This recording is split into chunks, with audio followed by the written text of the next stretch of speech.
BINUS University has long been recognized as a pioneer in innovation-driven education in Indonesia. Since 2011, BINUS has embraced design thinking, not just as a tool, but as a mindset to shape future-ready leaders. The journey began in 2011, when BINUS introduced the Design Thinking and Business Innovation course in its MBA executive program. At the time, design thinking was still emerging in Southeast Asia. BINUS saw its potential to help leaders navigate uncertainty through empathy, experimentation, and co-creation. Encouraged by its impact, BINUS expanded design thinking across all MBA programs and into undergraduate courses, especially in entrepreneurship, information systems, and design studies. Today, every BINUS undergraduate experiences design thinking through a mandatory entrepreneurship course. This approach has empowered students to win innovation competitions, launch startups, and create meaningful solutions. Design thinking became more than a subject. It became a way of thinking and doing. BINUS extended its impact beyond academia. Through corporate training programs, design thinking workshops helped companies foster innovation, align teams, and solve complex challenges collaboratively. Through initiatives like Teach for Indonesia and Social InnoCamp, students apply design thinking to real-world social challenges. Working alongside communities, they co-create sustainable and empathetic solutions. As global challenges grow more complex, BINUS continues to evolve its approach.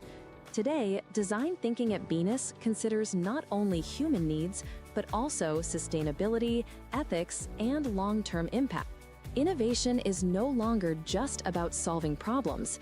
It's about designing a better future for all. From classrooms to communities, from students to CEOs, BINUS University leads with empathy, creativity, and purpose. Because at BINUS, we believe education should not only inform, it should transform.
Professor Emeritus and founder of the Design Thinking Lab at the University of California, San Diego, Professor Donald Arthur Norman. I also would like to warmly welcome from Singapore Polytechnic, the Senior Director for Business Creative Cluster and Director for Industry and Partnership, Ms. Tan Yen Yen, and Center Director of User Experience Center, Ms. Tang Suyen. I also would like to welcome BINUS Careers Director, Professor Firdaus Alamsyah, and BINUS University Vice Director of Collaborations and Global Engagement, Dr. Rini Setiwati. And warmest welcome to all of you, to all distinguished speakers from Bank Central Asia, Bluebird Group, Paragon Corp, BINUS leaders, and all delegates from DTUX Consortium, Singapore Embassy, Singapore Polytechnic, partner institutions, academics, and all participants joining us here today, both in person, joining from BINUS Alam Sutera Campus, and virtually through YouTube. My name is Fajar, and I'm truly honored to be sharing this wonderful event with you as your host and to welcome you to DTUX Summit 2025, Advancing Innovation Through Humanity-Centered Design in Indonesia and across Asia.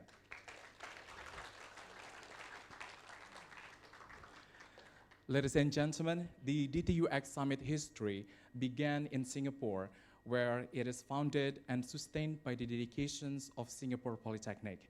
SP has firmly established itself as the regional leader in design thinking and also user experience education, creating this platform as a vital space for sharing best practices and innovations in human-centered design. And it is now a great pleasure and a true honor that BINUS University, here from the vibrant country of Indonesia, is hosting this year's Global Summit. Ladies and gentlemen, throughout the day, you can expect to hear directly from the leading professionals, and also leaders and academics sharing real-world practices and insights on how to harness humanity-centered design to simplify complexities, improve usability, and of course, to make our lives easier. Well, ladies and gentlemen, to begin with, I would like to invite you to please rise for singing to the national anthem of the Republic of Singapore and to the national anthem of the Republic of Indonesia, Indonesia Raya.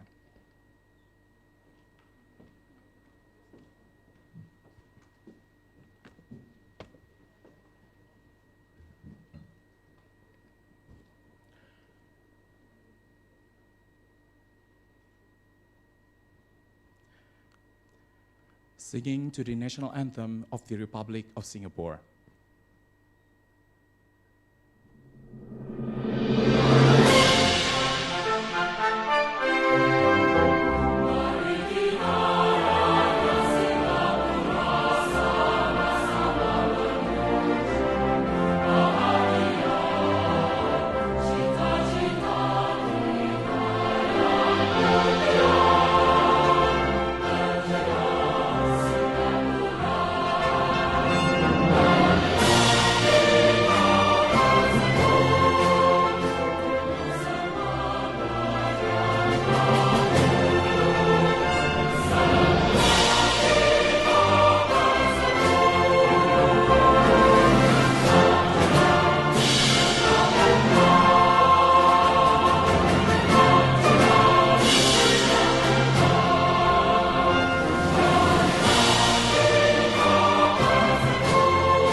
Singing to the national anthem, Indonesia Raya.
Thank you. Please be seated.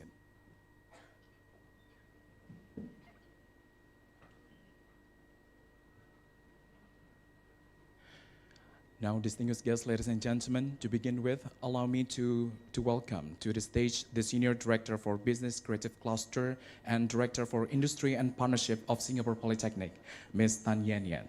The time is yours, Ms.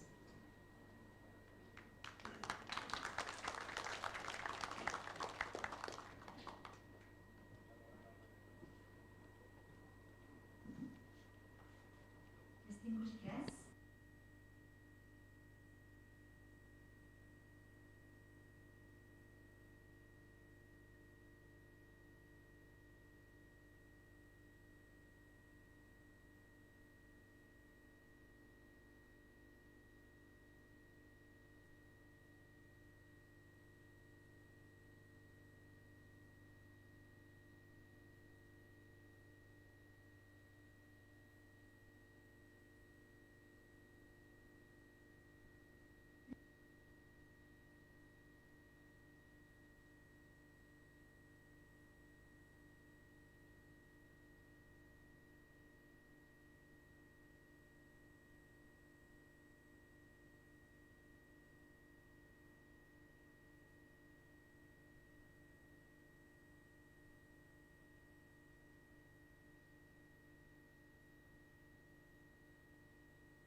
King Mongkut's Institute of Technology, the Kaprang in Thailand, BINUS University in Indonesia, Ateneo di Manila University in the Philippines, and Symbiosis International University in India.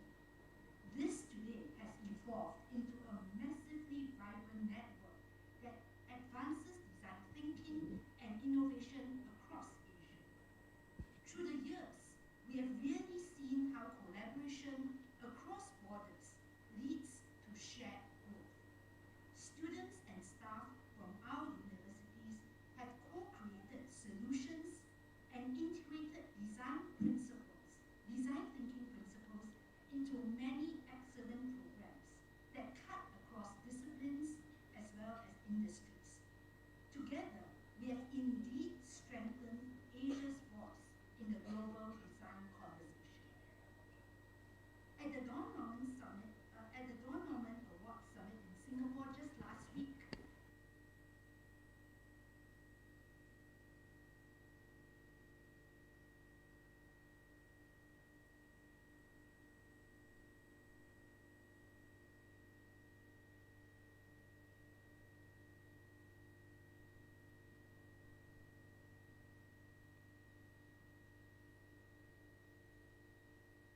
At the summit as well, we also launched the HCDT Plus Innovation Playbook, a resource that is proudly developed by Singapore Polytechnic's User Experience Center, which I would really urge all of you to take a look at later on during the break.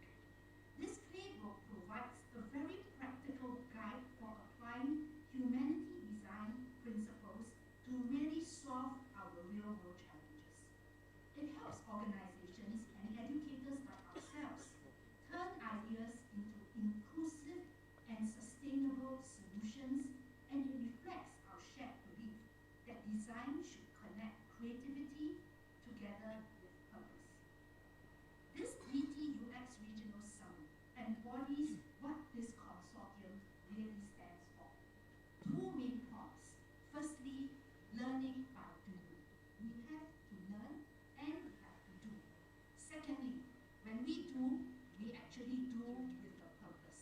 And that purpose is to unlock value for our businesses and our communities. Today, we will hear from our global thought leaders, policymakers, and academics, together with our industry practitioners who use design thinking to reimagine the way we live, the way we work, and the way we learn. Here in Indonesia, I would like to share that having been in Jakarta for the last 2 days, I really sense the vibe and energy of Indonesia. And Indonesia is a nation that really is celebrated for its creativity, cultural diversity, and entrepreneurial mindset and thinking. And really, if you look at it, this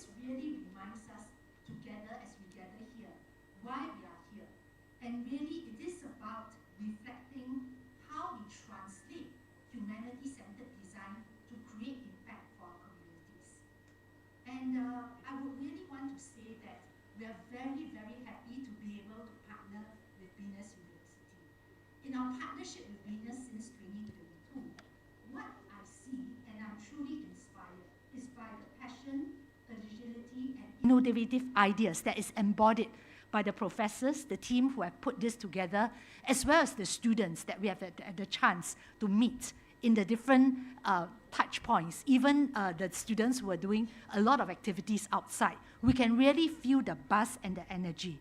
And I really want to say that SP is truly, truly honored to be able to co-organize this event with BINUS University. And I really look forward very much to the discussions and the sharings that we will be having later, the immense exchange of ideas on how humanity-centered design can spark innovation, create meaningful impact across education, which is what we are all involved in, and then how then we bring in the business community and the larger society for us to create this impact. So Singapore Poly is truly honored to continue with all of you this journey. From the very beginning, when we conceptualized the DT UX Consortium, we have a common shared goal, and that is to grow our regional community of practice. Together, we will continue to nurture our young talent that we care very much about, to push the boundaries and to shape a future where design serves humanity across Asia and create that kind of global impact as well. I want to truly thank BINUS University and the amazing team for your warm hospitality and partnership, and for all our consortium partners for your trust and collaboration all these years. As we continue this journey together, I look forward to seeing how this consortium can grow and inspire a new generation of designers, business leaders, and talents across our region. May these connections here today inspire new possibilities that would actually build the foundation for more contributions to come as we embrace this spirit of design and humanity-centered design. I wish everybody an engaging and inspiring summit. Terima kasih, and thank you very much.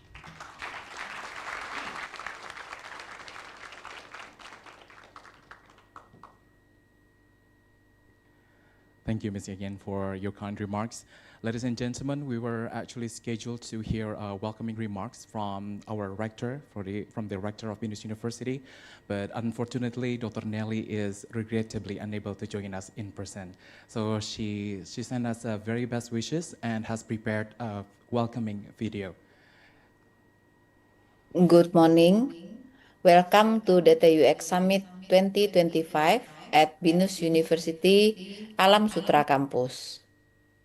Allow me extend a special welcome Bapak Resto Krina Kusuma, Senior Advisor for Funding and Financing, Ministry of Creative Economy, Republik Indonesia. Bapak Bima Arya, Vice Minister of Home Affairs of Republik Indonesia.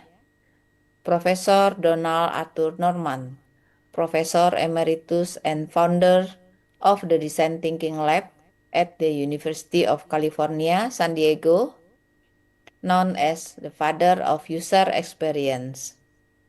Ms. Tan Yen Yen, Senior Director, Business Creative Cluster, Singapore Polytechnic.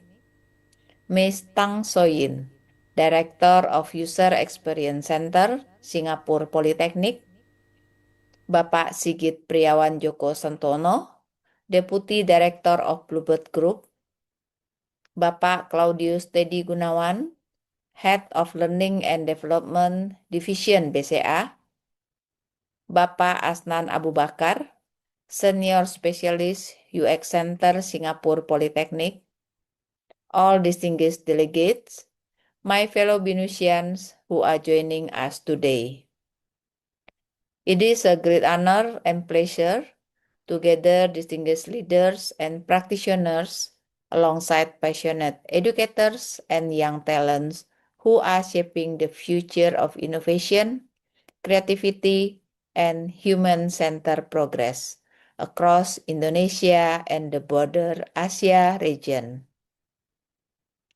Before I begin, please allow me to express my sincere apologies for not being able to be present with you in person today.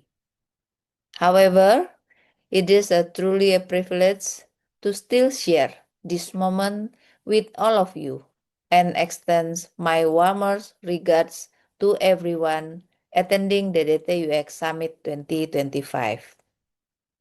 Today marks a remarkable milestone for us at BINUS University, as we proudly host the Design Thinking US User Experience Summit 2025 following successful events in Singapore and the Philippines.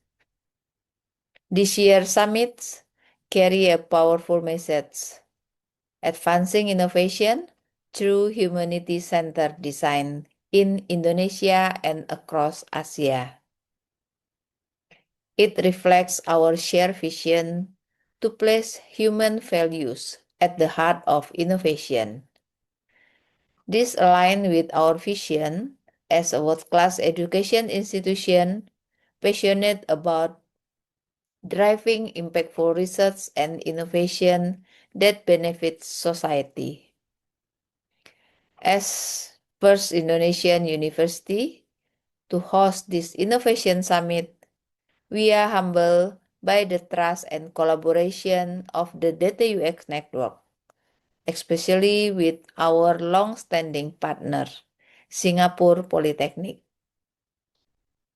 It's part of our ongoing commitment to spark new collaboration through research co-creation, faculty development, student enrichment, industry partnership, and community engagement project.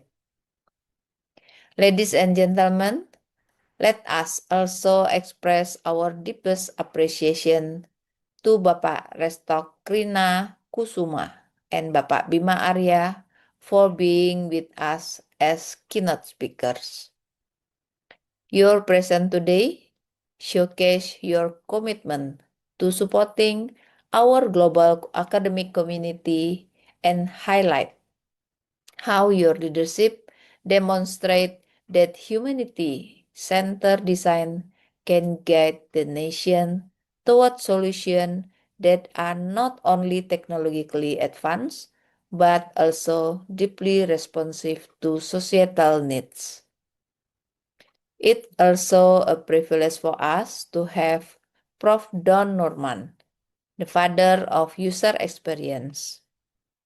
Your presence throughout the summit has been truly inspiring, giving all of us the chance to learn directly from the pioneer of UX. Your leading minds have shaped the way the world understands user experience and human-centered design. Lastly, as we continue with Day 3 of the DTUX Summit 2025, I hope today become a space where new connections are forged, promising collaboration are explored, and fresh insights are transformed into actionable strategies. Your participation is what makes this summit meaningful and move us closer to a future shaped by humanity-centered innovation. Thank you and enjoy an exciting and insightful day. Thank you.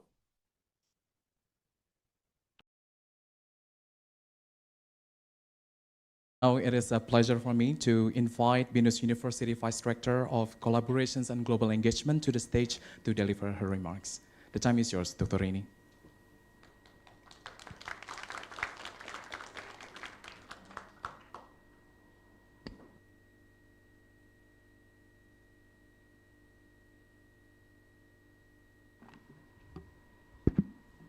Selamat pagi.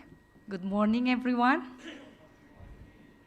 Allow me to extend a special welcome to Bapak Resto Krishna Kusuma, Senior Advisor for Funding and Financing Ministry of Creative Economy of the Republic of Indonesia, Bapak Dr. Bima Arya, MSI, Vice Minister of Home Affairs of the Republic of Indonesia, who will be joining us later on today. Mr. Terence Teo, Deputy Chief of Missions, Embassy of Singapore to Indonesia. Professor Emeritus Donald Arthur Norman, Professor and founder of the Design Thinking Lab at the University of California, San Diego. Ms. Tan Yen Yen, Senior Director, Business Creative Cluster, Singapore Polytechnic. Ms. Tan Su Yin, Director of User Experience Center, Singapore Polytechnic. Bapak Sigit Priawan Joko Sutono, Deputy Director of Bluebird Group, who will also be joining us later on today. Bapak Claudius Teddy Gunawan, Head of Learning and Development Divisions of Bank Sentral Asia. Ms. Andika Aska, Head of Future Innovation Ecosystem Paragon Corp. All distinguished delegates, my fellow BINUsians who are joining us today. Welcome again to our campus, Alam Sutra, BINUS Alam Sutra Campus. The last 2 days have been productive and alive as lecturers and participants have had the chance to reap all the benefits of human-centered design. Today will be eventful as before, since insights from our high echelons in government, industry, and none other than Professor Don Norman, of course, being the first university in Indonesia to host this is a privilege. But it also showcases our commitment to ensuring that the knowledge you gain today will be a foundation for creating an impactful solution with empathy. This event will spark a continuation in Asia and beyond in the coming years, where design thinking will become a framework not only versatile to understand, but also to solve the issues around us. I also would like to extend my gratitude to Singapore Polytechnic for ongoing partnership that makes this event possible. Finally, I hope today becomes a space where new connections are made, promising collaborations are discussed, and fresh insights turn into actionable strategies. Your participation is what makes this summit meaningful and help us move toward a future driven by humanity-centered innovation. Thank you.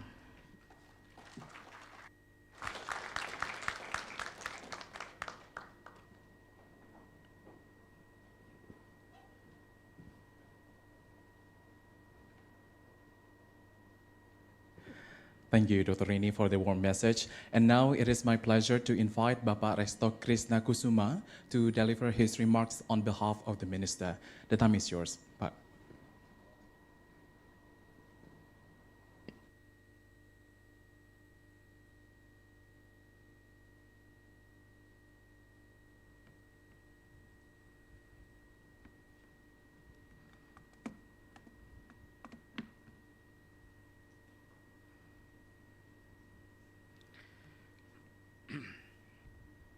Assalamualaikum warahmatullahi wabarakatuh. Salam sejahtera untuk kita semua. Om Swastiastu, Namo Buddhaya, salam kebajikan. Honorable Professor Donald Arthur Norman, co-founder and board member of Nielsen Norman Group. Vice Minister of Home Affairs of the Republic of Indonesia, Pak Bima Arya, will be join us later. Bapak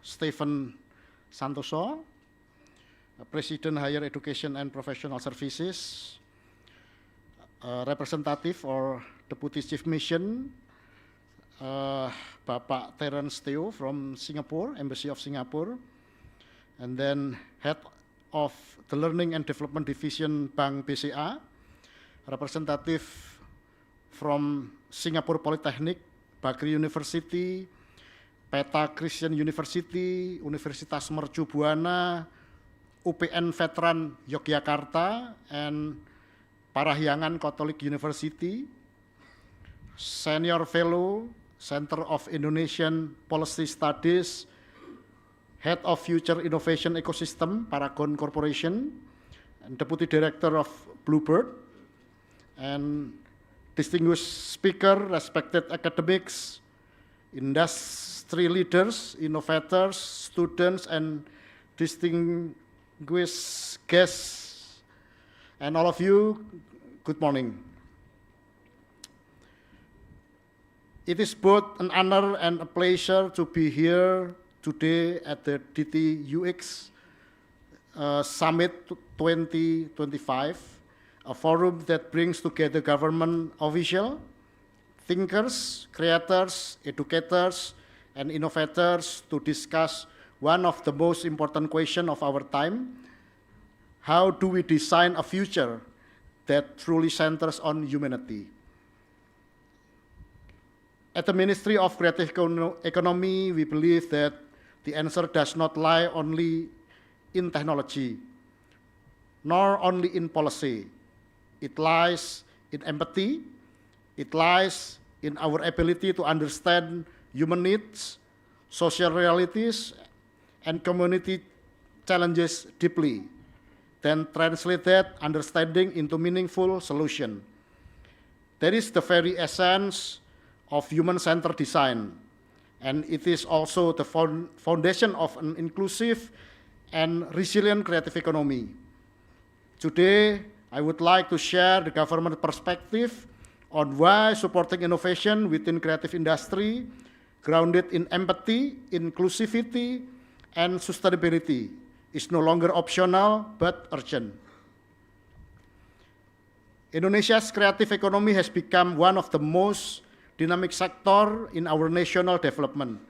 It is built not merely on product, but on people, on ideas, culture, stories, heritage, and the courage to innovate.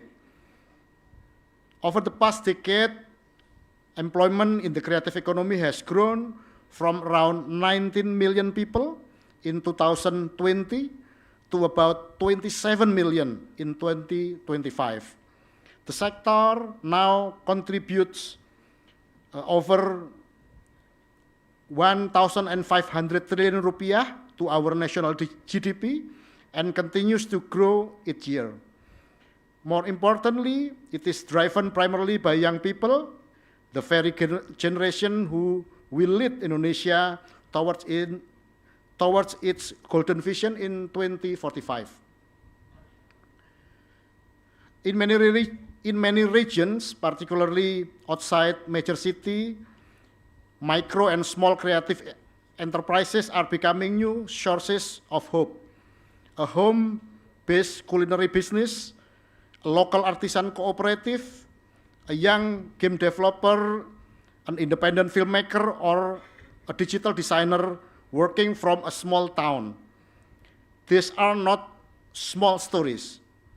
They are the heart of an economy that is inclusive, decentralized, and resilient.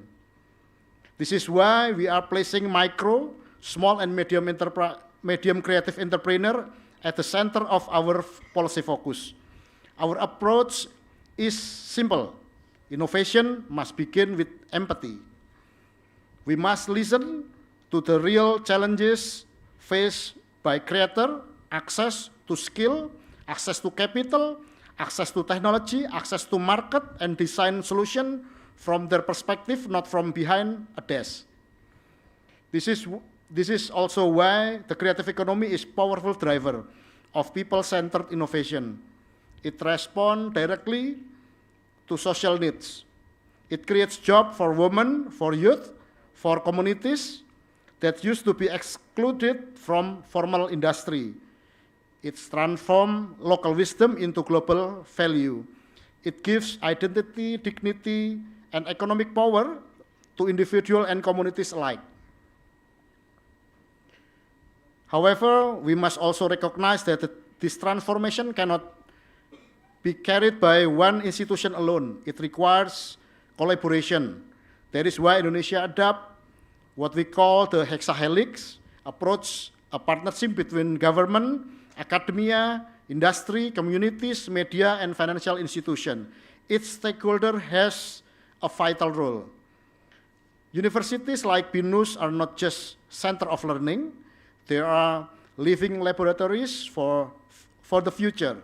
They shape human capital, nurture critical and creative thinking, and connect students to the real world innovation. Industry provide context, scale, and implementation. Communities preserve value and identity. Media amplifies and inspires. The financial sector fuels sustainability, and government ensure the ecosystem grows in an inclusive and enabling way. Through our national programs such as the development of creative hubs, the strengthening of creative medium and small enterprises, the enhancement of digital competencies, and the promotion of intellectual property protection, we are working to connect this entire ecosystem.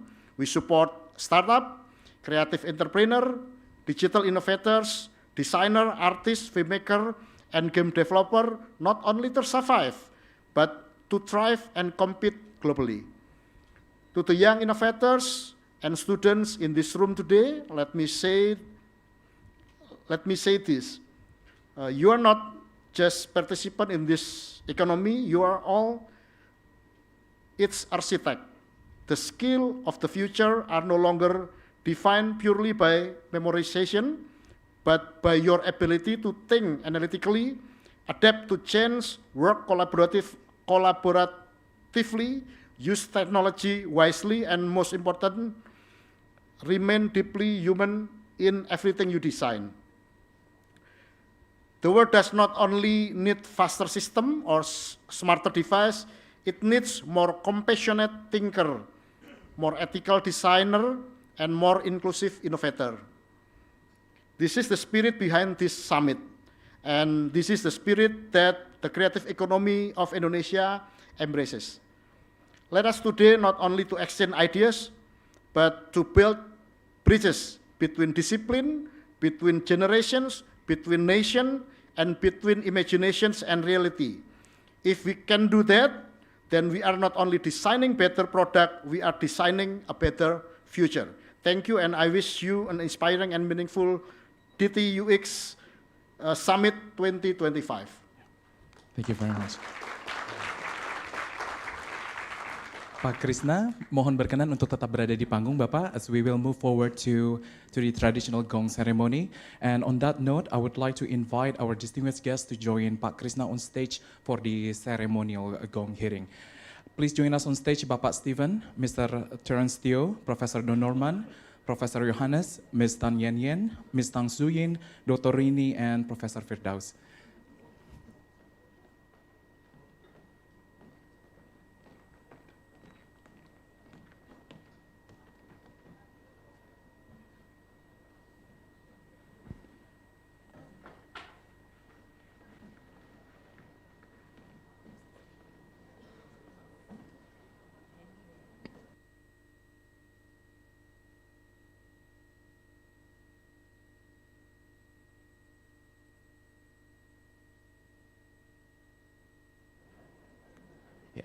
Silakan rekan-rekan panitia untuk membantu menyusun posisi berdirinya.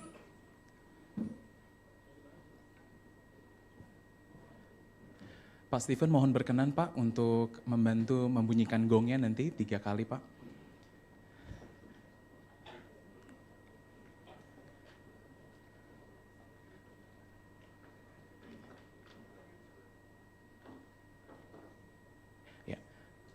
Mohon berkenan untuk Pak Stephen berada lebih dekat dengan gong.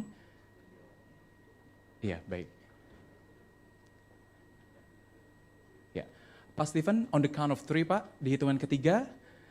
1, 2, 3.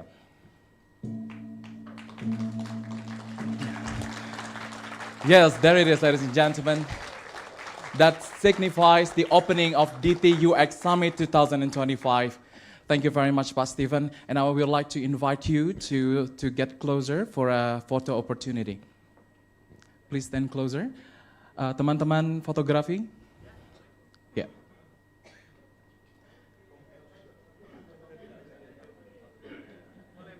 Yeah.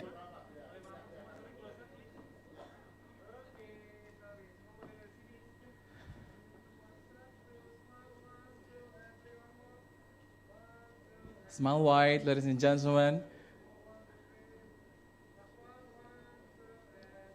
Okay, wonderful. Thank you very much.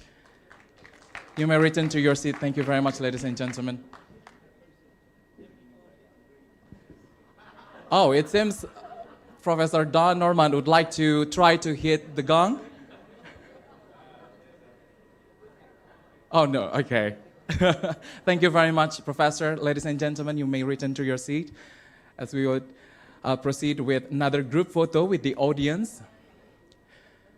And rekan-rekan fotografer, kami persilakan untuk menaiki atas panggung dan mengambil fotonya dari atas.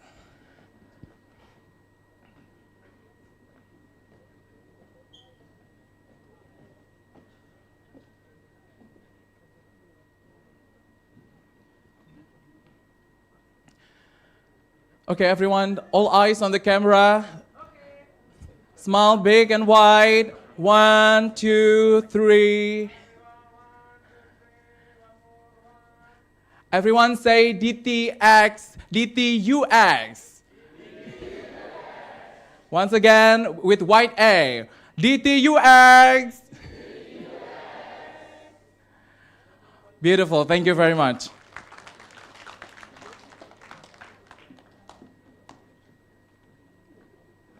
Ya, terima kasih untuk rekan-rekan fotografer. Well, ladies and gentlemen, now moving on, we are incredibly fortunate to welcome a true global titan back to the DTUX Summit stage. He is affectionately known as the father of user experience, and his groundbreaking work has revolutionized how we think about human-centered design. And to deliver a special keynote speech on humanity-centered design as a global and ASEAN imperative, please join me in giving the warmest possible welcome to Professor Don Norman.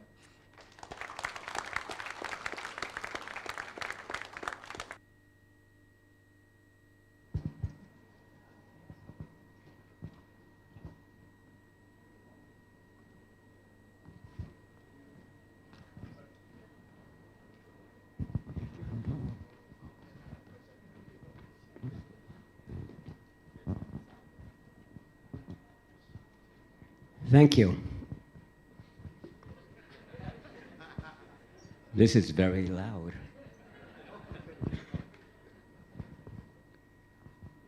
It's a pleasure to be here. It's also a pleasure to see humanity-centered design across, well, this entire region. Last week I was in Singapore for a week. Here I'm now for a week. Next I go to Hong Kong. And it's all about humanity-centered design. But what is humanity-centered design? Well, it's human-centered, but with more. The secret is in the plus. Human-centered design is HCD. Humanity-centered design is HCD plus. And the power is the plus sign. When we design, we've designed for people. And human-centered design is all about that. It's how we must understand the people we are designing for. As much as possible, we bring them into the design process so we understand what their real needs are, what their capabilities are. And we also make sure that it really works. First of all, when we try to solve a problem, I tell people, please don't try to solve the problem, because the problem is almost always the symptoms. And so if you solve the problem, but if you solve the symptoms, it will come back again. So one of our important principles of human-centered design is figure out why that problem exists. Look at it carefully and solve the problem that caused the problem. And quite often when you solve that, everything gets better. The other thing is we're working for people. We are designing for people, and people are very strange. All of us. We do things that are unexpected. I do things sometimes that are unexpected even by me. I'm surprised about what I do or what I say. So when we design something, we have to test it. So even though I claim to be an expert in humans and people, first of all, I have degrees in technology, I have a degree in psychology, and I started a Department of Cognitive Science, so I understand technology and people, and I was a vice president at Apple, so I understand business, and I take all this knowledge together, and I'm often wrong. And we're wrong because one of the most complex things in the world is people. The physicists and the economists love to measure everything. And they love to quote a famous mathematician, physicist, Lord Kelvin, who said, if you cannot measure things, you don't understand it. And so the economists measure everything, including things they can't measure. But then they use wonderful mathematics, and so people forget that they're not measuring what they care about. And yet it's economics that drives the world, and economics is not human-centered. When Lord Kelvin said that, he said those words, but he said something before that. He said, in the physical sciences, if you can't measure something, you don't understand it. Because in the physical sciences, measurement, even though it's difficult, measurement is easy. I have a microphone in my hand. If I let go and it falls to the ground, with the physical sciences, I can tell you exactly how long it will take, how fast it will be going, etc. And if I do it again, I get the same answer. If I do it again, I get the same answer. We call this path independent. The history doesn't matter. If I hold a cat in my hand and drop it, I may not even be able to drop it a second time. It won't let me. People, animals, are path dependent. Our history matters. And this means that the history not only of a person, but of a society, the history of the world matters. And it's not that if we do not understand history, we are doomed to repeat it. That's a famous statement. That's wrong. The statement really is, history determines how we behave today. And so if we do not understand history, we do not understand how people are reacting. So Indonesia has a very complex history, including being colonized by the Dutch. And that, although that is a long time in the past, it still has an impact on people. Compare it with Singapore, which was colonized by the British, or Hong Kong. So the history really matters. So now, what is the plus in humanity-centered design? The plus is, it's not enough to understand people. You have to understand how people live, where they live, what their history is. You have to understand that we are part of a worldwide system. And the system is, well, all of us, all living things, the environment. We build our products using human-centered design, and I've written a book on human-centered design that's sold millions of copies, it's used all over the world, and it's wrong. So why is it wrong? There's nothing wrong in the book. What's wrong is what is not in the book.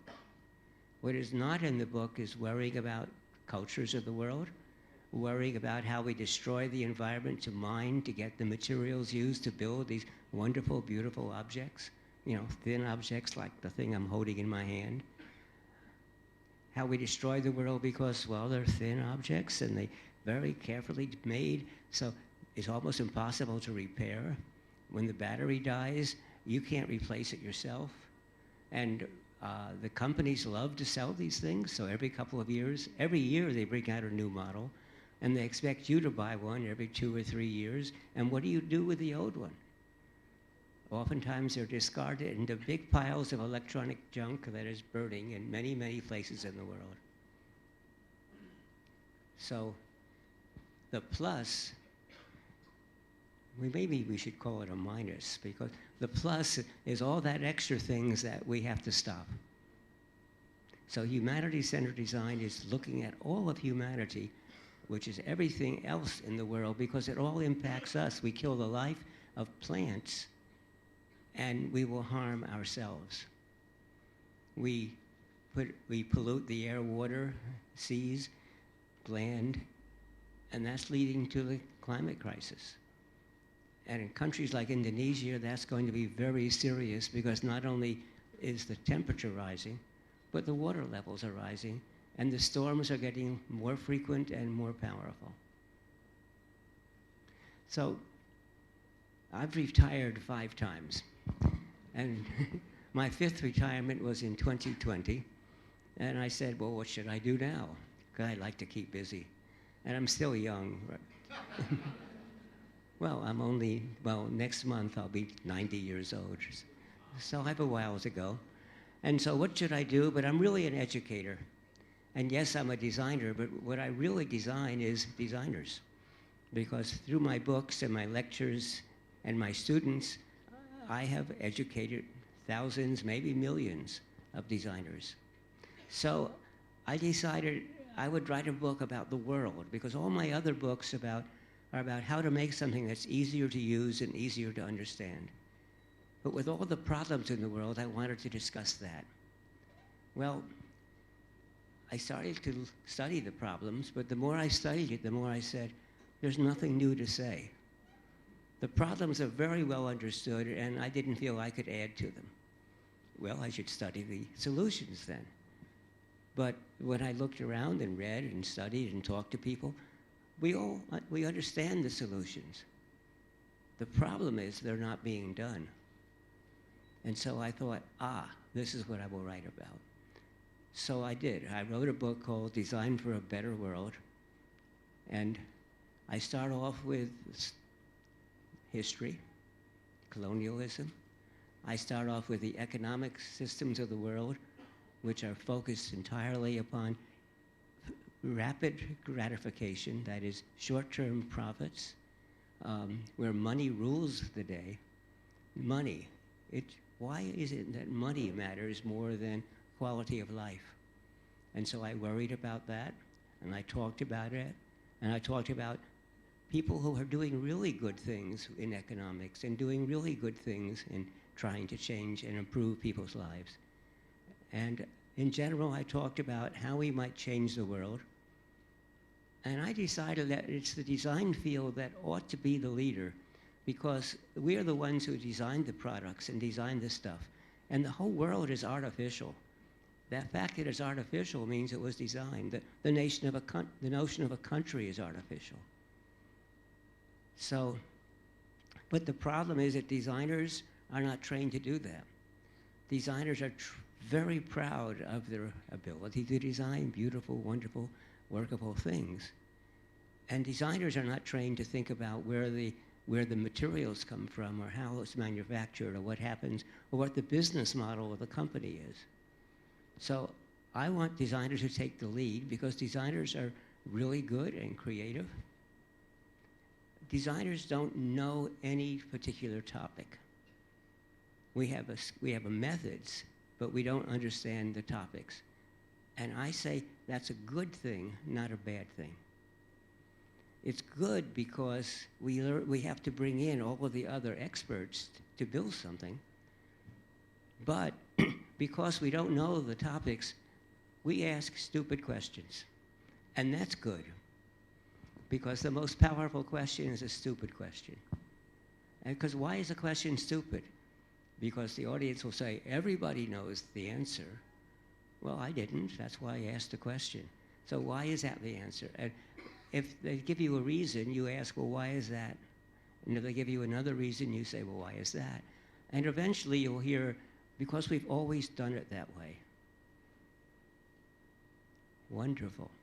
Because now we can say, why did we always do it that way? Maybe there's a completely different way. So I think design could be the leader, but designers have to change. Designers have to understand the world, have to understand how business works, how politics works. And that means we must change design education so that the people who are educated understand why these other topics are important, why you must understand history, philosophy, ethics, not just technology and design. So I wrote the book. It's fairly new still, and it's being well received. But I said, okay, that's a book, but I should really do something. So my friends all wanted to start an award in my honor, and the Don Norman Design Award, they would call it, and to one well-known designer, and I said, no. If you're well-known, and you get an award, I'm going to give an example. I get lots of awards, but it's nice, but it doesn't change what I'm going to do. In fact, next week in Hong Kong, I'm going to receive a Lifetime Achievement Award. Well, that's nice, but it won't change anything. Not only that, but it's my third Lifetime Achievement Award.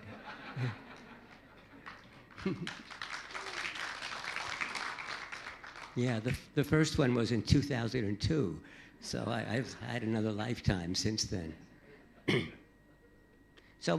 But what we did instead, we said, let's reward people who are just starting out. I don't care how old you are, but if you've never done something for societal good before, then you are eligible. You're an early career practitioner. And we looked for early career practitioners who were doing good all over the world. And we also rewarded the educational groups that were training them how to do this. And then we also award organizations that sometimes are funding and supervising these people, and also companies that are also encouraging their employees or the company itself to do societal good.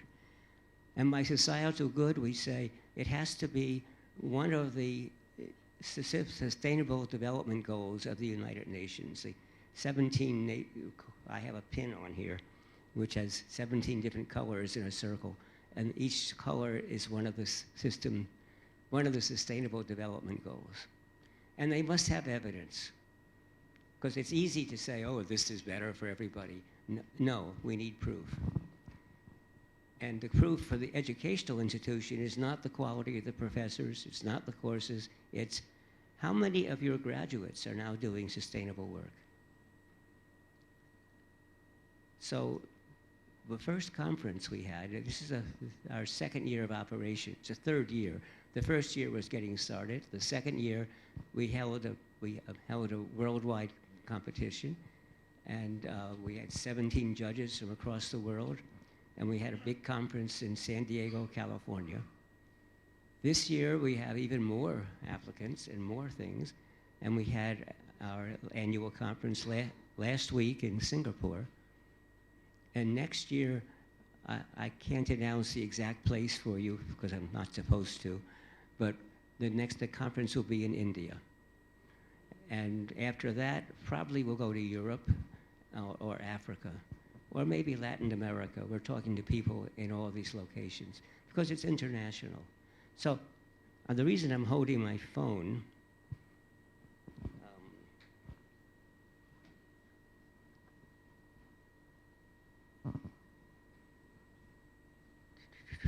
is so I can read something to you. Here we go. So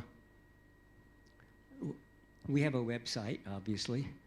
It's called the Don Norman Design Award. So the website is dnda.design. And yeah, that's a legitimate address. It doesn't sound like it, but it is.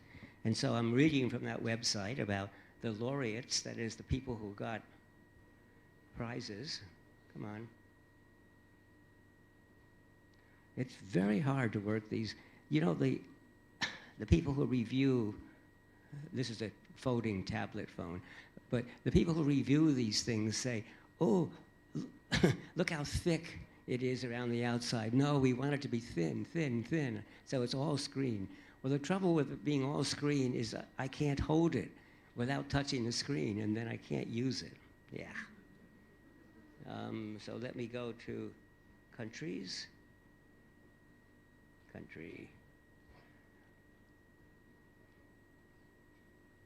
And there, after India, comes Indonesia. So I'm very pleased to tell you that this year, Indonesia has won 2 of our awards. One of them for a organization, and the other one for early career people who are just starting out, and they won one of the very highest of our awards. So the empowering community workers to improve Indonesia's primary health care, which was really interesting because it combined the problems of healthcare in rural areas with information technology to make it easier to keep records, to communicate, so that from one location to another, you could quickly look up the records of the people you were trying to serve. And they've served thousands of people at this point. Actually, it's not thousands of people, it's thousands of groups. So that's even more than thousands of people. And the other one is, the organization is Turaka Milo. What they did was they worked with indigenous people doing textile weaving and using the textiles in interesting, amazing ways. And I've now partnered with lots and lots of distributors and people all around this area. I see people shaking their head. Are you part of the group? No. And I'm also pleased that these, we were very careful in our judging. We had 29 international judges, and we wanted to get judges looking at these who were not necessarily in the region or knew the area, so they weren't biased. And so that the judging was actually one of the interesting things. It was a lot of work.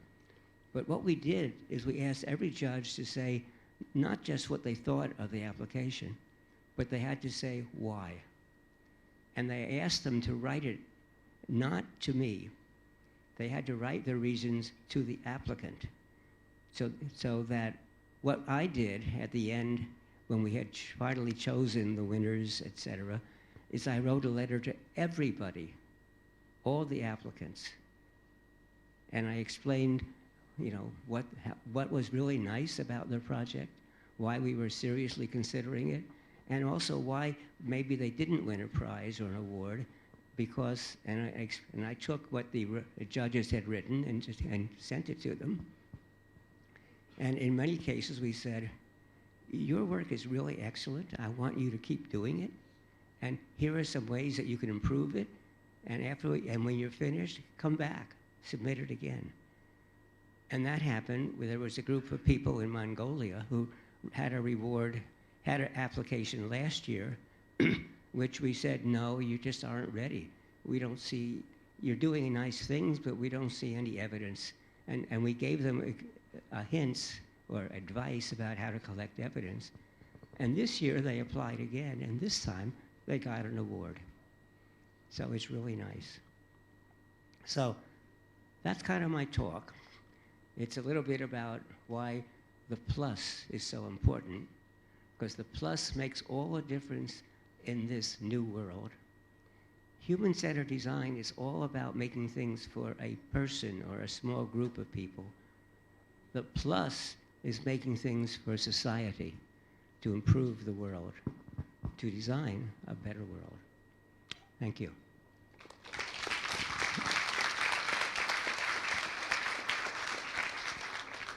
Professor Don, thank you very much. You may return to your seat. What do I do Let me with get that this for now? you. Once again, everyone, Professor Don.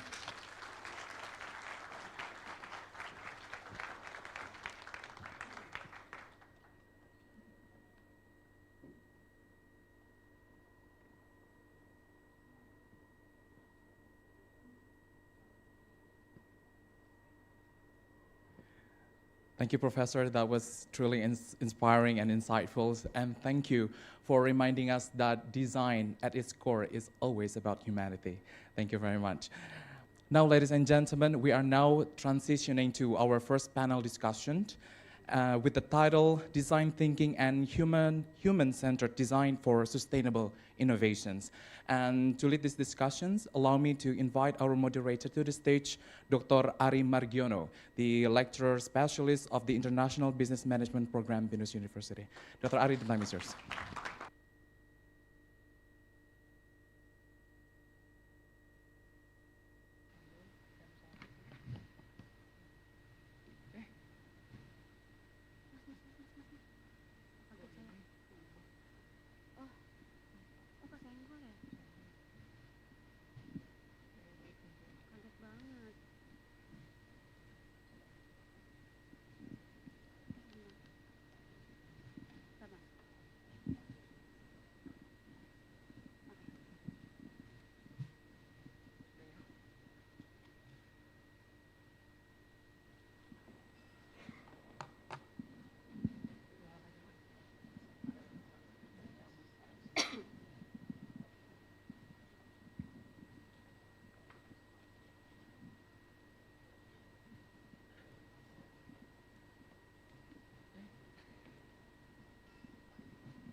Good morning, Bapak Ibu. We're going to take into the first panel, the panel of distinguished speakers who are going to join us in a talk, in a discussions about how humanity-centered design plus be integrated or be part of the sustainable solutions in many companies, successful companies in Indonesia, and how educators are also part of the process in bringing together all of this into reality. So with me on the panel, I will be joined by a distinguished speaker. Let me invite Bapak Sigit Priawan Joko Sutono from Bluebird. Beliau adalah Deputy Director of Bluebird Group. Pak Sigit, please.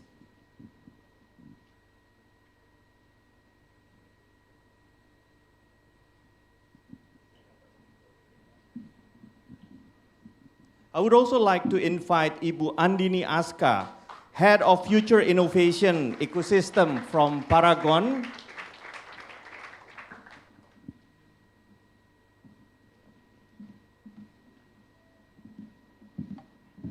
I would invite Professor Firdaus Alamsyah from BINUS University.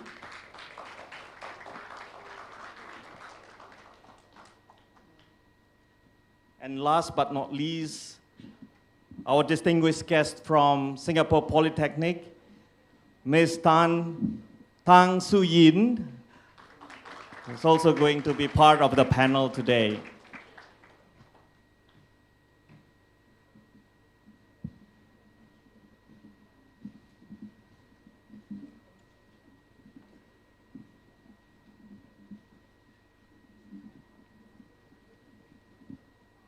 Okay, we've got our distinguished panel here.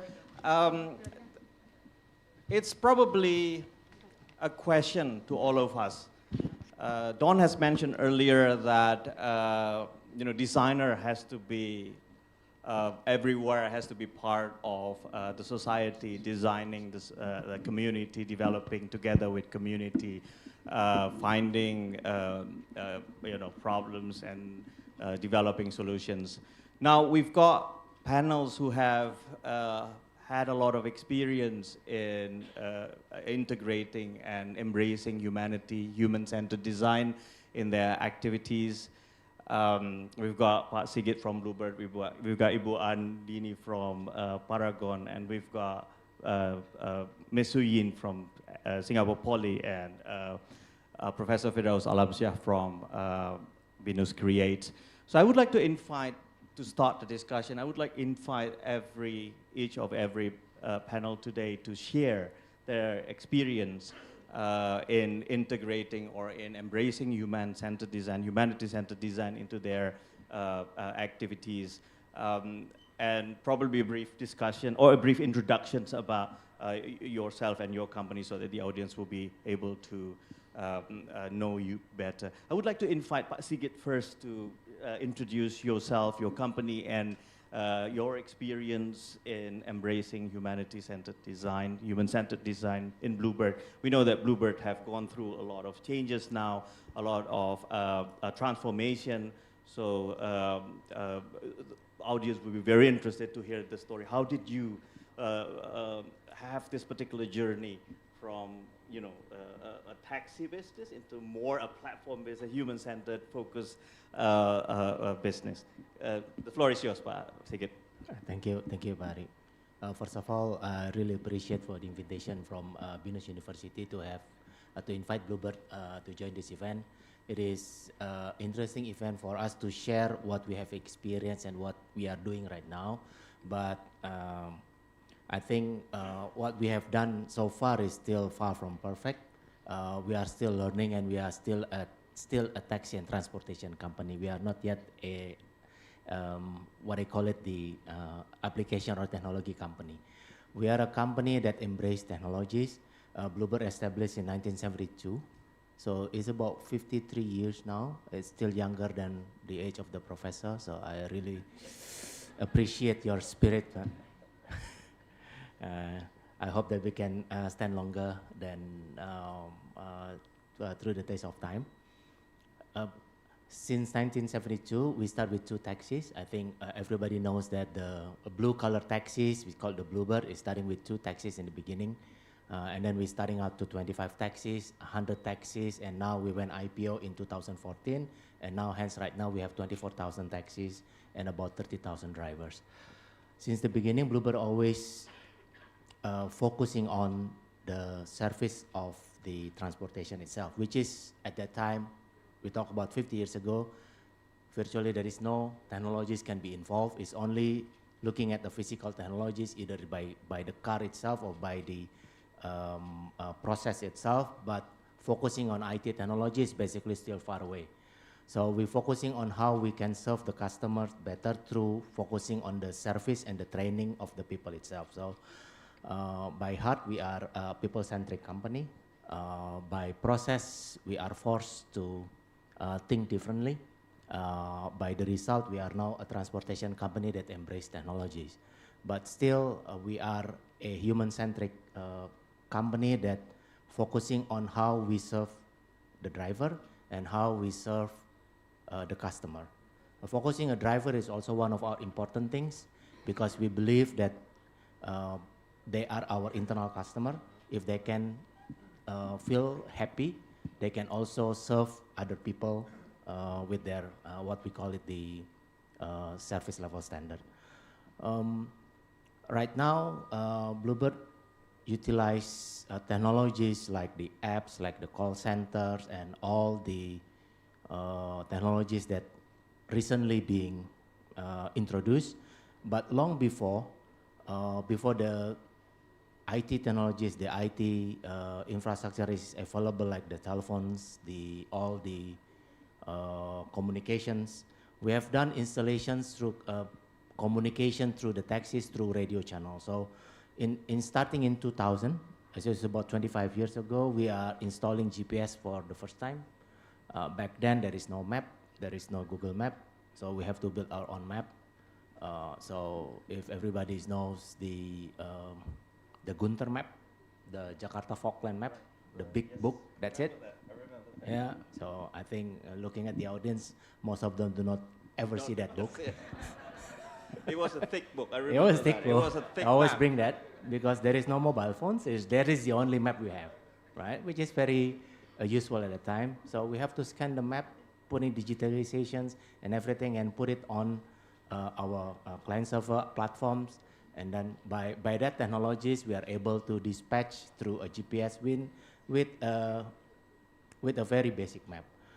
By then, we install a new communication system through radio channel, through 2G channel, to 3G channel, and now to 4G channels. So the bandwidth is bigger, so the information can travel faster. Hence, also the type of service can be also transferred faster and wider. A cashless payment, experience of ratings, and all those things, which is focusing on how actually the service can be delivered in a bigger scale and also in a wider range. I think I'll stop with that. I think there will be a lot of experience that I can share later on about how Bluebird actually going into that journey. Thank you very much, Pak Sigit. I've been a user of Bluebird since even before COVID, and I think one of the interesting experience that I had with Bluebird is actually the driver.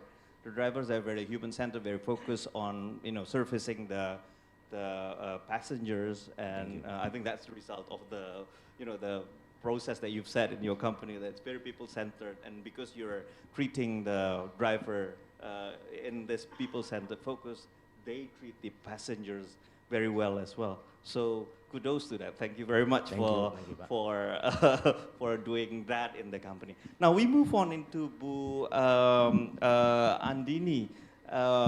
Paragon is a very how do you say that? Very human-centered company as well, right? It's, your focus on people, on women, are very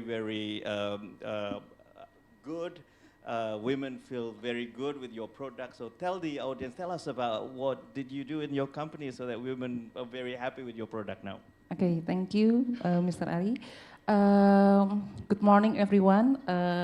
Assalamualaikum warahmatullahi wabarakatuh. Actually, it's an honor for me to be here because BINUS become a host in the event is very meaningful event, I think. And actually, I'm the head of Future Innovation Ecosystem in Paragon Corp. So actually, Paragon Corp has 14 leading brands and hyper-segmented brands. Actually, we have male grooming, we have personal care, we have skincare for youth, skincare for mature, and yeah, so hyper-segmented. And actually, humanity-centered design is our, not only our mindset, but also our muscle. It is our culture, and it is a way of sensing the future. So actually, and the good news from Paragon is we develop humanity-centered design not only for customers, not only for consumers, but also for our internal team, for our employee. So we have a movement or a program we call Paragonian Bergerak. It's like a voluntary movement to make an impact in our circle. Like. Right. Tell me more about this Paragonian Bergerak. I think it's very interesting, right? Because it creates not only just innovation and humanity-centered design activities, but it also creates a momentum, a mass of activity. Could you share a bit about that as well? Yeah, actually, this is interesting because actually the team, our internal team, actually is our consumer too.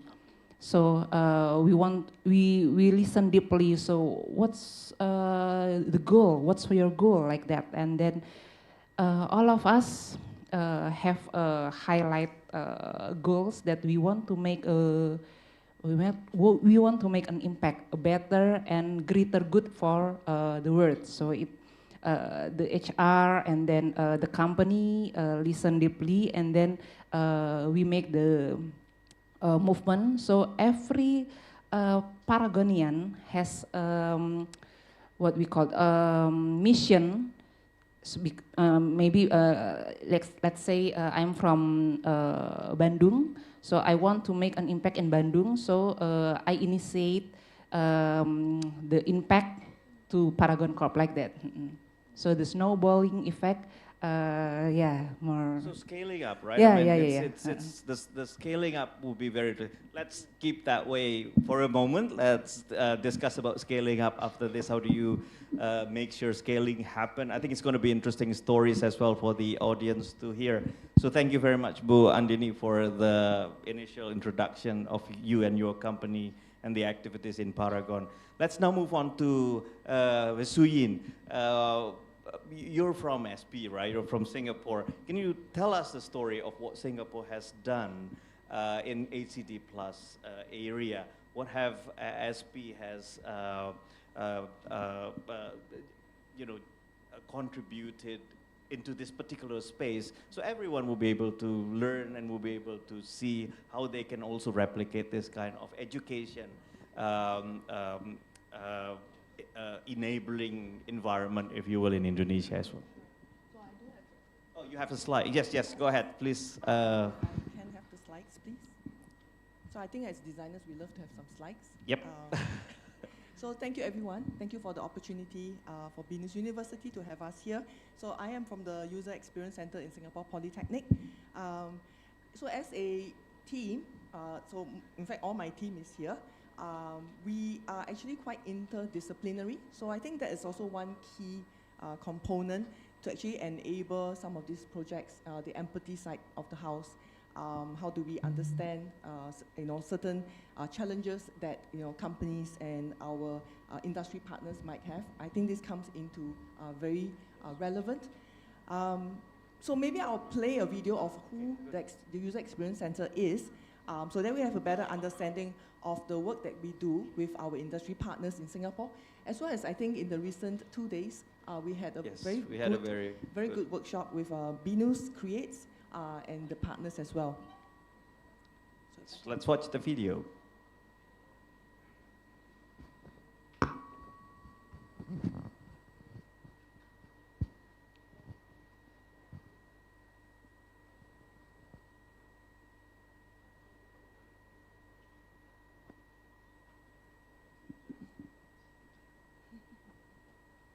Okay, well, we're waiting for the... here it is. We've got the sound, but...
develop a micro-learning module in innovation. This is also to address how busy some of the workforce can be, and it's also to allow them to actually learn in their own time. So I think as part of our value is to ensure lifelong learning. So that actually allows them to have the baseline understanding of how innovation works through the micro-learning itself that we have developed. So perhaps these are the two areas that we have impacted, hopefully the industry in the Singapore Polytechnic economy as well. So it's interesting that you have this particular framework to help communities, to help government, to help the private sector to also, learn about ACD Plus and implement that in their company. So thank you very much, Suyin, for the introduction and a brief outline on Singapore Poly and how you have impacted communities and societies in Singapore. Now let me turn into Prof. Eri, Prof. Firdaus Alamsyah, who's leading BINUS Creates, who's the director of BINUS Creates in BINUS University. How would you see design thinking CD Plus can be implemented in companies, or how do you help them to facilitate all of this in their strategy? Okay, thank you, Dr. Ari. Good morning, everyone. Don, you discussed about how to integrate people. Pa Ari as well talk about innovation. So I'm trying to put something on the slides, the power of eyes. Okay. So this is while you're talking about, I'm trying to draw something, the power of eye, the integration. If you were in the high schools, you know about the integral and differentiation, so the integration. So innovation, the integration of 5i.ux. That's the formula I got when you talked, Don. So the power of I of the innovation consists of 5. So if you can integrate, first the inspiration, how you inspire to be a human-centric design. Yeah, that's the first one. Whatever you have, you inspire, you have to make sure, can you improve something? Improve the human being, improve the design, yeah, whatever. Think about improvement. And because improvement, inspiration starts with I. Start with you. Not only the letter of I, but start with I, it's you, that's a human. And then after that, whatever you inspire, you improve, make sure it's also impactful. Impact to the human being, impact to the global world, impact to our 3 Ps, planet, profit, and what? Environment. Think about it. And then design thinking, not only to think, but you have to make sure you can implement. Also another thing, start with I. And then whatever you do at the end of the eyes, sorry, because you're mostly Indonesian, I can say Indonesia, because Indonesia starts with I. So that's why if you want to move Indonesia forward, start with I. So that is something that I can learn, yeah, the eyes factors when you discuss, and then I think, oh, this is a good about integration, so how to integrate the eyes and the I of human. I think that's my first question of the day. Thank you. Thank you, Prof. Firdaus. It's interesting. Let's give full round of applause to the panelists today. I think the students back there are afraid with your integral because many of them looks very short. The integral stuff from I equal to 0 to infinity. Yes, reminds me of the mathematics class. Yeah. Okay, anyway, I think one of the interesting topics that you mentioned during your introduction and your presentation is that all of you are basically designer. You're designing for your company, you're designing for the experience of the internal stakeholder, external stakeholder. Educators are basically designers for learning experience of students as well. Now, one of the things that we've heard in many ACD Plus discussions or design thinking discussions in many forums are basically the importance of designing with people. So many mistakes that designers made in the past was designing for people, imposing your design to your stakeholders, educators, developing curriculums for the students instead of working together to develop a pleasant learning experience, for example, with students. Similarly, companies are doing that as well, designing product for the stakeholders, customer, instead of designing with the customer or stakeholders. How do you see all of this? Did you have any interesting experience from your your professional years on how you design with people? Maybe we could start with Pak Sigit first. Yeah, I think like the professor said in the beginning that we all know the problems, right? Basically, the problems coming out from the pain points, from the complaint, from what the observations coming in, and we somehow know the solutions. I also agree, but sometimes the solution is not perfect, and usually as a company, we need to find a balance between the perfectness of the solution as also the balance whether it is actually implementable or not. There comes the gap between things that we have to solve. In Bluebird, usually what we are doing is, it's basically what I understand from the experience is a common problem that has been done throughout many companies and many years is basically the designer think that this is the solutions. They thought it is the perfect solution. They just test it in a very small group and just roll out. So I think it's not a real mistake, but sometimes it's not real perfect. Because some of them would probably, the solution can fix some of the problem, but not all of the problem. Then hence it creates another problem. So sometimes our solution is also fixing a previous problem, but creating another one. That's things that we need to, as a leader, we need to understand and looking at from the bigger perspective. Sometimes what we do is basically, one way is basically rolling out to bigger audience, rolling out to different stakeholders, and then implementing gradually.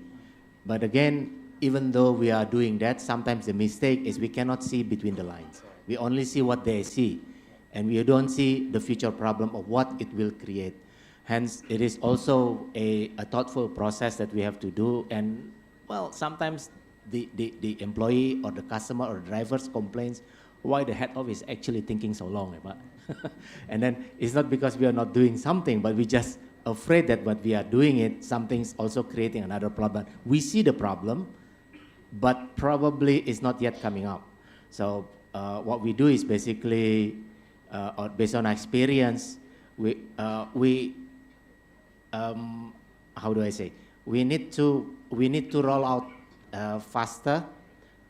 And then put more effort on the faster implementation and faster feedback instead of waiting for a bit longer and get the perfections. Because we learned that getting a perfection usually takes longer, and sometimes when it takes longer to implement the design and everything, customer experience or what the customer needs is also changing. It could be 6 months. 6 months looks like 10 years ago, it's very fast, right? Now 6 weeks is already too long, right? And then my IT team need to be delivering product every 2 weeks, and then it's just create another hassle because every decision need to be made in 1 week, and then delivery in 1 week, and testing it in just 1-2 days, and then deliver it. So that's why it has to be micro services that we are actually implementing. I think that is one of the big issues we are facing it. But again, my experience is that the bigger the audience you test, the more information you're getting in.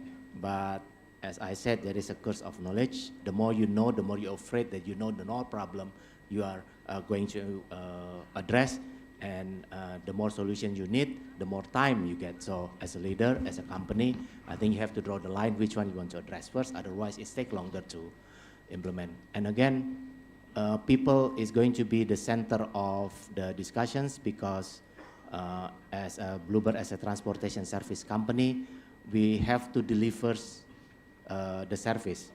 We have to be able to understand and explore the how. Sometimes companies just focusing on only one how to deliver the target, and they're just pushing it hard to get those target through this one way. But at the end, it would probably, if you think about more ways, it could be probably you can find another way, which is what we have experienced before. Thank you, Pak Sigit. Silakan, Bu. Okay, thank you. It's very interesting question because actually maybe I want to give some example in Paragon brands. One of Paragon brands is CAF.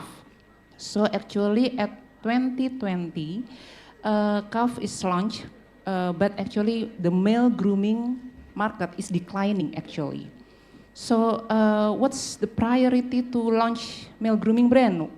Because the male grooming is declining. You were known for the female brand, right? And then you moved to the male grooming and calf. But actually we want to more. We want listen deeply, and then we feel curious. What's hidden needs in male grooming? And then our two MTs in Paragon Corp, they doing grassroots empathy, and then they go to campus, schools, and then kajian, Islamic community. We listen deeply what's their needs, what's their hidden needs. We don't ask what the products you need, no. We just want to ask what goals you want to achieve in the world. And then, and at that time, male grooming focus on transformational. So the male want to impress another female and etc. And we look for another white space opportunities by listening deeply and etc. There are some needs that actually male want more self-actualization. They want, self-actualization, and then want to make a bigger impact and etc. And that's the narratives jalan yang kupilih. So it embrace every path the male want to achieve, and then CAF as a facilitator like that. So the tagline was jalan yang kupilih. The road that I chose. Yes, right? Okay.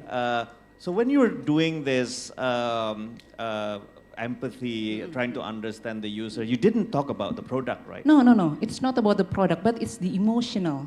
It's the emotional element. The emotional and the life goals of the male consumers. And selling cosmetic products to male in Indonesia was very difficult, I suppose. Yeah, of course, actually. Because the market is declining. But actually, when we communicate the unique proposition, the market is improving. So actually, alhamdulillah, because of our great team and then listening deeply, and the highlight is the emotional is more powerful rather than functional, and sometimes every people still don't know what their hidden needs actually, and our job is to digging what's your goals, what's your dream about the future, like that. Right, that's very interesting. So when you're designing with the customer, you're basically not talking about the product. Yes, you were talking about their aspiration, you're talking about their emotions. Yes. So the product represents their emotions, yes. The product represents their aspiration, and so on. Actually, we create identity. Right. So male wants to be more actualization, and then another journey we found that they want to make a bigger impact. So we co-create with some personas, some external stakeholders, some internal stakeholders to give impact in some areas. Like we built bridge so for transportation access in South Sumatra to give them experience in making a bigger impact in Indonesia. That's very interesting, because I always thought in the beginning that when product developers creating a product, when they have to design with consumer, when they have to design with customer, they have to talk about the product. But apparently you didn't talk about the product. You're talking about their identity. You're talking about their emotional needs.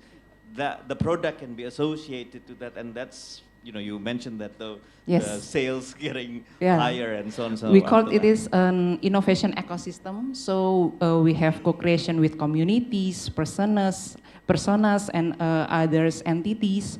So we make bigger, emotional and functional to products. Brilliant. I think that's very interesting insight that we could get from Paragon. Let's probably move on to education now. How do you design with people in your education institutions? And I think your question was also what are the challenges, right? Yes, correct, sorry. Yeah. So we had the fortune to work with food MNC in Singapore, and they were actually the HR side of the company wanted to actually develop leadership in their MNC. But they also did not let on to the people who were in the workshop that was part of the plan. In the process, we actually designed the humanity-centered design framework where they would actually co-create and help to innovate their food product. So one of the key challenges was, while it was supported at the top by the leaders because they identified who were the potential talent management and the next successors and all, ground up they were actually very concerned why they were in the workshop, and they were also asking very difficult questions to us facilitators. But I think one of the key things was actually listening in to their concerns. I think they were worried about the jobs being taken, they were worried about the jobs being redesigned. So I think one of the key things about design thinking and humanity-centered design framework is the ability to actually pause a bit in the midst of the workshop. And even before we started the workshop, we had to address their fears, their concerns, their pain points, and the challenges that they had. A lot of them had to stop their work, and some of them were in actually the managers of the factories of the food, that they had to stop some of the work processes to be in the room with us, I think, during that period of time. I think through the process, there was also the building of trust. I think that was, essentially important. We weren't there just to deliver the workshop. I think we heard their concerns, and we actually customized the workshops accordingly to address and even the challenges that they had. We got them to put it what we call a parking lot. Right. So they could write all in Post-its and then put it on one side. So they were seen, they were heard. And during tea breaks, we actually circled back to those Post-its, and we had that discussion going. So the workshop took about 4 days. First day was terrible because it was like, everybody was like, okay, what are we doing here? But by the second, third, fourth day, I think they got to know each other better because some of them have not met each other before. So the idea of some MNCs, sometimes they work in silos. And I think it was a very good intention of the HR to try to pull people together in the same room. I think what was achieved in that workshop was people got to know each other from different business units. They got to hear each other and talk to each other. And they got to be exposed like, hey, you are someone I could next seek help from, if I have an idea or, a business proposal. What ensued from this was we then followed up with the ideas. So they had proof of concepts of the food. We followed up for about 3 months in terms of coaching and facilitating. So that's when they actually, in the midst of their busy schedule, they also had to work with their own internal teams to try to produce food prototypes for their final presentation to the regional team in Singapore. So what I'm saying is that it's important for the leadership to be, really in the forefront. I think it's also the ground up. They also had to have, some empathy and listening into them. So that was actually one of the key challenges that I'll always remember, rather than plunging headlong. Let's get over with the workshop. But really, we kind of had to halt the workshop for a bit and then listen in and talk to them. But it was one of the most gratifying moments because one of the most resistant member in the team actually came back to us. Can I hire one of your student graduates? So that to me I think was a very nice KPI. She remembered us and all. So that is one of my little stories. Yeah. That's interesting. You mentioned about the customization. It means that basically when you're doing training or when you're designing training, you customize maybe along the way, when you're implementing the the training, in the middle of the training, you need to do some customization. You need to design with the participants. Yes. Can you tell me a bit about that? Maybe the audience would be more interested to hear about the experience that you had on customization. Maybe, you know, we usually educators, we came with, or we come with structure, curriculum, and things like that. But then the audience might not be interested with that particular curriculum. They would like some customization and so on and so. How did you do that customization, designing with participants in the training context? Yeah, so I mentioned about the parking lot. It's essentially something that we created in the. It was not part of that process, but really we started with asking what were the rules of the workshop that they wanted to be in. But even before that was started, they were already not very trusting, and they were like suspicious, what's this workshop about, etc. But we got to talk to them and put up the questions, all the challenges, all the fears that they have onto that parking lot. So the parking lot concept was something that we actually implemented, because we might not be able to address everything in one time. Correct. But the parking lot allowed them to be seen, like I said, and heard. And throughout the 4 days, they had time to visit it. And we had time to actually use that as the platform to, okay, has this question been answered? So we actually addressed it at the end of the workshop. And in the closing, we got everybody to come back again and what was the takeaway from the workshop that we had. And we also referred back to the parking lot. Has these questions been answered? And brilliantly, you know, the questions were answered along the way of the workshop. But I think it's to really design with the people. And I think it's exactly not for the people, and to bring them along with us. I think the success of the workshop was to make sure that they landed where I think it was intended to be. They were heard, and they had they had this ownership of the products that they created amongst themselves, and they were really proud of it. I mean, we had a very wonderful food valorization, food waste, that was transformed into a new product. So super, very exciting and very motivating for them. Yeah. The journey, the experience that they have in learning is different from when you design a training without opportunity for them to redesign the activities and things like that. Yeah, I just wanted to say that usually when we do the workshops, we always customize as much as we can. And it becomes a habit, right? It becomes the habit and part of the design itself. Great, thank you very much, Suyet, for the examples and the stories that you've got. Let's move on to Prof. Firdaus.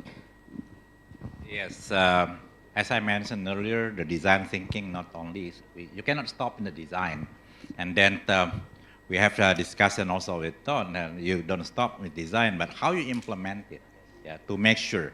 And then one of my expertise in the supply chain. So the way I see the humanity, it's like a designer supply chain, not only user interface, user experience, but the whole thing. Yeah, you mentioned earlier. I have one slide that I can use. Yes. Yeah, I Go can. ahead, Prof. Yeah, another slide, but this is a more serious slide. Are you familiar with the design thinking? That is that side, the design thinking.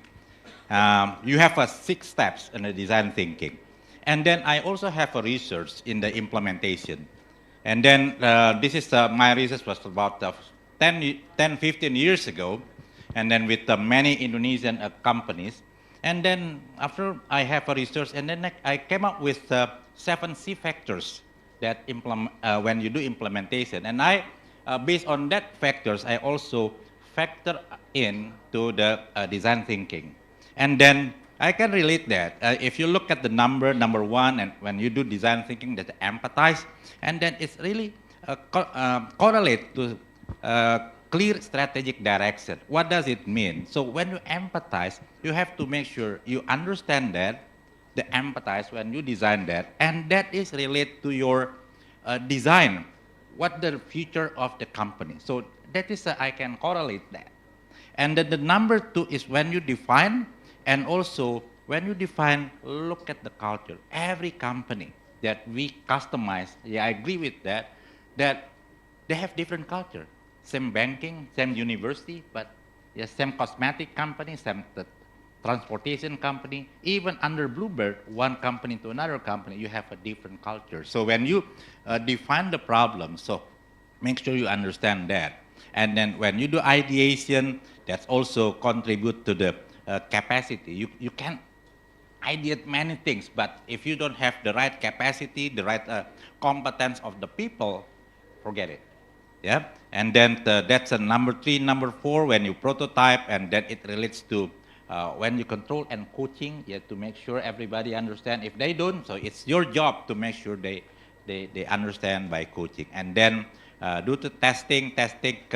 When you do testing, actually the result, you have to be able to communicate what the result, because it doesn't mean anything, a good result, if you don't communicate well. So it's also important. And by the end of the day, you implement. Yeah, implement it, change and management and capability, changing also the most important thing. If you look at the middle of the 7 C is the chief and leadership style. So the people, again, that will contribute a lot how you do the design thinking. So I try to combine the design thinking and then the research that I have, and then how we implement the workshop to the many companies that we have done so far. I think that's I would like to. Thank you, Prof. Ferry. I've seen 7 Cs quite a lot. I mean, we've been working together, and I've seen you presenting 7 Cs. But this is the first time I've seen that 7 Cs, your 7 Cs, within the design thinking context. And it's interesting because it's also resonates to what Su Yin was mentioning, that chief and leadership styles are very important. It's very important in design thinking. You provided connection and links between strategy, design processes, and things like that. Now, we've got very limited time now because it's towards the end of our panel. Maybe as a closing statement or closing remark from each of you, would you reflect on the way in which you connect design thinking with your strategy, to your broader strategy? What was the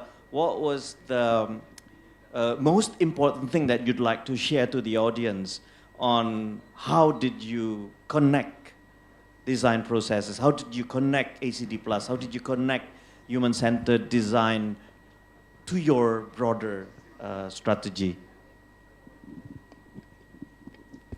Start first, yeah. It strikes me the 7 Cs, but actually I never heard about that, but actually we are doing it, especially the number 1, empathize. Right, so I think one of the, I completely agree that when you empathize, you can probably understand more, right? But with thoughtful process, you also can get the process more with a bigger quality, right? So when we design our strategy, what we have now, right, is actually 3 M's, the multi-channel, multi-product, and multi-payment. It's actually we put the human requirement in the center. We empathize how actually people want to access our service. And then we realize that it's only not through apps, but also through other channels. So that's why when we design our strategy, it doesn't have to reflect only one channel. That's why Bluebird right now still have an offline channel, a call center, another apps, going to another platforms, including our own apps and including our competitor apps. And at the end of the day, we also realize that there is not only one means of payment. So that's why the multi-channel products coming in, because we are a transportation and service company. It doesn't have to be one way of payment as long as they pay the services. So that's why we're opening up to other e-money platforms, other financial tech company that can provide us a service. So when we think and empathize from the customer point of view, what we have right now is actually the human and the product centrics of service delivery through our 3 M's, multi-channel, multi-product, and multi-payment. And the last but not least, you know, basically in the transportation business, we are the one that actually pushing to use the meter, right? Argometer, right? A long time ago, there's Argo Kuda, Argo Borongan, and everything. We don't believe on the fixed price. But when we empathize more on the company, on the customer, and then we realize what they need is accuracy. And what we can deliver before is a true meter transaction, which is accurate and reliable.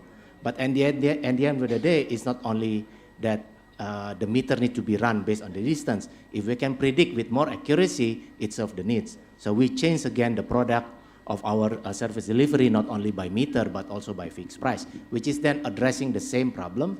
And then I think when the key point is that when we empathize more, I really believe that in number one, we can understand more on the bigger scale. Empathy is the key word, right? Yeah. Thank you, Pak Sigit. Bu Andini, okay, final word.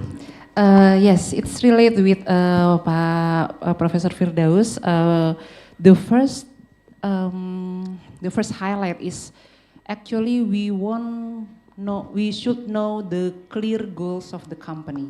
So in Paragon Corp, the vision and the mission is not about the sales, not about the how much product like that, not about that, but also it's about creating more impact actually. So creating more impact, and then what greater good, what we want to make, and etc. So the clear direction of the company should be cascade to internal teams. And after that, we can co-create with internal teams and external stakeholders, and co-creating with communities, so we can make more meaningful products, not only products, but also experience. Because actually, Indonesian people not only needs functional products, but also emotional system, emotional experience that make their life is more easier like that. Wow, that's purpose-driven company. I think that's very, very insightful. Yeah, you have this purpose-driven company, and you know, empathy, design thinking, human-centered is integrated as part of the DNA of the company. Thank you very much, Bu Andini. Educators, Zuyin, how did you see the linkages between human-centered design and business strategy? Thanks for the question. I think for Singapore Poly, so you will see the humanity-centered design playbook. This is really done by the Singapore Poly team, user experience team. So when we wrote the book and created the book, and the forward was done by Don Norman, I think it was a very good cathartic process, because we really had to make sure that the processes that we put in, the framework that we put in, was something that we live and breathe, because we were actually the training arm of the Singapore Polytechnic, and our framework, our work, and our being, even in the workshop, will actually impact and influence, because whoever's interacting with us will need to also be sure that we were walking our talk. So in the humanity-centered design playbook, we also defined sustainable innovation. So that aspect, we have the social side of the sustainability and innovation. We have the environmental as well as the organizational. So I quickly share how it has impacted the strategy in which we do it. For example, for social innovation, we also have always worked with not so much of the industry profit side of the house, but really on the social enterprises. So recently, the team has been very heavily involved in a ministry looking at caregiving.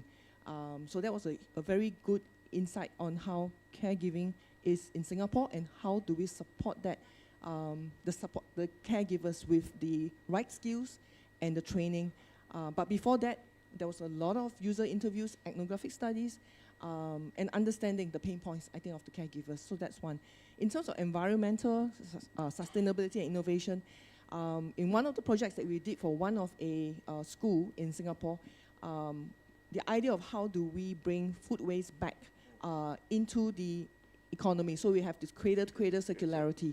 And that was happening in the canteen of the schools itself. So students actually see this happening, and then they would be nudged in their behavior to do that, to make sure that the food waste that they have was placed inside the food compost. And that waste was then supplied to the gardens in the school itself. Organizational sustainability and innovation was something that I shared earlier. How do we need to bring people with us? Yeah. So sustainability and innovation, two sides of a coin, basically, right? It's not contradictory. Some people think that probably sustainability is costly, innovation is always Dom mentioned earlier, the innovation is connected to efficiency and things like that, but apparently it's not the case. You, as educators, you see those two things are basically two sides of a coin, connected and very important. And very interesting that you've got the kitchen, the canteen, sorry, the canteen where you have, circular economy. Those are the best storytelling is actually to show instead of just telling them on, well, how can this be done? Great, excellent. Let's move on to Prof. Firdaus. What will be the, how do you see HCD Plus and design thinking can be connected to business strategy?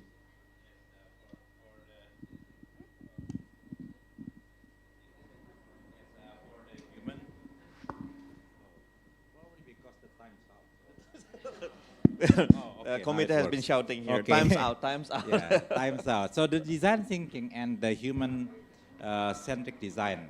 So what I can say, the human-centric, you have to think not only the product. So the supply chain of the product from end to end, I think that is something you have to think, and then sustainable innovation. So you have to be able to innovate. You have to be able to think about the power of innovation that I mentioned earlier. Put that in your strategy because of sustainability, and then agility also now very important because you never know, like a bluebird, you have what I call it the asymmetric competition. That's not your competitor, but come from your blind spot. So that's agile and innovation should be in your strategy. Thank you. Thank you, Professor. I think we've come to the end of our first panel session. Thank you very much for the insights from the panelists, Pak Sigit, Bu Adidi, Suyin, Professor Firdaus. I think all of the panelists have provided brilliant insight. It's very difficult for me to crystallize and to summarize because there's so rich information there. Thank you very much again for being here, being at the DTUX panel. Thank you very much. Thank you very much, Pak. Yeah. Thank you very much to our panelists and our moderator. Please remain on stage, Bapak Ibu, as we would like to take some photo opportunity. Ya, silakan untuk teman-teman fotografer untuk mengabadikan momen ini.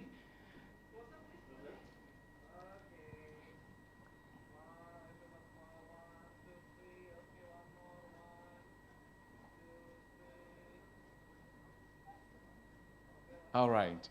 One more time. Okay, 1, 2, 3. Thank you very much. Thank you. Silakan Bapak dan Ibu untuk kembali ke tempat duduk. You may return to your seat. Thank you very much once again.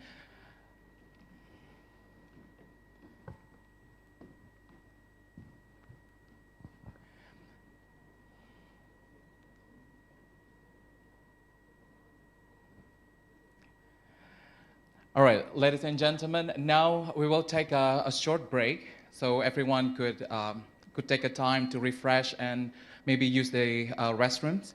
So the restrooms are actually available on your right hand outside of this hall, and we will start the session again for the second panel discussions in 10 minutes. And while you're taking the break, let me invite you to direct your attention to the screen as we will be showcasing some highlight videos of our activity from the previous days. Thank you and see you in 10 minutes.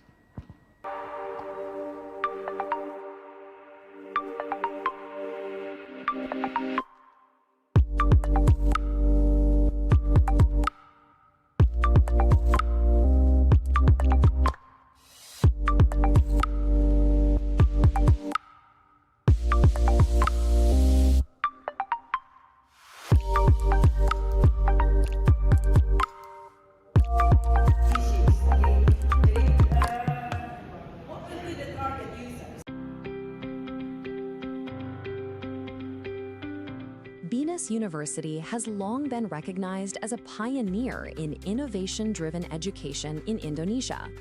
Since 2011, BINUS has embraced design thinking, not just as a tool, but as a mindset to shape future-ready leaders. The journey began in 2011 when BINUS introduced the Design Thinking and Business Innovation course in its MBA executive program. At the time, design thinking was still emerging in Southeast Asia. BINUS saw its potential to help leaders navigate uncertainty through empathy, experimentation, and co-creation. Encouraged by its impact, BINUS expanded design thinking across all MBA programs and into undergraduate courses, especially in entrepreneurship, information systems, and design studies. Today, every BINUS undergraduate experiences design thinking through a mandatory entrepreneurship course. This approach has empowered students to win innovation competitions, launch startups, and create meaningful solutions. Design thinking became more than a subject. It became a way of thinking and doing.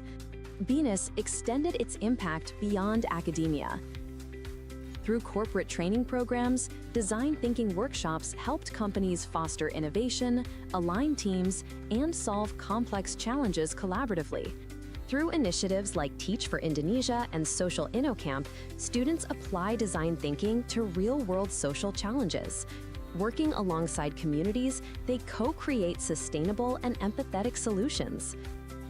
As global challenges grow more complex, BINUS continues to evolve its approach. Today, design thinking at BINUS considers not only human needs, but also sustainability, ethics, and long-term impact. Innovation is no longer just about solving problems. It's about designing a better future for all. From classrooms to communities, from students to CEOs, BINUS University leads with empathy, creativity, and purpose. Because at BINUS, we believe education should not only inform, it should transform.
Design is about changing the world.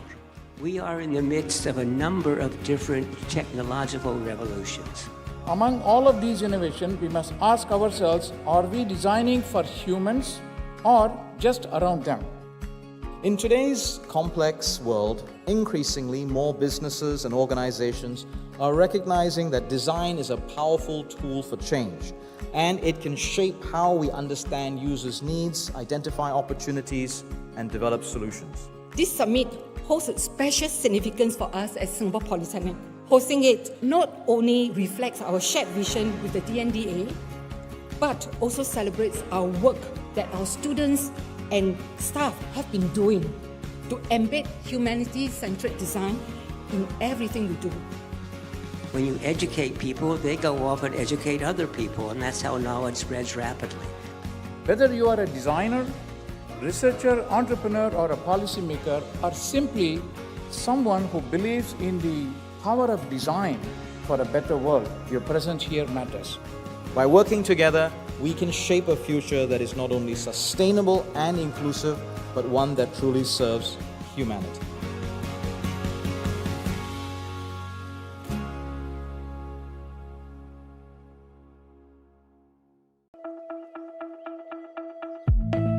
In the post-COVID world, things have changed. We can have that paradigm shift to think about how we plan our spaces, and that the power of listening and thoughtful design can create dignity, comfort, and belonging in everyday life. We need to rethink and redesign responsibility. If you want people to be motivated and engage in action over time, you have to give them hope. As designers, we are able to create things that serve purposes, and so we should care most about what people feel and how they think. We want to break down the barriers and really foster that collaboration amongst designers and their stakeholders. Don't distribute solutions, distribute the ability to solve. Because things will change, people will move, context will shift. Right now in Singapore, I'm only limited, to what I know about the Singapore climate, the Singapore context, but I'm also excited to hear, ideas from people from other countries. Here at the Learning Journey, it was really interesting to see the culture issues. What can you learn from the cultural backgrounds of the patients? If I can relate back to my project, the aim is to really empower them to give a service to their communities. It was so nice to see that with a little attention, you can make such a huge change in people's life. We have our metrics, we have our models, but then we need to be willing to unlearn all that and move to understanding that you have to design with them and not for them.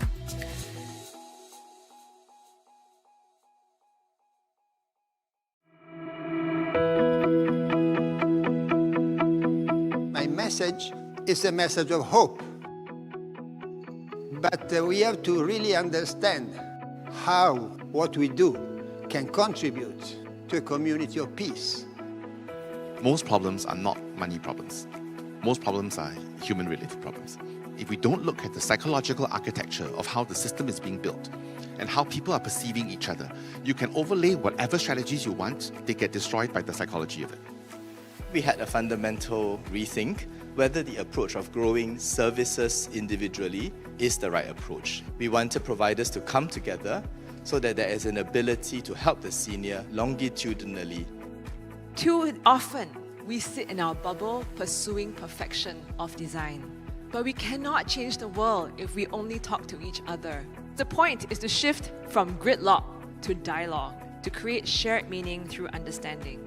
I can honestly say that this is by far the best professional conference I have ever attended.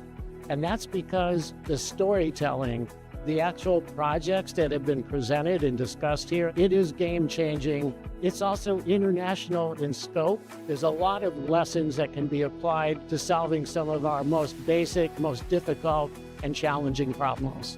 When I think about scale, I'm thinking about proliferation, not duplication, replication, not size up, but multiple, diverse, different coexistence. It's not just, copying your pilot. Working with communities, working with government, working with the private sectors to scale the solution is going to be very, very important.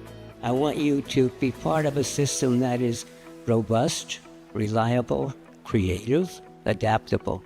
So, go forth, have courage, make the world a better place.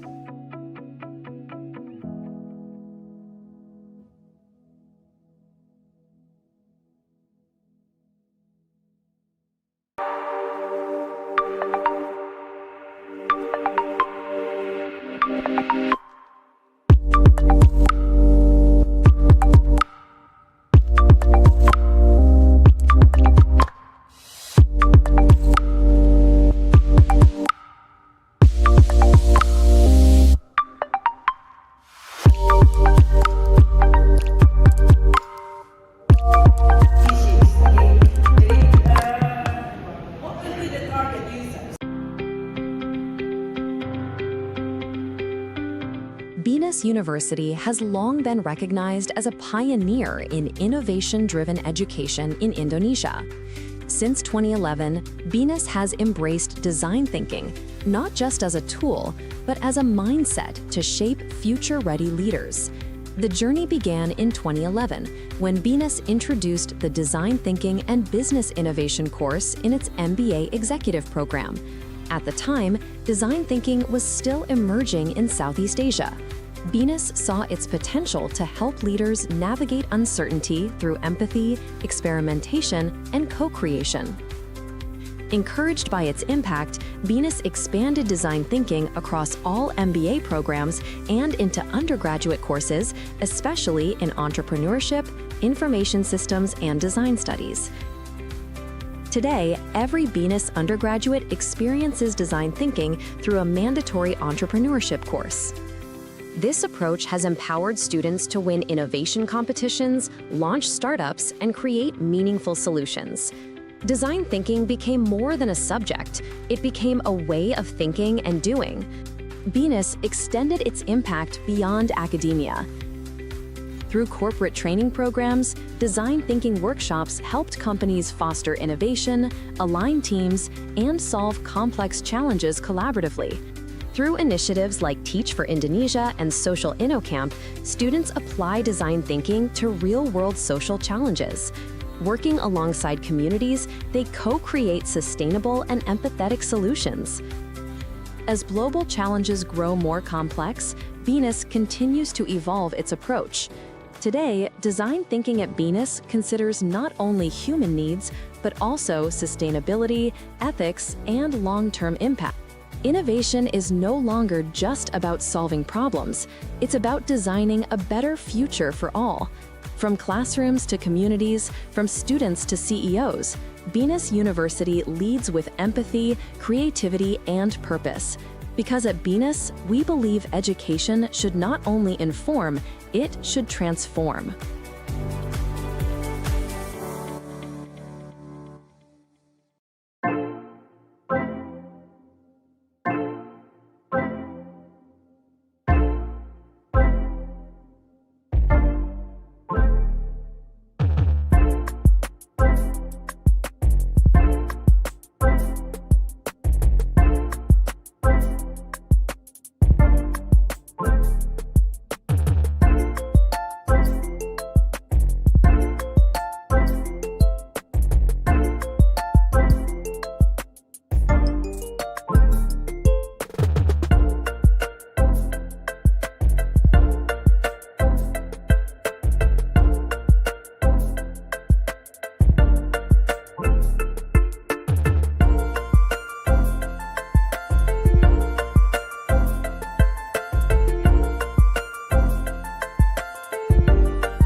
Design is about changing the world.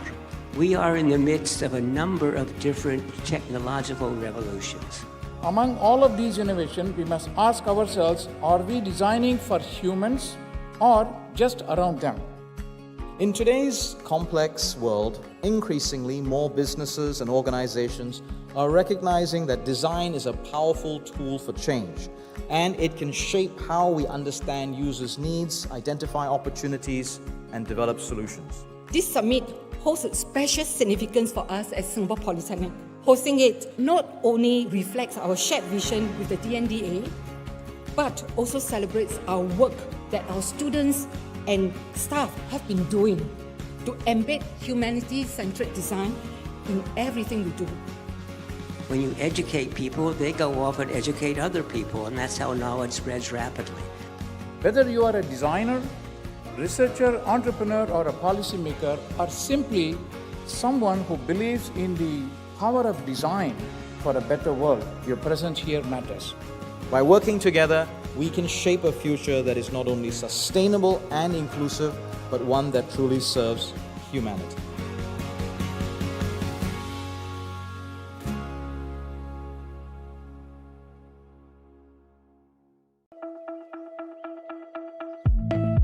In the post-COVID world, things have changed. We can have that paradigm shift to think about how we plan our spaces, and that the power of listening and thoughtful design can create dignity, comfort, and belonging in everyday life. We need to rethink and redesign responsibility. If you want people to be motivated and engage in action over time,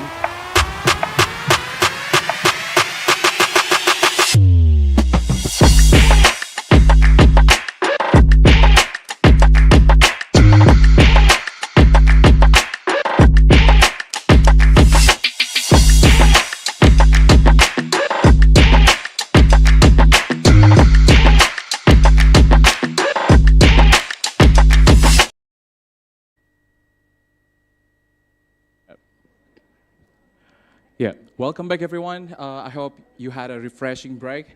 And now, without further ado, let's dive into our second panel discussions, focusing on advancing design thinking and human-centered design education.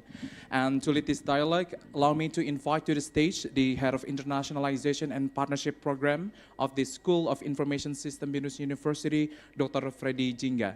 Dr. Jingga, the time is yours. Yes. Hello, good afternoon, everyone. Good afternoon, ladies and gentlemen. So just now being introduced, my name is Freddy Jingga. I'm from the School of Information Systems, BINUS University.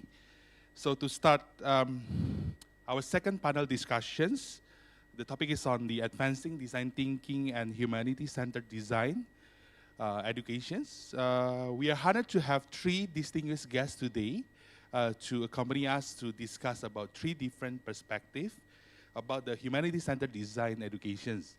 I would like to introduce one by one. We are honored to have them. Bapak Claudius Teddy Gunawan. Do you want to join me, Pak? Bapak Claudius Teddy Gunawan is the Head of Learning and Development, Bank Central Asia. You're supposed to be no. Please, Pak, have a seat. He leads the learning and developments for one of Indonesia's largest and most innovative financial institutions. And I would like to introduce the second speakers. We have Mr. Asnan Abu Bakar from Singapore Polytechnic. Mr. Asnan Abu Bakar is the Senior Specialist at the User Experience Center, Singapore Polytechnic. And last but not least, we would like to introduce Mrs. Tatum Syarifah Adiningrum. Ms. Tatum is the Academic Development Senior Manager at BINUS University. So we have three different perspectives today that we'll be discussing about design thinking and humanity-centered design education with us. So, okay.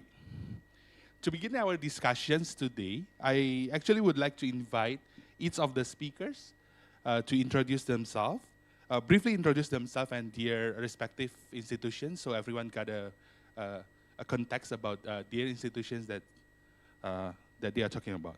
So we would like to start first. The first one, Pak Claudius, do you mind? Please, Pak. Yeah.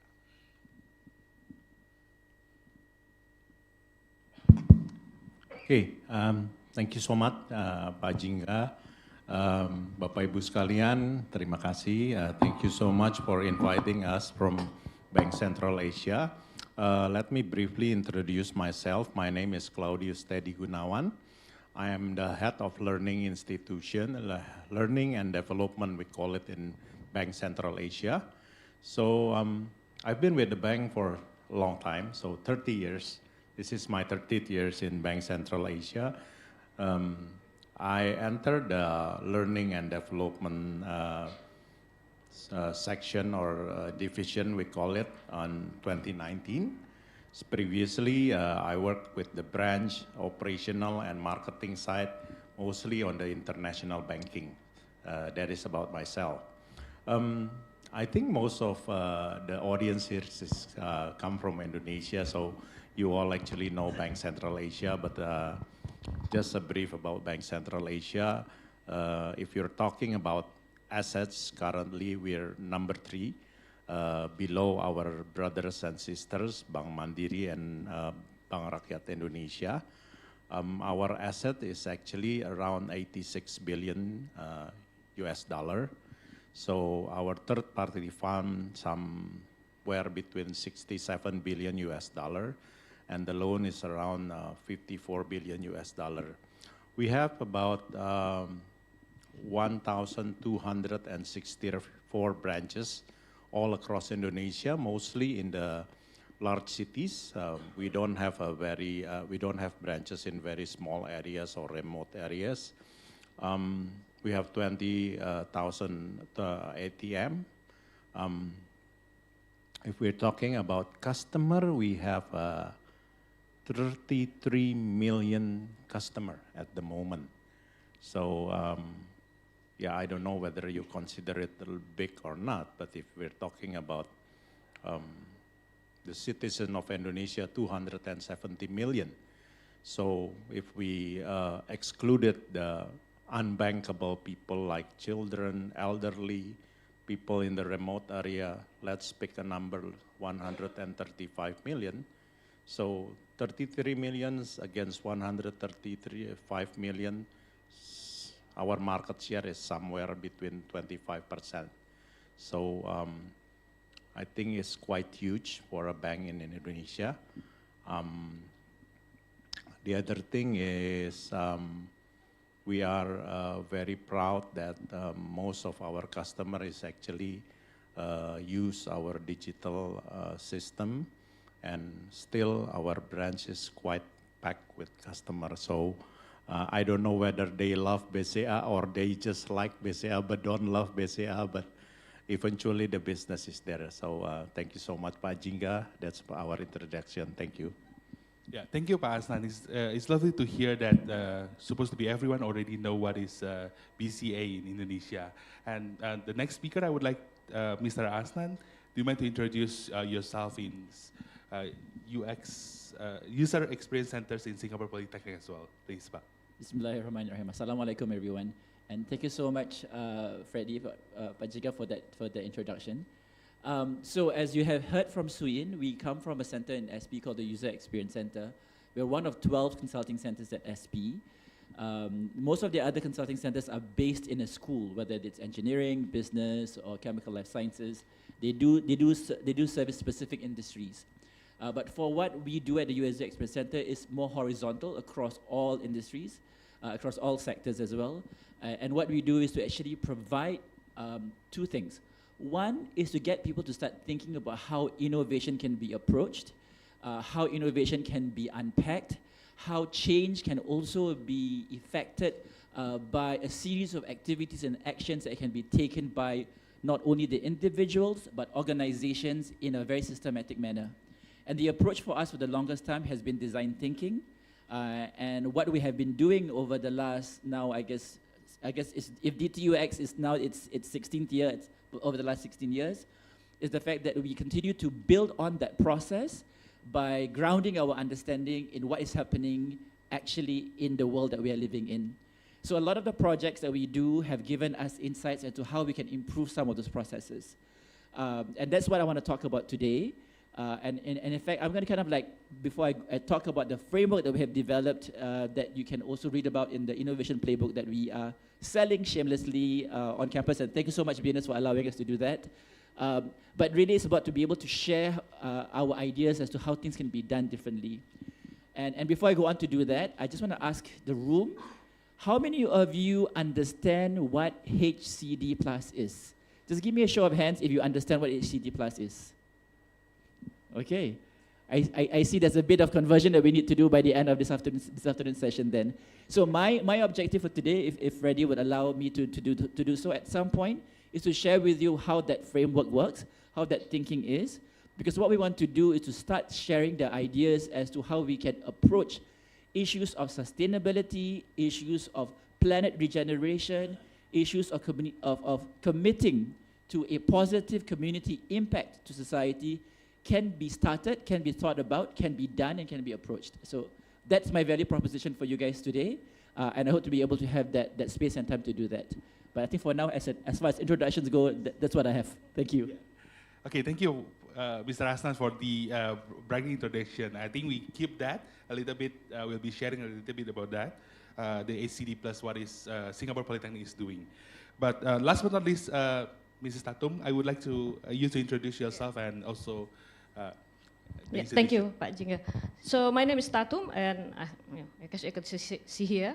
I joined BINUS in 2010, and I was very lucky that at that time, straight away, BINUS was involved in a design thinking project. So we were revisiting our curriculum, focusing on how our students can delve into innovation in a more structured way. And at that time, were the first year that we revisit the whole curriculum and the design. And then I was one of the curriculum academic development specialists. And we turned into design thinking starting at the 2011. And the project evolves until now, actually. So I think I'm here at that capacity for one of the person that looking at design thinking implementation in BINUS. Okay, thank you, Abu Tatum. So today we are going to hear that from these three speakers again with a different perspective coming from the corporate learnings, educations in Indonesia, also educations in Singapore. So I think it will be a fruitful discussion for all of us to have everyone to explain how the design thinking and humanity-centered learning or humanity-centered design learning are being applied within the organizations, and how this approach supports the learning cultures in its institutions, and how do you think about that? Yeah, please, if anyone would like to start, we can start with Pak Claudius again. Is that okay? Thank you, Pak. Okay, thank you, Pak Jingga. If we're talking about design thinking and HCD, we don't really actually name it specifically on our learning platform or actually learning curriculum specifically like that. But if I just can explain to all of the audience here a little bit about what we do, because I come from the corporate side. We do things differently, we do things pragmatically. I have a few slides that I would like to show, if I may. Melissa, can you help with the slide, please? So this is actually a slide that shows you guys our transaction, number of transactions. We process around 200 million transactions a day. Maximum at the moment, 200 million transactions a day. During, that is actually in 2025. During 2005, our transaction, of course, less than that. But if you're talking about the percentage of the transaction, we have a digital channel. You're talking about mobile banking, internet banking, that will be including the ATM. So this channel is actually 80% of our transaction. So if we have more than 1,000 branches across Indonesia, that is only processing like 20% of the transaction. As years goes by, in the 2015, the digital transaction goes up. So the number of transaction goes up. The digital transaction is taking a lot of portion than the branches transaction. So the branches transaction is only in 2015 is only 4.4%. Yeah. In September 2025, the number of transaction at our branch is only 0.2%. But if I know in here is a lot of Indonesian, and you know BCA branches is very busy. We even, Professor, we have appreciation. BCA is, our bank is actually called Bank Central Asia, but in Indonesia, people used to call it Bank Capek Antri. So the bank which is very tired of queuing. So yeah, that is actually what happened with our branch, even though the transaction is only 0.2%. So most of the transaction, 99.8%, is done in ATM, internet banking, or digital transaction. If I may go to the next slide, please. So this will be showing you the number of our customer segmentation. If you see the number of customer segmentation on the left, that will show you the generation that actually become our customer. If you can see, it is actually dominated by the Gen Z. It's 76%, the Gen Y is 18%, the Gen X is only 3.9%, while the Boomers is 0.2%. Alpha, of course, they just recently have their national idea. They just happen to have their first bank account, only 1%. But if you see on the right side, ladies and gentlemen, third-party fund, you look at the Boomers, they have 2.5% of the money that kept in the bank. You see the Gen X, they have 22.3% of the money that kept in the bank. You see the Gen Y, they have 36%. All of them is actually nearly have 60% of the fund that actually kept in our bank. Meaning what? Meaning the deep pocket customer is actually owned by the older generation, correct? So if you're talking about UX, you're talking about digitalization. Who will use the digitalization? The young people, the Gen Z. They love how to use the internet banking. They love how to use the mobile banking.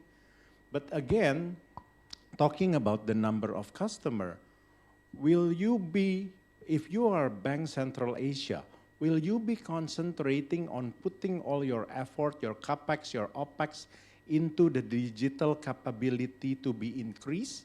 Or you will be investing on the branches where the deep pocket customer, the older generation, they love to come to the branch. They like to feel our, how do you say it, priority customer lounge. They love to see our customer service. They love to see our Satpam, the security. Satpam BCA, you know, the security of BCA. They say they're very friendly. They give you umbrellas, they give you candies, and they help you with the transaction. So if you're BCA, which one do you will be investing? Is it the digitalization or the, if you're investing in the branches for the deep pocket customer, meaning you have to have more employees. More employees meaning more money. Employees were in BCA, we have less than 3% turnover, Professor. Believe it or not, this is my 30th year with Bank Central Asia.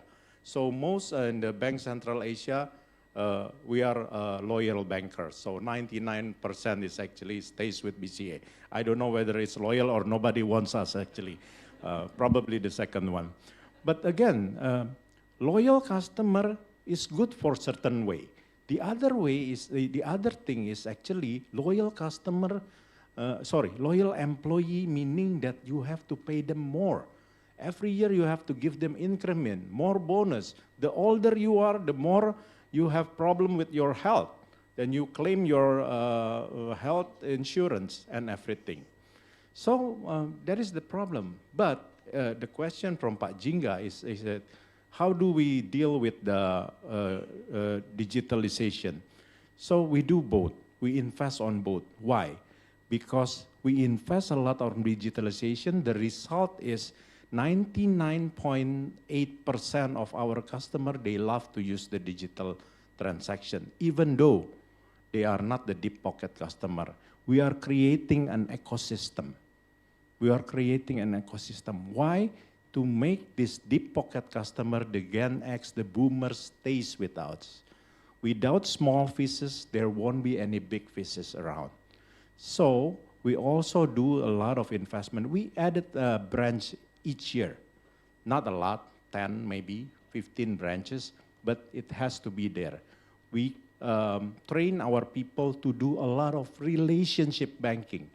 We do a lot of digitalization in our bank, our branch, a lot of digitalization, even though the older people having difficulties to do, push the button, everything and that, they have people, they have BCA people who are willingly to help them to do the transaction. That is what you call humanity in digitalization. So I'm going to stop there. I think that's quite giving you all the big picture about what we do today, Pak Jingga. Thank you. Thank you, Pak Claudius. So it's like what we know, right? Just now, Pak Claudius also just mentioned. Just a follow-up, one follow-up question, Pak Claudius. Yes. So when managing a lot of, it's so from the stories of Pak Claudius that BCA is very concerned on the users.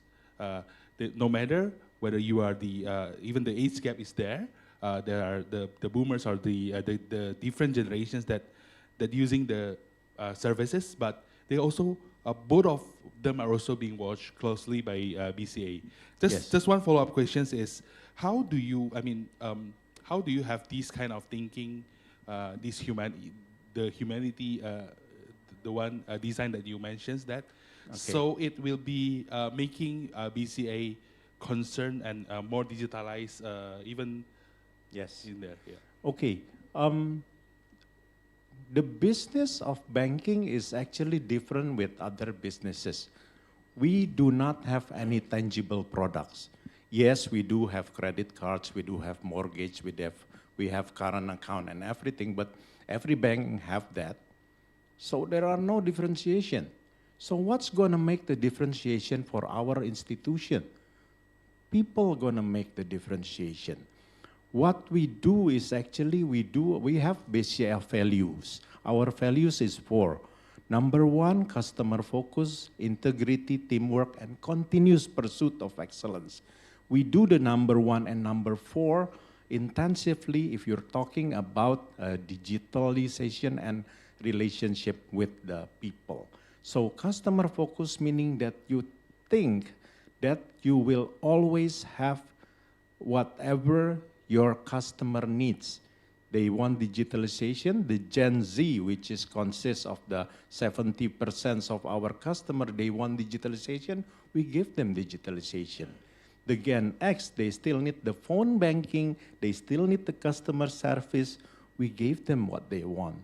So that things come out that we are not dealing with machine. We are dealing with human. Our customer is human, they want to be treated as human. There are one story, I don't know whether anybody, I know Pak Ferry Winoto, he likes to come to Japan. In Japan, there are a hotel that is actually nobody serve you there. It's only robots, but I don't think Indonesian will go there, BCA is actually a local bank. We don't have presence in overseas.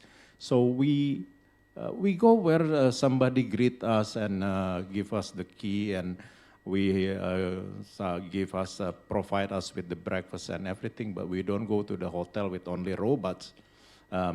That is what we do at BCA. That is what we call it the human relationship. Okay, thank you, Pak Jingga. Okay, thank you, Pak Claudius. So we're coming back again about the learnings soon, Pak.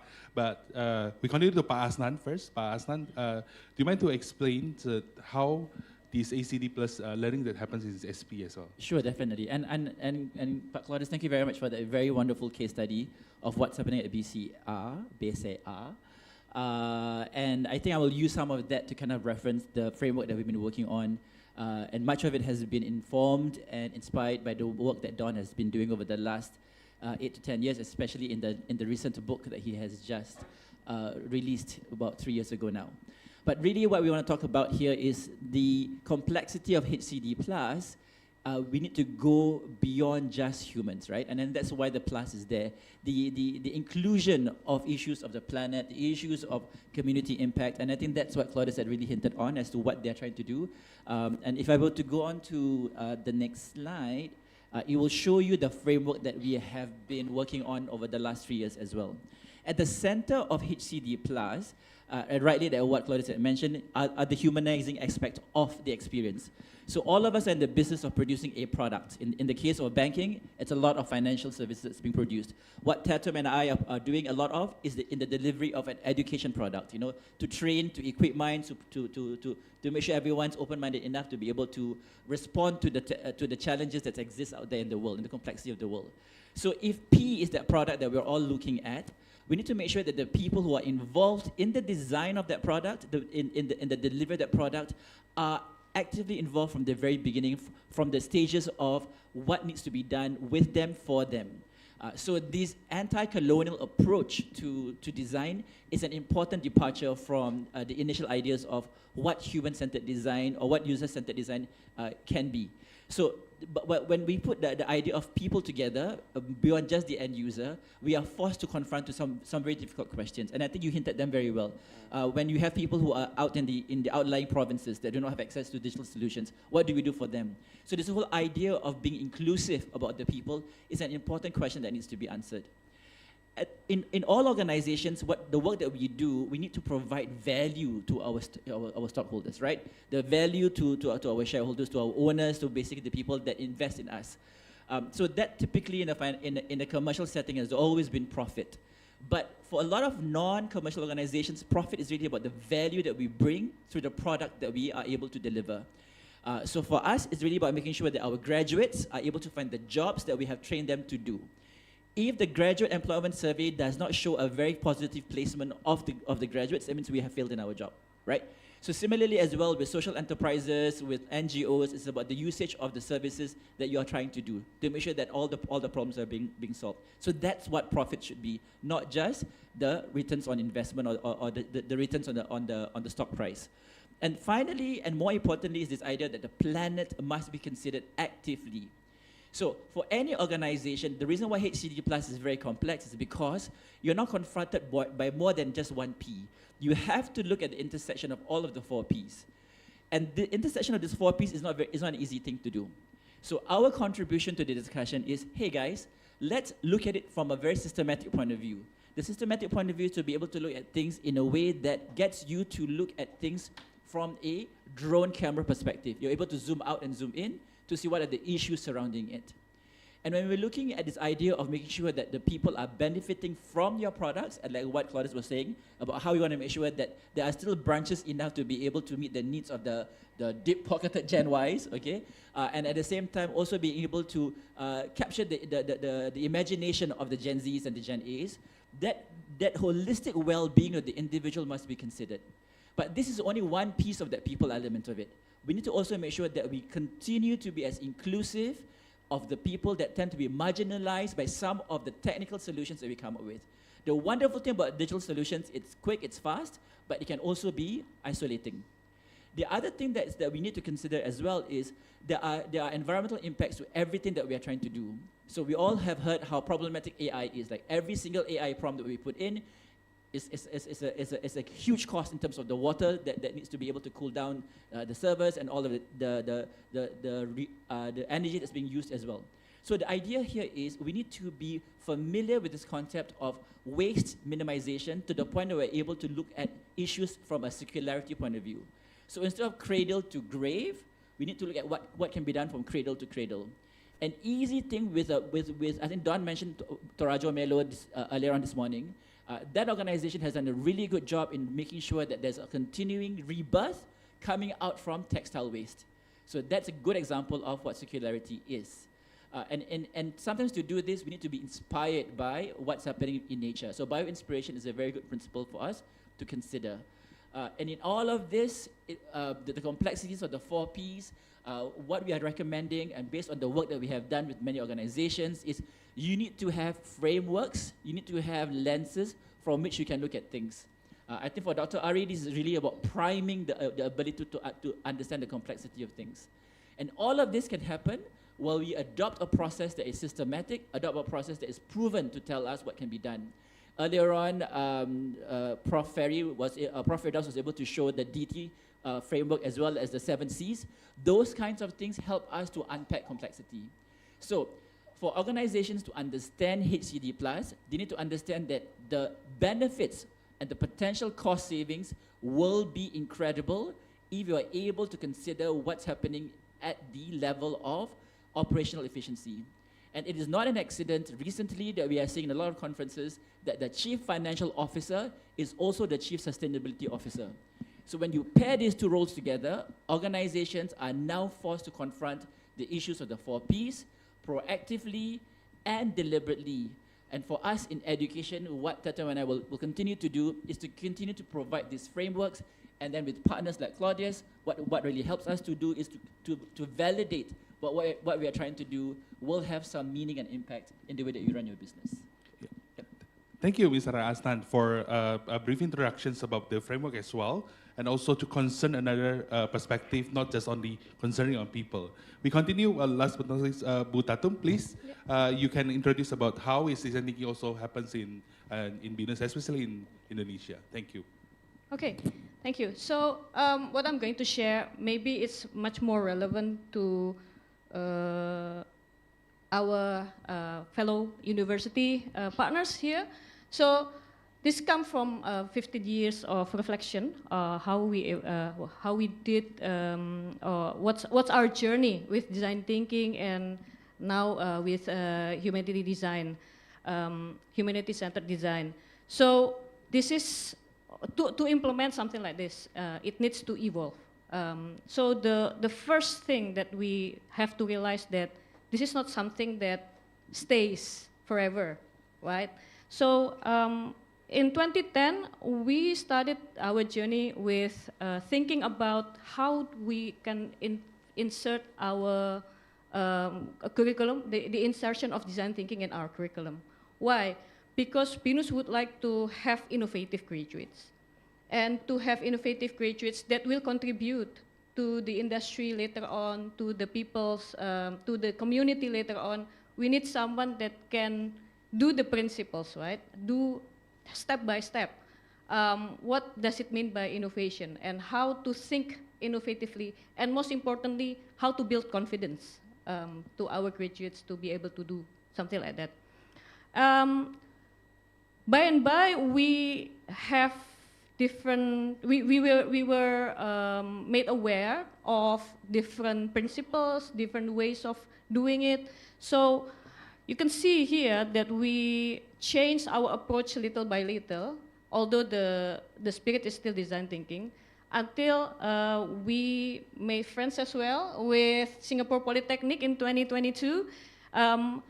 So we embraced the model for humanity-centered design. Although the seed of it, we already implement in 2019. At that time, we start to embed social entrepreneurship in our curriculum.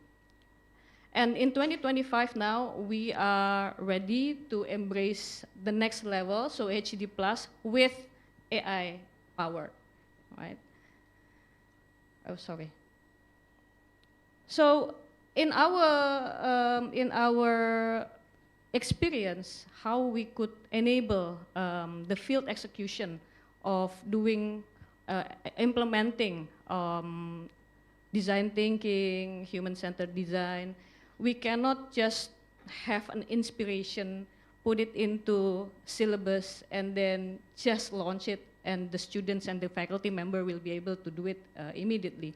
It takes a lot of time and effort. So if you can see here, based on our experience, we need, like what Prof. Heri said earlier, chief. Yeah. a chief. And at that time, actually, Prof. Ferry was our chief. So he insisted that we need to be innovative. We need to put innovation into the curriculum. So we started with a model. We designed the curriculum, but we also empower people. We recruited faculty members from different backgrounds, not only, for example, business background or design background, but we have multiple people from multiple backgrounds, and they collaborate and they make the curriculum together. And we made also the material together, and that really empowers the execution because we co-create, we co-created, and then people feel that they have contribution and there is a high buy-in in that. But also, I think is key is that we strengthen the institution by making a dedicated entrepreneurship center. In that, the entrepreneurship center manage all the courses that is related with design thinking, social entrepreneurship as well. So we have dedicated SME. Apa ya SME itu ya? Small medium enterprises. No. Oh, yes. the subject matter expert. Subject matter expert. Subject matter expert. So we have dedicated center and we have dedicated subject matter expert, and that really accelerates the execution of this design thinking curriculum. But by and by, we also have the contribution from industry partners. So we partners with PCA, right? We share what's design thinking, and then we learn what is needed in the industry. So we have a very good collaboration with our partners, and then also university collaboration. So we learn Innopeda, innovation pedagogy from Finnish University. And then we also learn about HDD Plus from Singapore Polytechnic. And that gives us the input that we need to keep our curriculum about innovation abreast. But I think the most important is what we learn about how we actually teach our students, right? As I said before, it is very hard if we just write down a curriculum, subscribe to a textbook, and then give it to faculty members and teach it like that. It needs to be broken down into principles, right? So design thinking, human-centered design, humanity-centered design now become a pedagogical approach for us. So we engage structured scaffolding in which the course design and process design is already designed from the very beginning, structurally, session by session. And then we also understand there is adaptive scaffolding, which is how the university teachers, the faculty members need to adopt how do we teach this, because Indonesian students is not the same as students from other countries, in which we found that although we always want our courses delivered using student-centered learning. What is student-centered learning? Is teaching not student-centered learning? Teaching is student-centered learning, right? So there is a different adoption of student-centered learning. So we come with the priming. Teacher needs to be authority. Teachers need to be expert and also as coach. And that we think that the result is quite good because students think that with the guidance of the faculty member, with their teachers, they learn empathy. And empathy gives them the capability to subscribe to sustainable entrepreneurship skills, for example, but also to change their mindset. So I think that's how we would like this we would like to introduce this as well to other universities as one of the pedagogical approach for the HDD Plus. Okay, thank you, Bu Tatum. It's a good things that you also share about the university collaborations with the other institution as well as the industry to make the learnings become more, have a better experience, and also how that innovations principles is also becoming a pedagogical approach for all of the students. I just go for Pak Claudius and all the panelists. It's a follow-up questions about how the design thinking or the humanity-centered design learnings that happens. How is the learnings happens in the industry, especially in BCA? Let's say, how come that you have the mindset, the mindset when you mentions the BCA security, they're focusing on how to treat people, how to giving more values on that. Beside the BCA values, is there any special learning or any special activities that you've done so the team, or let's say the people, the employee in Bank Central Asia can have more innovative solutions to treat the customer? Is there any approach? Okay.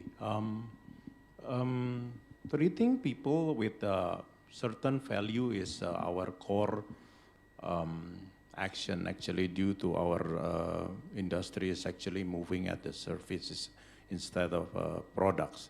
But if you're talking about learning at our organization or institution, that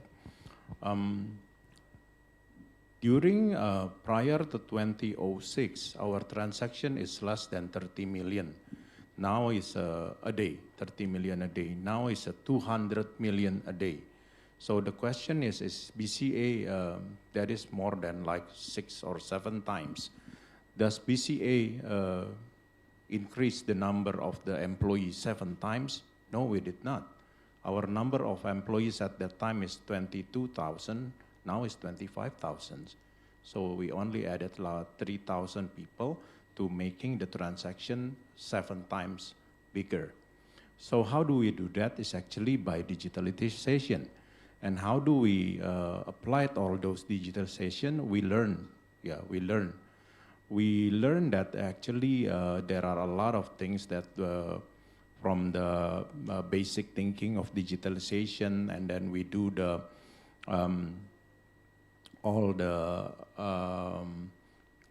all the implementation, like low code, like design thinking, UI, UX, and everything, including the getting along with the community. Those are the RPA, the API. We do all those things to help our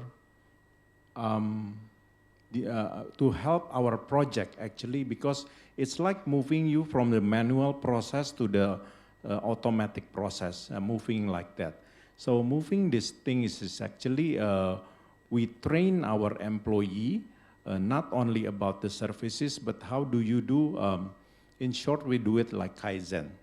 So Kaizen in digitalization. In short, that all those things, the low code, the RPA, and all the digitalization system help us to be more efficient in doing our working, actually, like that. Okay, Pak, thank you for being sharing about that kind of things. I go to the next speaker, Pak Hasnan. Do you mind to also elaborate more about, you mentioned that we also need to concern about the humanity or the societal impact that happens. Do you mind to elaborate more? I mean, how is it that kind of things can be adapt to for us in advancing the design thinking that we already learned? How to adapt that? I mean, sure. I think one of the things that we have done when we work a lot with industry partners, and I think about 40% of our time at the center is actually to build up capability development with organizations, whether they are banks, government offices, or even other commercial organizations.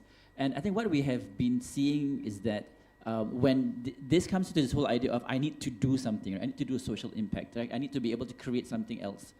And how many of us actually in this room live our lives by a to-do list? How many of you have a to-do list on an everyday basis? To-do list? No? You all are just living your life vicariously without a to-do list? You're very going by the flow and all that kind of stuff. I think we all have a to-do list, whether mentally or whether it's physically in our schedule book, right? But I think the movement that we are trying to get people to think about now is, instead of coming up with a how-to-do list, is we come up with a what do we want to be list. how to be list. So the impact that we want people to create out of the work that they are doing, whether they are a social enterprise, which is very clear that they have a much bigger lofty goal, or whether they're a commercial organization that is driven by the bottom line, the question that we begin to ask a lot of our partners is that, what is the role that you want to play in that space where you are preserving and regenerating the environment, regenerating the community for a much better tomorrow? That role that you play in your to-be role, it will dictate the kinds of actions that you are going to take, the kinds of prioritization that you will also have to put into play to put that vision into reality. So right now, as much as what we're trying to say here is we are trying to get people to move the way that they're thinking about stuff. The paradigm shifts is not a cliche. The paradigm shifts are becoming even more important today than ever before, because the commitment that we have to the generations that come after us, I think like what Don used to say is that, we ruined it for you guys, now it's up to you guys to solve it. So as people who are in an early generation that have benefited from the experiences of what we have seen on the industry floor, as well as what's happening at the thought leadership space, is to be able to contribute to you on what can be done to rethink about some of these problems so that we can continue to work together towards a much better solution, which is a better tomorrow. So that's my answer. Thanks. Thank you, Pak Asnat, for sharing that. Also, to Bu Tatum, I also have one question about when you share about that you're implementing the ACD process in the teaching of the students. How is that impacting the students? Is that making it more innovative, or because I know the learning culture is totally different in Indonesia, and they are usually will be only listening what the lectures are teaching in front. Yeah. And how is it improving? I think one of the most important thing that we need to understand is that to teach this kind of class, we cannot teach. They need to experience it. So these classes are designed so that students need to go to the field. And to be able to make it impactful, they need to be engaged with projects that is very different from what they experienced before. So that's why we hooked some of these classes into SDG. Yeah. So for example, after teaching, I'm teaching fast-track students for the last 4 or 5 years. And we want them to go to the field and make a project out of, with SDGs hooked on it. And the most common project that comes is about waste or about inequality.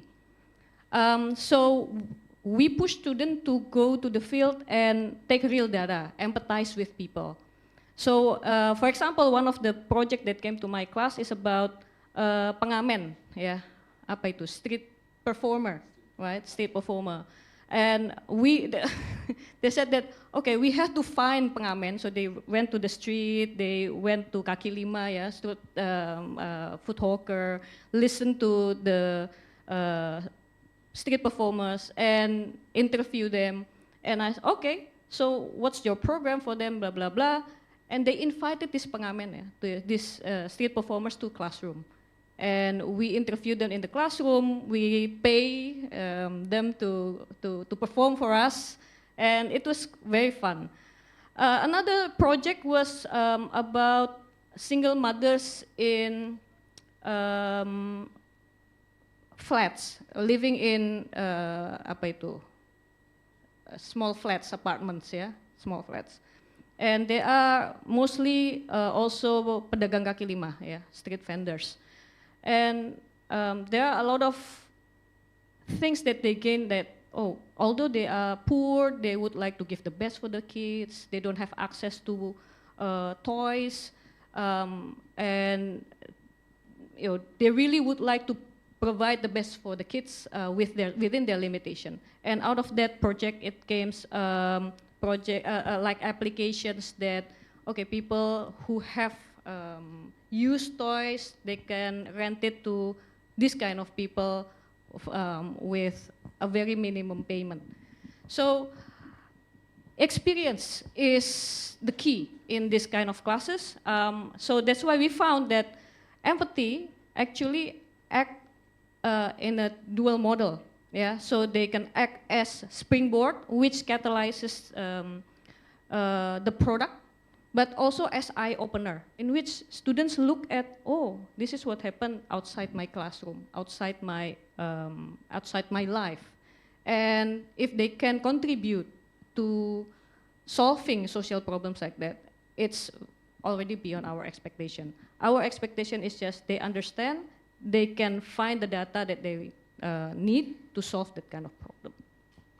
Okay, thank you, Bu Tatum. So it's a good sharing that also the outreach can give a better experience for the students to understand what happens in the field, in the reality. So we come up to the last part, our sessions. I also would like to ask Bu Tatum, first at the beginning, is to close this. So what should be our shared missions, do you think? Because we have 3 different perspectives, right? The first one from Pak Claudius explaining about how is the innovations or the design thinking also happens in BCA concerning our people. Pak Hasan is also mentioning about how is it going to be, we need to be taking care of more on the society impact and also looking at the things not only what they are facing, but also we need to zoom out to see on what happens outside. And then from BINUS is also strengthening about the collaborations that happens, not only just in class learning, but also the outreach that happens. So what do you think that will be our shared mission between these 3 different perspectives to be adapting or advancing the human-centered, humanity-centered design education? I think the most straightforward would be we need to collaborate more. So when we started this journey 15 years ago, we were like, no one is with us, yeah. But as we found more friends and we collaborate more, the model becomes much more sophisticated. And we have access to other projects as well that enrich both the faculty members and also the students. I think that is very, very valuable. Like BINUS mission and mission is about fostering and empowering the society. So we work with the immediate surrounding, but now we can also be part of the global conversation. I think the consortium is one of the best ways to work together. Okay, thank you, Bu Tatum. So, Pak Hasan, please. Okay, I just want to say, just lean into the complexity. Do not shy away from it. Lean into it. Use lenses that have been brought to you by other people, whether it's Don Norman's book or our book or any other or any other philosopher out there. Lean into the complexity to look at what can be done to unpack that complexity and then start working on it incrementally. It will not be that quick win solution that will make that lasting impression, but it was going to be that causality that we understand really well, that we will be able to then solve that problem together in collaboration with industry and other partners. Thank you, Pak Hasan. Pak Claudius, do you mind to add more? Okay, ladies and gentlemen, if you have you buy a stock, do you really care what the company do, or you care that the stock is going up and making a profit for you?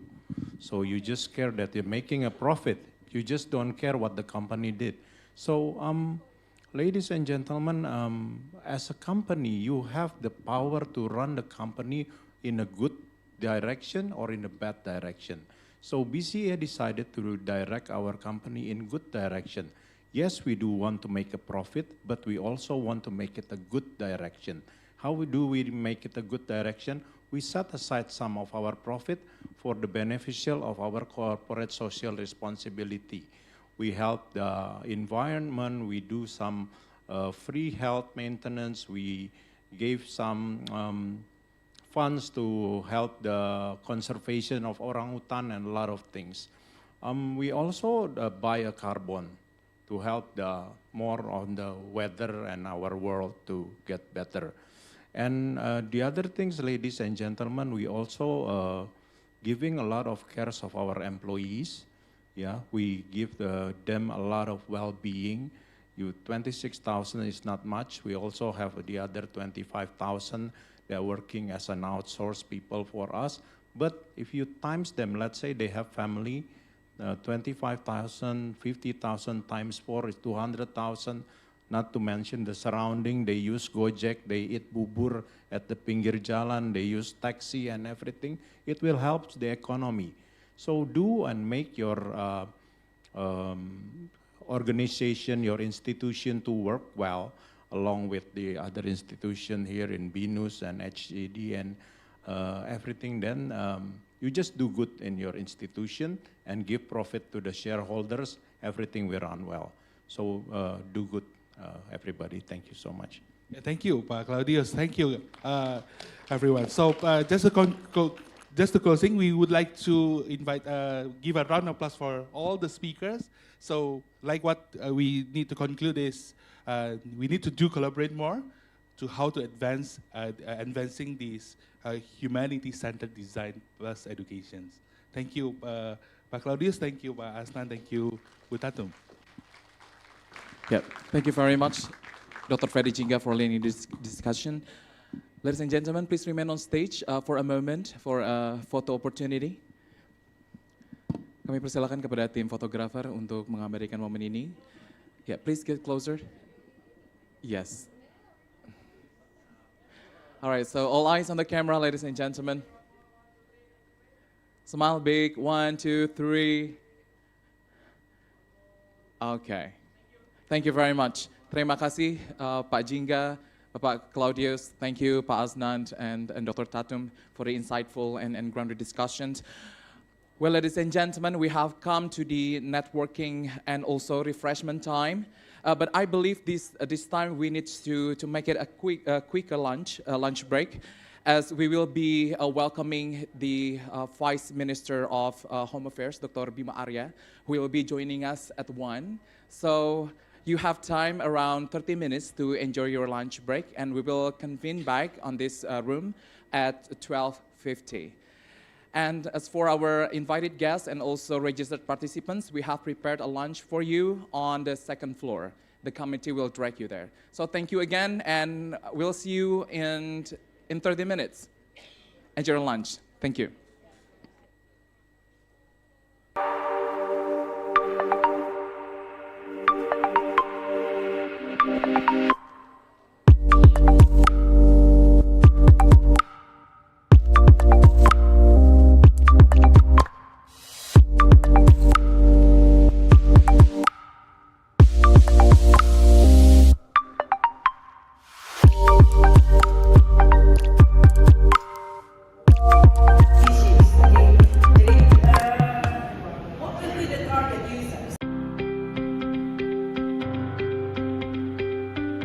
BINUS University has long been recognized as a pioneer in innovation-driven education in Indonesia.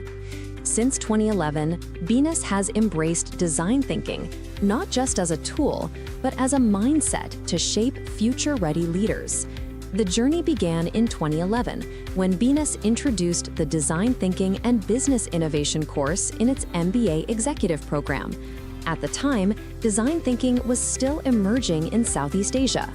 BINUS saw its potential to help leaders navigate uncertainty through empathy, experimentation, and co-creation. Encouraged by its impact, BINUS expanded design thinking across all MBA programs and into undergraduate courses, especially in entrepreneurship, information systems, and design studies. Today, every BINUS undergraduate experiences design thinking through a mandatory entrepreneurship course. This approach has empowered students to win innovation competitions, launch startups, and create meaningful solutions. Design thinking became more than a subject. It became a way of thinking and doing. BINUS extended its impact beyond academia. Through corporate training programs, design thinking workshops helped companies foster innovation, align teams, and solve complex challenges collaboratively. Through initiatives like Teach for Indonesia and Social InnoCamp, students apply design thinking to real-world social challenges. Working alongside communities, they co-create sustainable and empathetic solutions. As global challenges grow more complex, BINUS continues to evolve its approach. Today, design thinking at BINUS considers not only human needs, but also sustainability, ethics, and long-term impact. Innovation is no longer just about solving problems. It's about designing a better future for all. From classrooms to communities, from students to CEOs, BINUS University leads with empathy, creativity, and purpose. Because at BINUS, we believe education should not only inform, it should transform.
Design is about changing the world.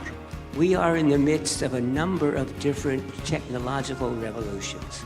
Among all of these innovations, we must ask ourselves, are we designing for humans or just around them? In today's complex world, increasingly more businesses and organizations are recognizing that design is a powerful tool for change, and it can shape how we understand users' needs, identify opportunities, and develop solutions. This summit holds a special significance for us at Singapore Polytechnic. Hosting it not only reflects our shared vision with the DNDA, but also celebrates our work that our students and staff have been doing to embed humanity-centered design in everything we do. When you educate people, they go off and educate other people, and that's how knowledge spreads rapidly. Whether you are a designer, researcher, entrepreneur, or a policymaker, or simply someone who believes in the power of design for a better world, your presence here matters. By working together, we can shape a future that is not only sustainable and inclusive, but one that truly serves humanity.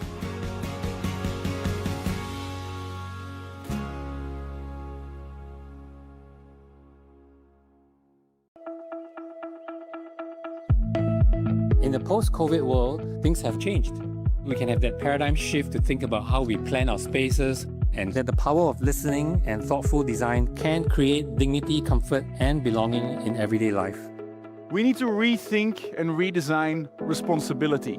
If you want people to be motivated and engage in action over time, you have to give them hope.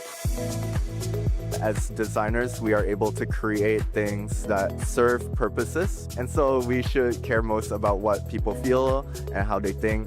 We want to break down the barriers and really foster that collaboration amongst designers and their stakeholders. Don't distribute solutions, distribute the ability to solve. Because things will change, people will move, context will shift.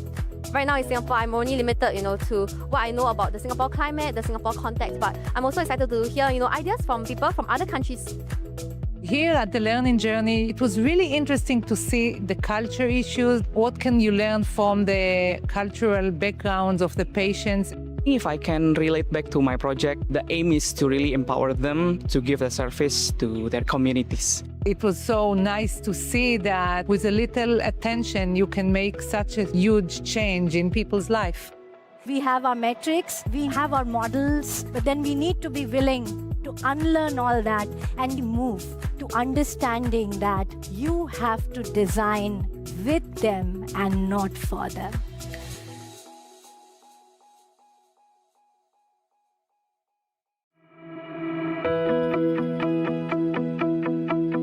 My message is a message of hope.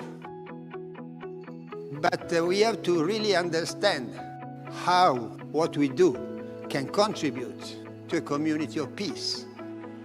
Most problems are not money problems. Most problems are human-related problems.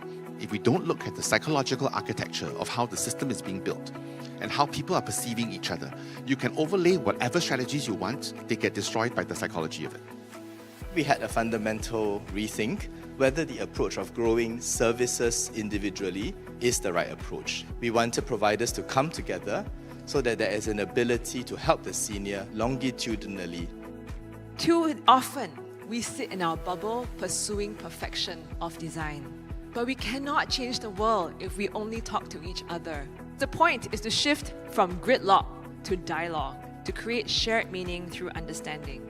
I can honestly say that this is by far the best professional conference I have ever attended.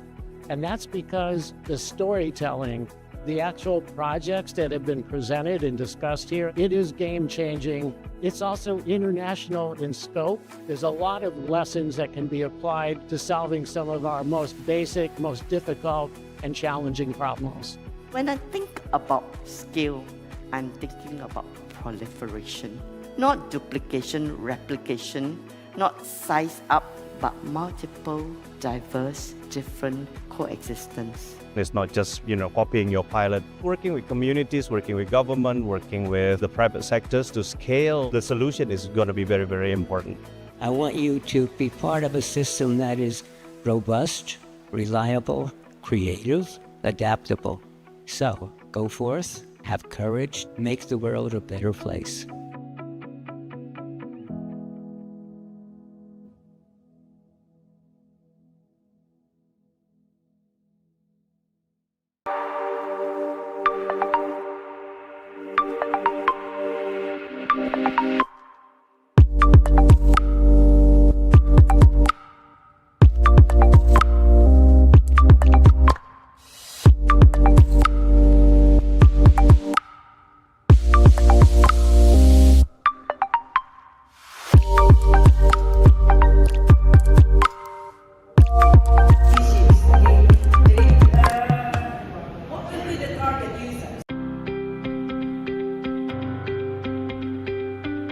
BINUS University has long been recognized as a pioneer in innovation-driven education in Indonesia. Since 2011, BINUS has embraced design thinking, not just as a tool, but as a mindset to shape future-ready leaders. The journey began in 2011, when BINUS introduced the Design Thinking and Business Innovation course in its MBA executive program. At the time, design thinking was still emerging in Southeast Asia.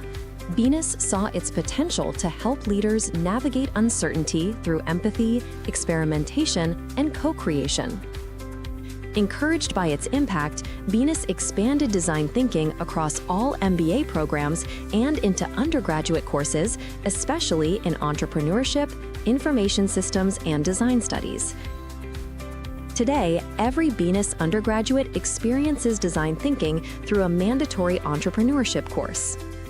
This approach has empowered students to win innovation competitions, launch startups, and create meaningful solutions. design thinking became more than a subject. It became a way of thinking and doing. BINUS extended its impact beyond academia. Through corporate training programs, design thinking workshops helped companies foster innovation, align teams, and solve complex challenges collaboratively. Through initiatives like Teach for Indonesia and Social InnoCamp, students apply design thinking to real-world social challenges. Working alongside communities, they co-create sustainable and empathetic solutions. As global challenges grow more complex, BINUS continues to evolve its approach. Today, design thinking at BINUS considers not only human needs, but also sustainability, ethics, and long-term impact. Innovation is no longer just about solving problems. It's about designing a better future for all. From classrooms to communities, from students to CEOs, BINUS University leads with empathy, creativity, and purpose. Because at BINUS, we believe education should not only inform, it should transform.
Design is about changing the world. We are in the midst of a number of different technological revolutions. Among all of these innovations, we must ask ourselves, are we designing for humans or just around them? In today's complex world, increasingly more businesses and organizations are recognizing that design is a powerful tool for change, and it can shape how we understand users' needs, identify opportunities, and develop solutions. This summit holds a special significance for us at Singapore Polytechnic. Hosting it not only reflects our shared vision with the DNDA, but also celebrates our work that our students and staff have been doing to embed humanity-centered design in everything we do. When you educate people, they go off and educate other people, and that's how knowledge spreads rapidly. Whether you are a designer, researcher, entrepreneur, or a policymaker, or simply someone who believes in the power of design for a better world, your presence here matters. By working together, we can shape a future that is not only sustainable and inclusive, but one that truly serves humanity.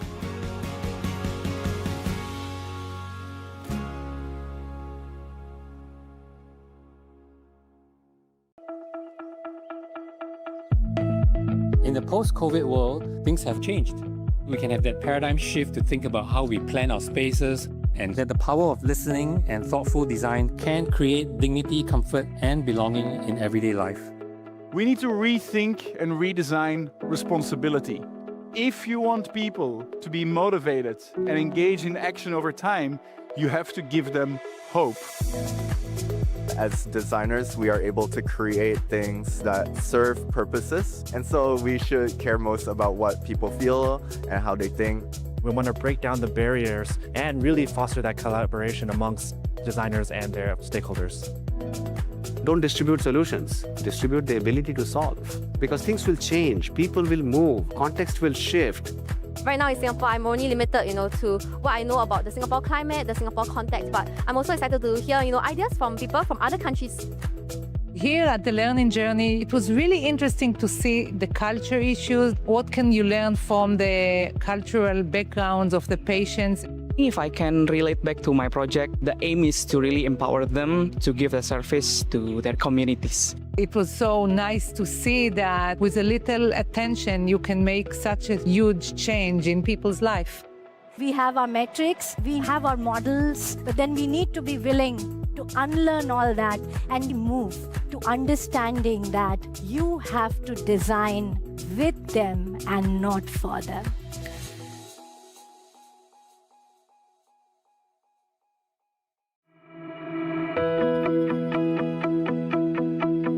My message is a message of hope. But we have to really understand how what we do can contribute to a community of peace. Most problems are not money problems. Most problems are human-related problems. If we don't look at the psychological architecture of how the system is being built and how people are perceiving each other, you can overlay whatever strategies you want, they get destroyed by the psychology of it. We had a fundamental rethink whether the approach of growing services individually is the right approach. We wanted providers to come together so that there is an ability to help the senior longitudinally. Too often, we sit in our bubble pursuing perfection of design. But we cannot change the world if we only talk to each other. The point is to shift from gridlock to dialogue, to create shared meaning through understanding. I can honestly say that this is by far the best professional conference I have ever attended. And that's because the storytelling, the actual projects that have been presented and discussed here, it is game-changing. It's also international in scope. There's a lot of lessons that can be applied to solving some of our most basic, most difficult, and challenging problems. When I think about scale, I'm thinking about proliferation. Not duplication, replication, not size up, but multiple, diverse, different coexistence. It's not just, copying your pilot. Working with communities, working with government, working with the private sectors to scale the solution is going to be very, very important. I want you to be part of a system that is robust, reliable, creative, adaptable. So, go forth, have courage, make the world a better place.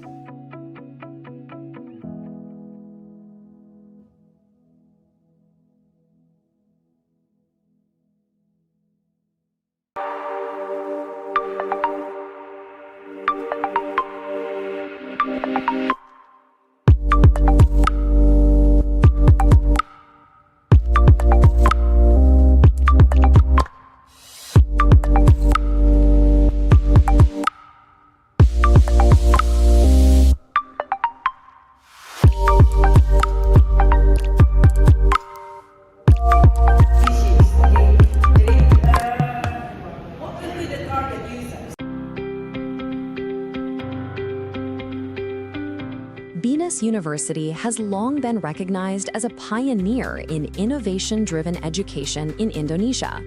Since 2011, BINUS has embraced design thinking, not just as a tool, but as a mindset to shape future-ready leaders. The journey began in 2011 when BINUS introduced the Design Thinking and Business Innovation course in its MBA executive program. At the time, design thinking was still emerging in Southeast Asia. BINUS saw its potential to help leaders navigate uncertainty through empathy, experimentation, and co-creation. Encouraged by its impact, BINUS expanded design thinking across all MBA programs and into undergraduate courses, especially in entrepreneurship, information systems, and design studies. Today, every BINUS undergraduate experiences design thinking through a mandatory entrepreneurship course. This approach has empowered students to win innovation competitions, launch startups, and create meaningful solutions.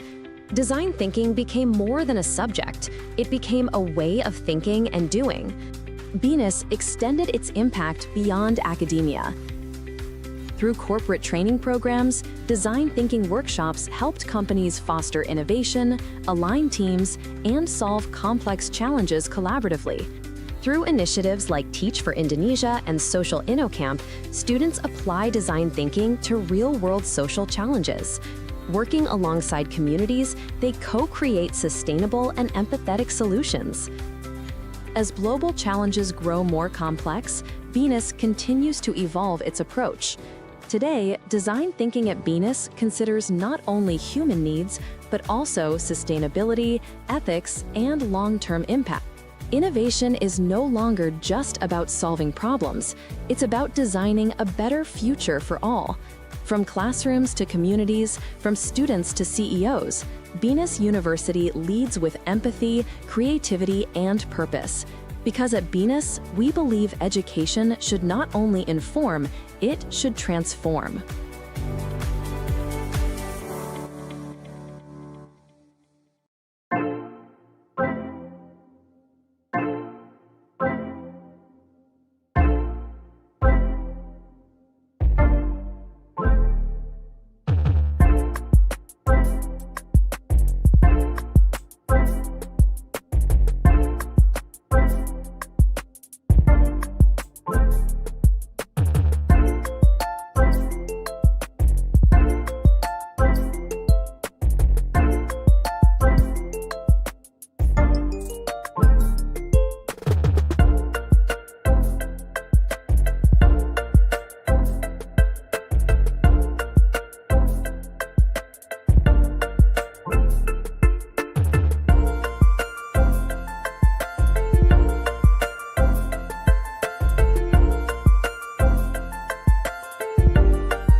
Design is about changing the world.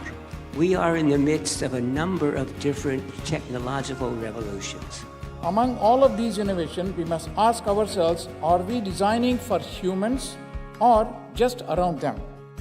In today's complex world, increasingly more businesses and organizations are recognizing that design is a powerful tool for change, and it can shape how we understand users' needs, identify opportunities, and develop solutions. This summit holds a special significance for us at Singapore Polytechnic. Hosting it not only reflects our shared vision with the DNDA, but also celebrates our work that our students and staff have been doing to embed humanity-centric design in everything we do. When you educate people, they go off and educate other people, and that's how knowledge spreads rapidly. Whether you are a designer, researcher, entrepreneur, or a policymaker, or simply someone who believes in the power of design for a better world, your presence here matters. By working together, we can shape a future that is not only sustainable and inclusive, but one that truly serves humanity.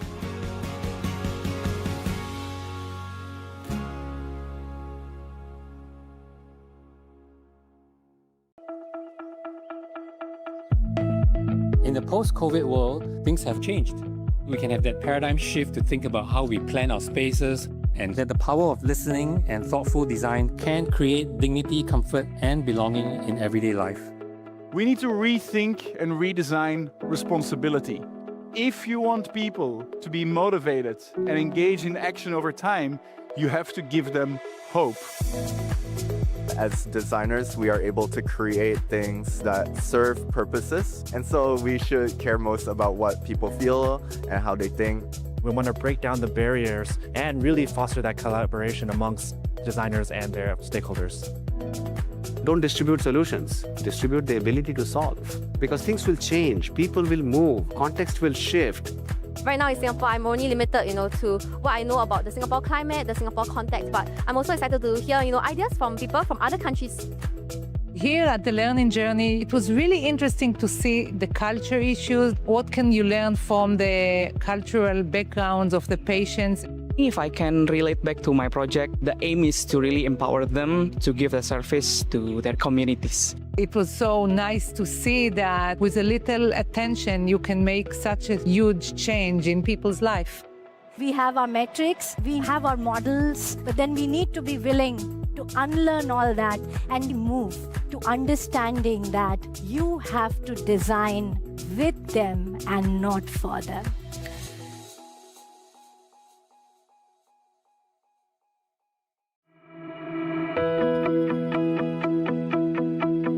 My message is a message of hope. But we have to really understand how what we do can contribute to a community of peace. Most problems are not money problems. Most problems are human-related problems. If we don't look at the psychological architecture of how the system is being built and how people are perceiving each other, you can overlay whatever strategies you want, they get destroyed by the psychology of it. We had a fundamental rethink whether the approach of growing services individually is the right approach. We wanted providers to come together so that there is an ability to help the senior longitudinally. Too often, we sit in our bubble pursuing perfection of design. But we cannot change the world if we only talk to each other. The point is to shift from gridlock to dialogue, to create shared meaning through understanding. I can honestly say that this is by far the best professional conference I have ever attended. And that's because the storytelling, the actual projects that have been presented and discussed here, it is game-changing. It's also international in scope. There's a lot of lessons that can be applied to solving some of our most basic, most difficult, and challenging problems. When I think about scale, I'm thinking about proliferation. Not duplication, replication, not size up, but multiple, diverse, different coexistence. It's not just, copying your pilot. Working with communities, working with government, working with the private sectors to scale the solution is going to be very, very important. I want you to be part of a system that is robust, reliable, creative, adaptable. So, go forth, have courage, make the world a better place.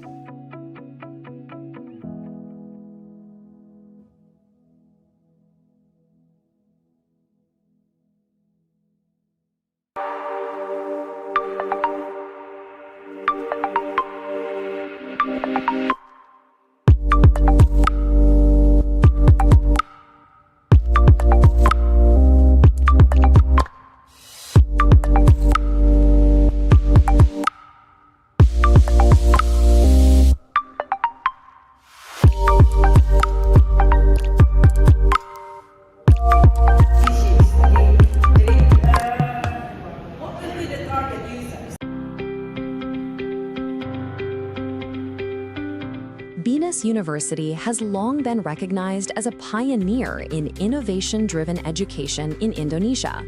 Since 2011, BINUS has embraced design thinking, not just as a tool, but as a mindset to shape future-ready leaders. The journey began in 2011, when BINUS introduced the Design Thinking and Business Innovation course in its MBA executive program. At the time, design thinking was still emerging in Southeast Asia. BINUS saw its potential to help leaders navigate uncertainty through empathy, experimentation, and co-creation. Encouraged by its impact, BINUS expanded design thinking across all MBA programs and into undergraduate courses, especially in entrepreneurship, information systems, and design studies. Today, every BINUS undergraduate experiences design thinking through a mandatory entrepreneurship course. This approach has empowered students to win innovation competitions, launch startups, and create meaningful solutions. Design thinking became more than a subject. It became a way of thinking and doing. BINUS extended its impact beyond academia. Through corporate training programs, design thinking workshops helped companies foster innovation, align teams, and solve complex challenges collaboratively. Through initiatives like Teach for Indonesia and Social InnoCamp, students apply design thinking to real-world social challenges. Working alongside communities, they co-create sustainable and empathetic solutions. As global challenges grow more complex, BINUS continues to evolve its approach. Today, design thinking at BINUS considers not only human needs, but also sustainability, ethics, and long-term impact. Innovation is no longer just about solving problems. It's about designing a better future for all. From classrooms to communities, from students to CEOs, BINUS University leads with empathy, creativity, and purpose. Because at BINUS, we believe education should not only inform, it should transform.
Design is about changing the world. We are in the midst of a number of different technological revolutions. Among all of these innovations, we must ask ourselves, are we designing for humans or just around them? In today's complex world, increasingly more businesses and organizations are recognizing that design is a powerful tool for change, and it can shape how we understand users' needs, identify opportunities, and develop solutions. This summit holds a special significance for us at Singapore Polytechnic. Hosting it not only reflects our shared vision with the DNDA, but also celebrates our work that our students and staff have been doing to embed humanity-centered design in everything we do. When you educate people, they go off and educate other people, and that's how knowledge spreads rapidly.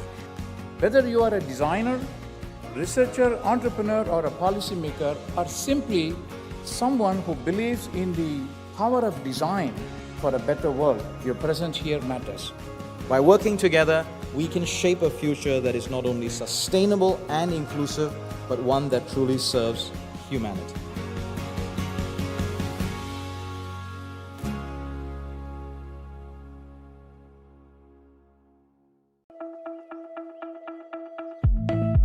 In the post-COVID world, things have changed.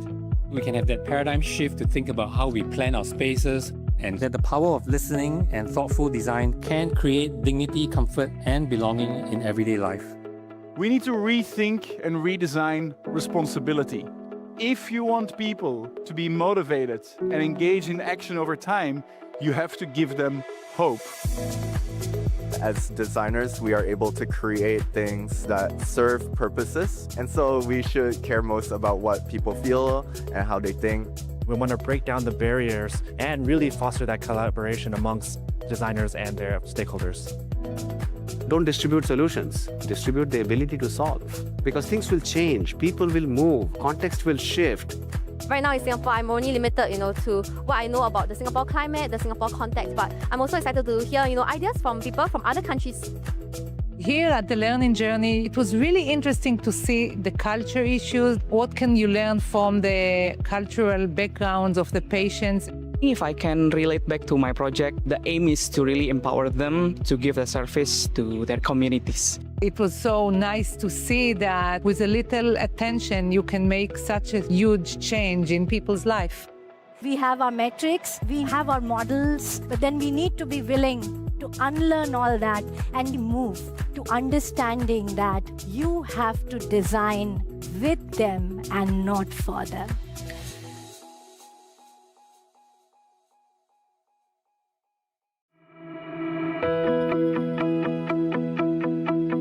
My message is a message of hope.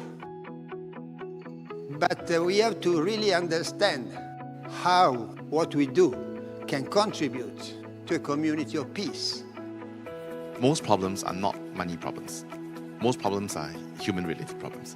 If we don't look at the psychological architecture of how the system is being built and how people are perceiving each other, you can overlay whatever strategies you want, they get destroyed by the psychology of it. We had a fundamental rethink whether the approach of growing services individually is the right approach. We wanted providers to come together so that there is an ability to help the senior longitudinally. Too often, we sit in our bubble pursuing perfection of design.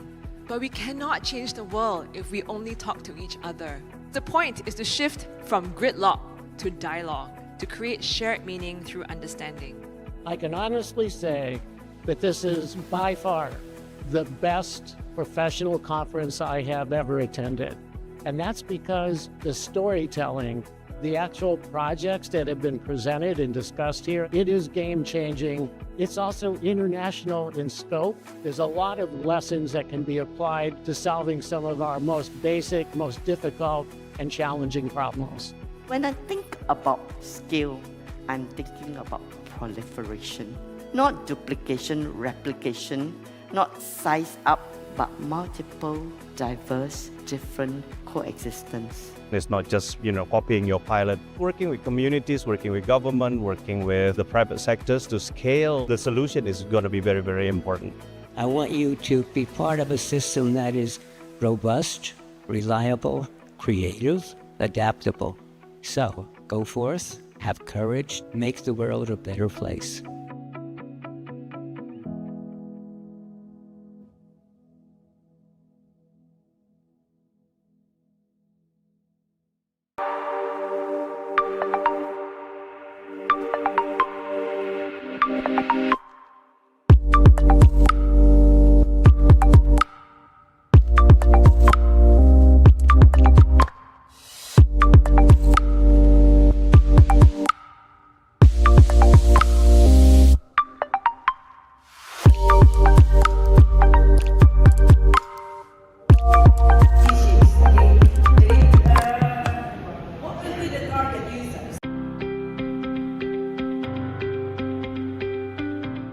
BINUS University has long been recognized as a pioneer in innovation-driven education in Indonesia. Since 2011, BINUS has embraced design thinking, not just as a tool, but as a mindset to shape future-ready leaders. The journey began in 2011, when BINUS introduced the Design Thinking and Business Innovation course in its MBA executive program. At the time, design thinking was still emerging in Southeast Asia. BINUS saw its potential to help leaders navigate uncertainty through empathy, experimentation, and co-creation. Encouraged by its impact, BINUS expanded design thinking across all MBA programs and into undergraduate courses, especially in entrepreneurship, information systems, and design studies. Today, every BINUS undergraduate experiences design thinking through a mandatory entrepreneurship course. This approach has empowered students to win innovation competitions, launch startups, and create meaningful solutions. Design thinking became more than a subject. It became a way of thinking and doing. BINUS extended its impact beyond academia. Through corporate training programs, design thinking workshops helped companies foster innovation, align teams, and solve complex challenges collaboratively. Through initiatives like Teach for Indonesia and Social InnoCamp, students apply design thinking to real-world social challenges. Working alongside communities, they co-create sustainable and empathetic solutions. As global challenges grow more complex, BINUS continues to evolve its approach. Today, design thinking at BINUS considers not only human needs, but also sustainability, ethics, and long-term impact. Innovation is no longer just about solving problems. It's about designing a better future for all. From classrooms to communities, from students to CEOs, BINUS University leads with empathy, creativity, and purpose. Because at BINUS, we believe education should not only inform, it should transform.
Design is about changing the world.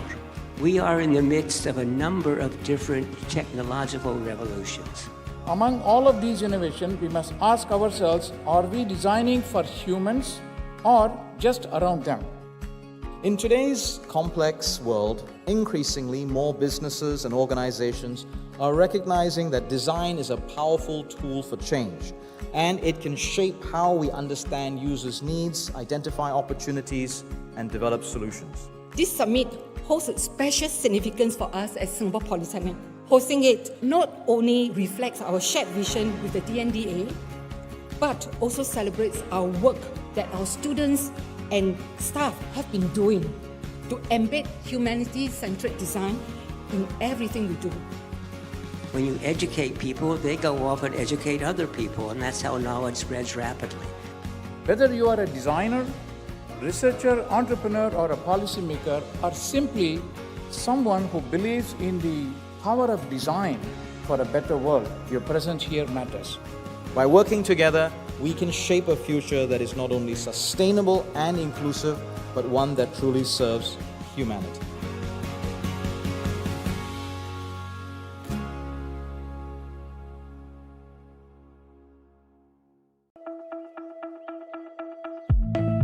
In the post-COVID world, things have changed.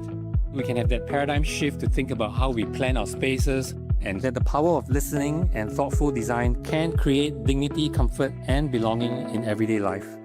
We need to rethink and redesign responsibility. If you want people to be motivated and engage in action over time, you have to give them hope. As designers, we are able to create things that serve purposes, and so we should care most about what people feel and how they think. We want to break down the barriers and really foster that collaboration amongst designers and their stakeholders. Don't distribute solutions, distribute the ability to solve. Because things will change, people will move, context will shift. Right now in Singapore, I'm only limited, to what I know about the Singapore climate, the Singapore context, but I'm also excited to hear, ideas from people from other countries.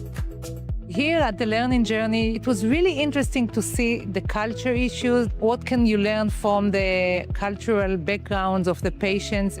If I can relate back to my project, the aim is to really empower them to give a service to their communities. It was so nice to see that with a little attention, you can make such a huge change in people's life. We have our metrics, we have our models, but then we need to be willing to unlearn all that and move to understanding that you have to design with them and not for them.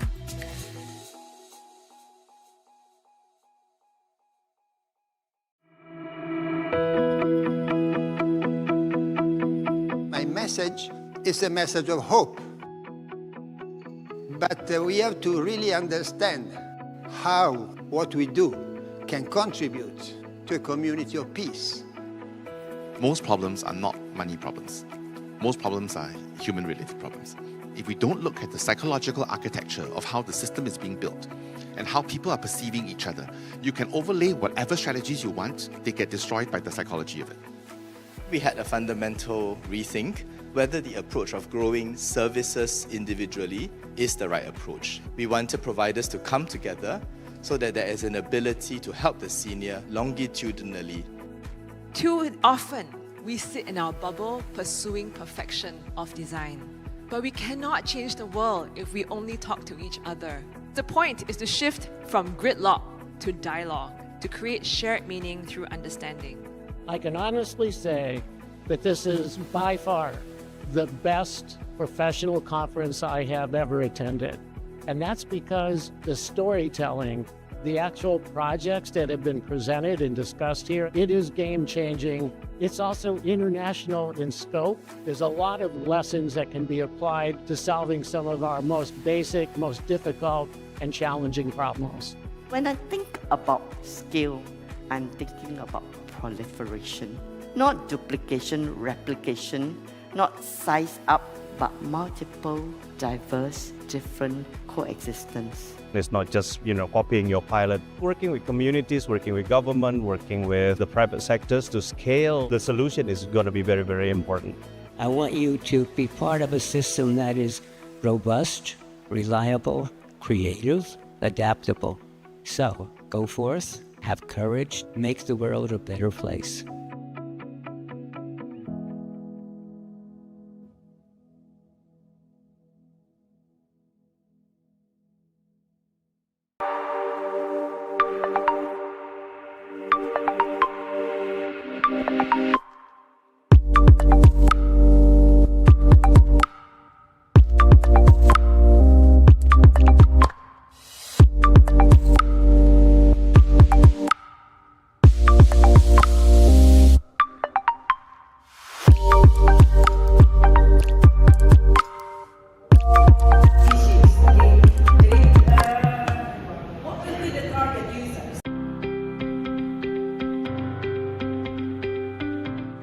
BINUS University has long been recognized as a pioneer in innovation-driven education in Indonesia. Since 2011, BINUS has embraced design thinking, not just as a tool, but as a mindset to shape future-ready leaders. The journey began in 2011, when BINUS introduced the Design Thinking and Business Innovation course in its MBA executive program. At the time, design thinking was still emerging in Southeast Asia. BINUS saw its potential to help leaders navigate uncertainty through empathy, experimentation, and co-creation. Encouraged by its impact, BINUS expanded design thinking across all MBA programs and into undergraduate courses, especially in entrepreneurship, information systems, and design studies. Today, every BINUS undergraduate experiences design thinking through a mandatory entrepreneurship course. This approach has empowered students to win innovation competitions, launch startups, and create meaningful solutions. Design thinking became more than a subject, it became a way of thinking and doing. BINUS extended its impact beyond academia. Through corporate training programs, design thinking workshops helped companies foster innovation, align teams, and solve complex challenges collaboratively. Through initiatives like Teach for Indonesia and Social InnoCamp, students apply design thinking to real-world social challenges. Working alongside communities, they co-create sustainable and empathetic solutions. As global challenges grow more complex, BINUS continues to evolve its approach. Today, design thinking at BINUS considers not only human needs, but also sustainability, ethics, and long-term impact. Innovation is no longer just about solving problems, it's about designing a better future for all. From classrooms to communities, from students to CEOs, BINUS University leads with empathy, creativity, and purpose. Because at BINUS, we believe education should not only inform, it should transform.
Design is about changing the world. We are in the midst of a number of different technological revolutions. Among all of these innovations, we must ask ourselves, are we designing for humans or just around them? In today's complex world, increasingly more businesses and organizations are recognizing that design is a powerful tool for change, and it can shape how we understand users' needs, identify opportunities, and develop solutions. This summit holds a special significance for us at Singapore Polytechnic. Hosting it not only reflects our shared vision with the DNDA, but also celebrates our work that our students and staff have been doing to embed humanity-centered design in everything we do. When you educate people, they go off and educate other people, and that's how knowledge spreads rapidly. Whether you are a designer, researcher, entrepreneur, or a policymaker, or simply someone who believes in the power of design for a better world, your presence here matters. By working together, we can shape a future that is not only sustainable and inclusive, but one that truly serves humanity.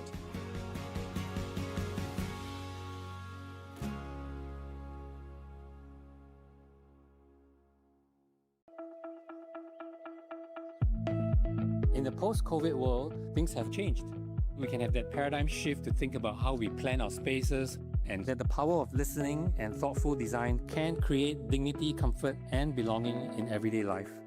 We need to rethink and redesign responsibility. If you want people to be motivated and engage in action over time, you have to give them hope. As designers, we are able to create things that serve purposes, and so we should care most about what people feel and how they think. We want to break down the barriers and really foster that collaboration amongst designers and their stakeholders. Don't distribute solutions, distribute the ability to solve. Because things will change, people will move, context will shift.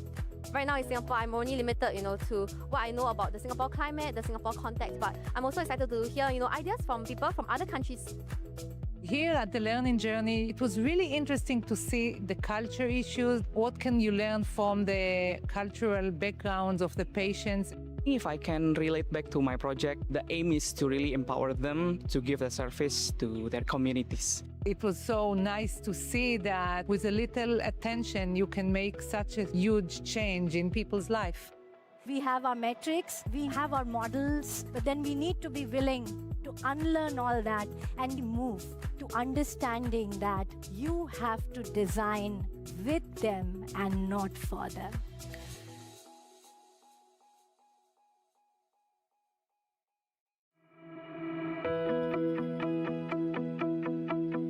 My message is a message of hope. But we have to really understand how what we do can contribute to a community of peace. Most problems are not money problems. Most problems are human-related problems. If we don't look at the psychological architecture of how the system is being built and how people are perceiving each other, you can overlay whatever strategies you want, they get destroyed by the psychology of it. We had a fundamental rethink whether the approach of growing services individually is the right approach. We wanted providers to come together so that there is an ability to help the senior longitudinally. Too often, we sit in our bubble pursuing perfection of design. But we cannot change the world if we only talk to each other. The point is to shift from gridlock to dialogue, to create shared meaning through understanding. I can honestly say that this is by far the best professional conference I have ever attended. And that's because the storytelling, the actual projects that have been presented and discussed here, it is game-changing. It's also international in scope. There's a lot of lessons that can be applied to solving some of our most basic, most difficult, and challenging problems. When I think about scale, I'm thinking about proliferation. Not duplication, replication, not size up, but multiple, diverse, different coexistence. It's not just, copying your pilot. Working with communities, working with government, working with the private sectors to scale the solution is going to be very, very important. I want you to be part of a system that is robust, reliable, creative, adaptable. So, go forth, have courage, make the world a better place.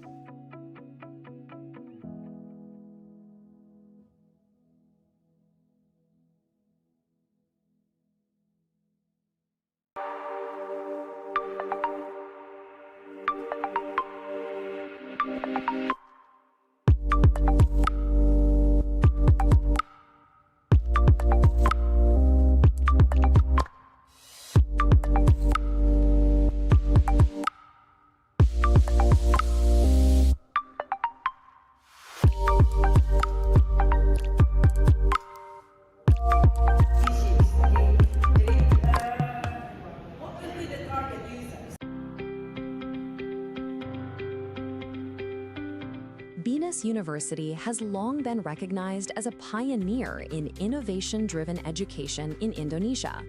Since 2011, BINUS has embraced design thinking, not just as a tool, but as a mindset to shape future-ready leaders.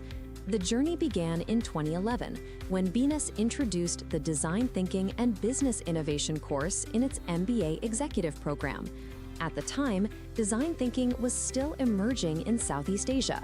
BINUS saw its potential to help leaders navigate uncertainty through empathy, experimentation, and co-creation. Encouraged by its impact, BINUS expanded design thinking across all MBA programs and into undergraduate courses, especially in entrepreneurship, information systems, and design studies. Today, every BINUS undergraduate experiences design thinking through a mandatory entrepreneurship course. This approach has empowered students to win innovation competitions, launch startups, and create meaningful solutions.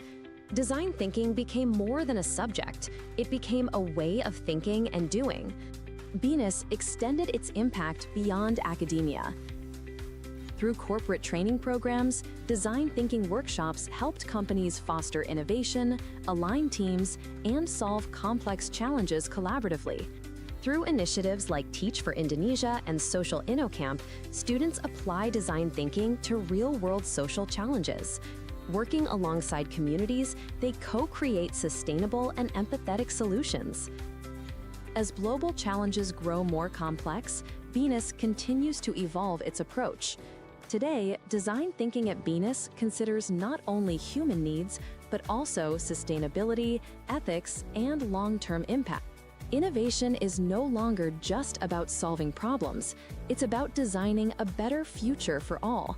From classrooms to communities, from students to CEOs, BINUS University leads with empathy, creativity, and purpose. Because at BINUS, we believe education should not only inform, it should transform.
Ada Wakil Menteri Dalam Negeri, Dr. Bima Arya, di dalam DTUX Summit 2025.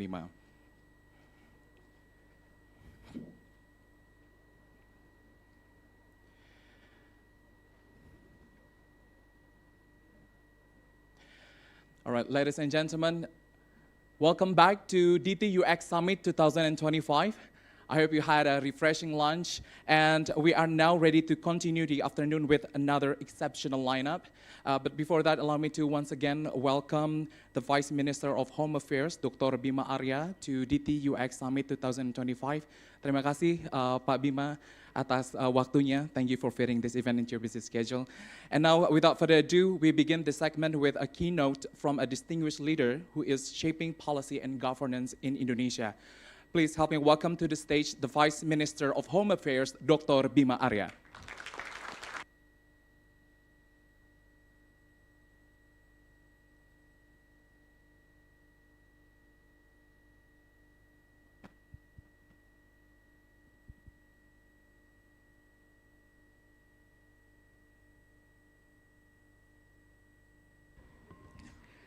Assalamualaikum warahmatullahi wabarakatuh. Good afternoon, everyone.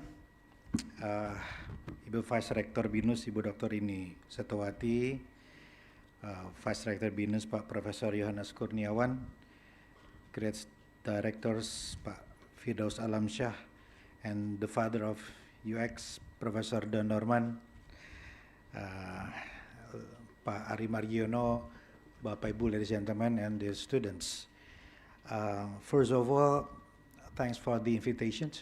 Actually, I have prepared for this meeting since like 2 or 3 months ago, but unfortunately, God willing, 2 hours ago, I was instructed to attend a very important and urgent meeting at the palace at 3 o'clock. So I'm really afraid I have to be here only for 10 minutes. So I'm fulfilling my obligations. So promise is promise. So now I'm here, even it's only for 10 minutes. So first of all, it is important for leaders in Indonesia, mayors, region, and governors, to have some sort of the empathy what public really wants. And the most effective method in detecting the public opinion or the public wants is actually by conducting surveys. So every local leaders candidate, they must conduct a survey conducted by credible pollsters. But it is important to note that not all of local leaders inspired by the polls by taking important figures. Most of the local leaders only taking the notes from the electability factors only. It is the common practice in Indonesia. So in 2012, a year before the local election in Bogor, 1 year before mayoral election in Bogor, I conducted a survey to detect what do people of Bogor really want. And it shows here, according to the pollster, that the problem is about, as many of public opinion in Indonesia tell, it's about traffic congestions, kota termacet di Indonesia. It's about the waste management and also the public perceptions about the tendency of the city is not going toward inclusivity because of some problems related to the issue of religious practices, Gereja Yasmin, and so on and so forth. So we set the target directly to fulfill what the public really want.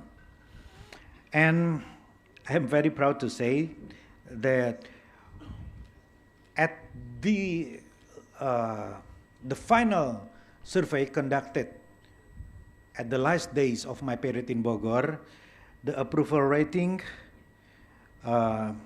is really impressive.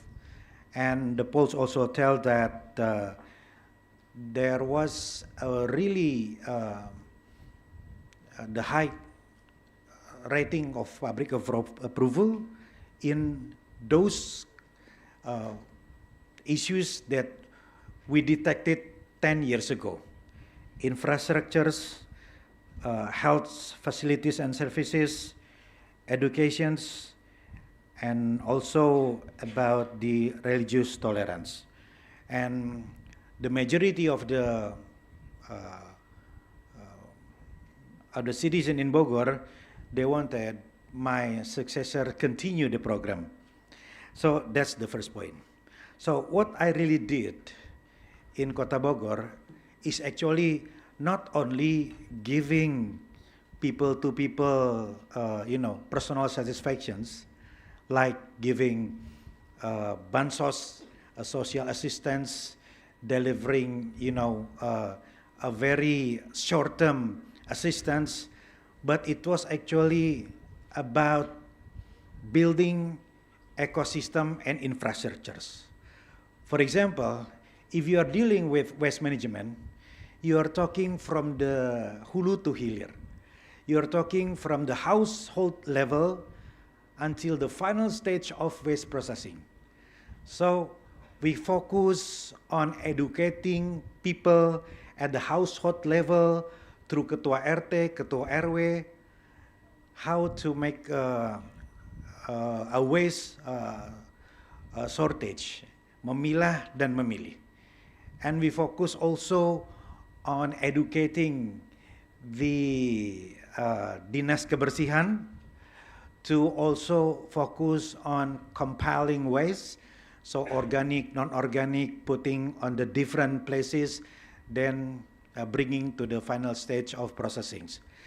At the final stage of processing, it is much more complicated. So we focus also on, marketing the final product from the waste, looking for the off-taker, and so on and so forth. So my message here is, if you're talking about waste management, we have to be prepared for focusing not only for, petugas pembersihan, collecting waste, no. It's about building ecosystem. It's about improving the public culture in dealing with waste. And I have to say here that I was really inspired by other local leaders. I was really inspired by Ibu Risma did in Surabaya. Yes, Bu Risma has transformed Surabaya in a very, significant way by doing the approach that is significantly directed to the grassroots level. So Bu Risma conducted the lomba kebersihan at the household level, tingkat RT, and we imitated what Ibu Risma did in Surabaya. We conducted Bogorku Bersih. It's something like, Bogor Idol for the champion of waste management at the very local level, household level. So because of this event, because of this program, we create communities services. We stimulate the participation of local champion, and we inspire every regions to duplicate this program. And for the first time in, let's say, 28 years, Kota Bogor regained the most prestigious award for the cleanest states in Indonesia, Piala Adipura, 2 years ago. So we get the Adipura back. So that's the first issue, kebersihan. And the second issue is about the transportation program. Bogor was portrayed as the city with million angkot, kota sejuta angkot. Actually, it's not million, it's only 3,412. Yeah. But still, it creates a lot of traffic congestions throughout the cities. So it's not only reducing angkot, it's not only, forbidding or stop giving the license for angkot, but then again, it's about creating the whole system and infrastructures. I have to deal with angkot owner, I have to approach the driver, I have to think about the compensations, I have to form something like, consortium among the stakeholders related to this process. I have to approach the higher authority at the national level. So we focus on what I call as angkot conversion program. 3 angkot diverted into 1 bus. And then again, we are talking about building culture. It is not easy to make people, queuing like what we have always seen in Singapore. People queuing and using cashless transactions. So it's about culture. And it's about push and pull factor. Push factor is our policy which makes citizens eager to use public transport because of they have to pay more expensive for parking rate, for example. And pull factor is something we create so the public transport is clearly comfort with air conditioning and so on and so forth. So they are willing to use the public transport instead of personal vehicle. So it's about push and pull factor. And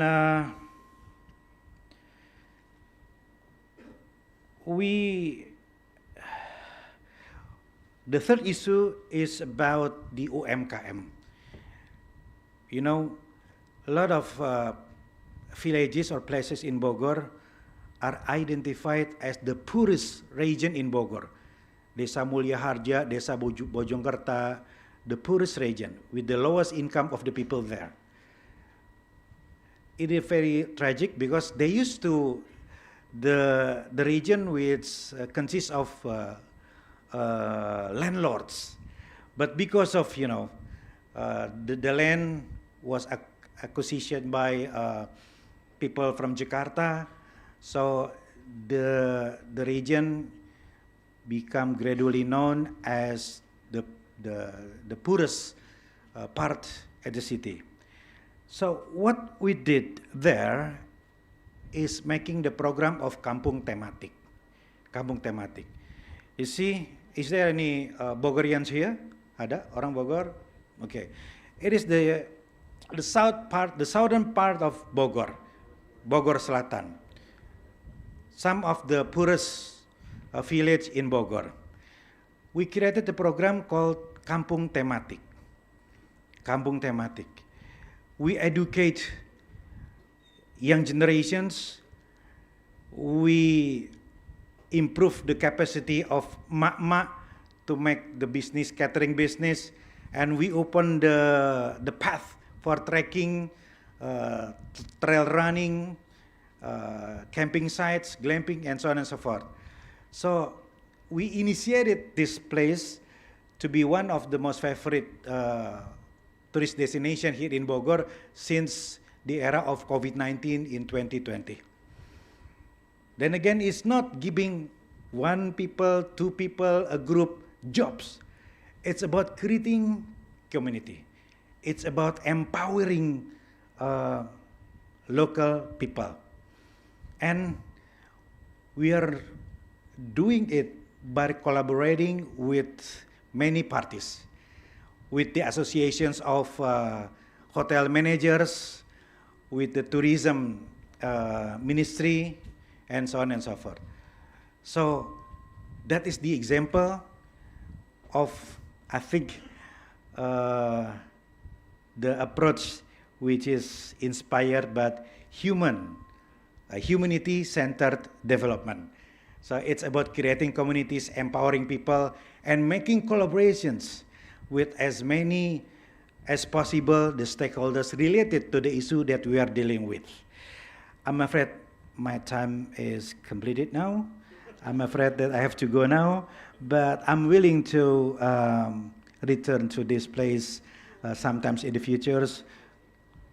Can be next week, next month, or next year. So next week, okay. So my apology for a very short time presentations. All the best and thank you very much. Thank you very much. Dr. Bima, please remain on stage, Pak, as we would like to present a token of appreciations to you from Singapore Polytechnic, Ms. Tan Yen Yen, and Vice Rector of Collaborations and Global Engagement, BINUS University, Dr. Rini Setiwati.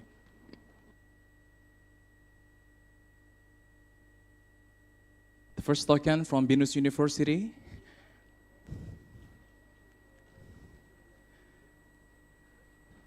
Thank you very much. And yeah, thank you very much. And next one from Singapore Polytechnic.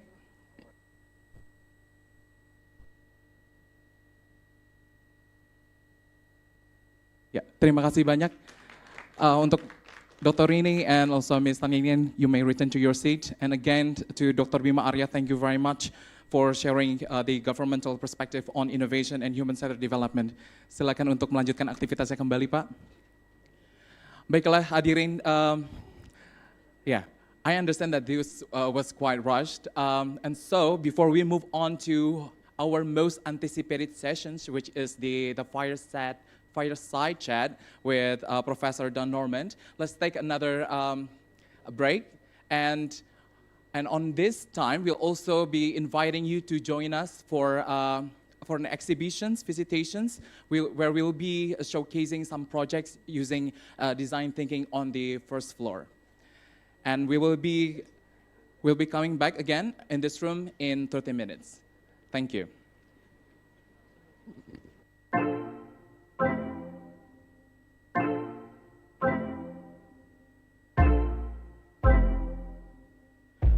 Sekali lagi diinformasikan kepada rekan-rekan, kita akan istirahat sebentar selama 30 menit. Kami juga mengundang Bapak dan Ibu dan rekan-rekan mahasiswa untuk juga mengunjungi exhibition yang ada di lantai 1. Kita akan kembali dalam waktu 30 menit untuk a fireside chat with Professor Don Normand.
Design is about changing the world. We are in the midst of a number of different technological revolutions.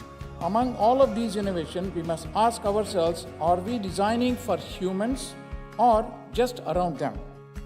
In today's complex world, increasingly more businesses and organizations recognizing that design is a powerful tool for change, and it can shape how we understand users' needs, identify opportunities, and develop solutions. This summit holds a special significance for us at Singapore Polytechnic. Hosting it not only reflects our shared vision with the DNDA, but also celebrates our work that our students and staff have been doing to embed humanity-centered design in everything we do. When you educate people, they go off and educate other people, and that's how knowledge spreads rapidly. Whether you are a designer, researcher, entrepreneur, or a policymaker, or simply someone who believes in the power of design for a better world, your presence here matters.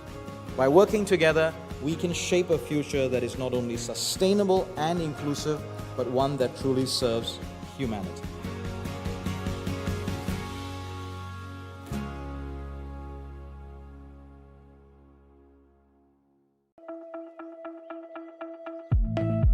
In the post-COVID world, things have changed. We can have that paradigm shift to think about how we plan our spaces, and that the power of listening and thoughtful design can create dignity, comfort, and belonging in everyday life. We need to rethink and redesign responsibility. If you want people to be motivated and engage in action over time, you have to give them hope. As designers, we are able to create things that serve purposes, and so we should care most about what people feel and how they think. We want to break down the barriers and really foster that collaboration amongst designers and their stakeholders. Don't distribute solutions, distribute the ability to solve. Because things will change, people will move, context will shift. Right now in Singapore, I'm only limited, to what I know about the Singapore climate, the Singapore context, but I'm also excited to hear, ideas from people from other countries. Here at the learning journey, it was really interesting to see the culture issues. What can you learn from the cultural backgrounds of the patients? If I can relate back to my project, the aim is to really empower them to give a service to their communities. It was so nice to see that with a little attention, you can make such a huge change in people's life. We have our metrics, we have our models, but then we need to be willing to unlearn all that and move to understanding that you have to design with them and not for them.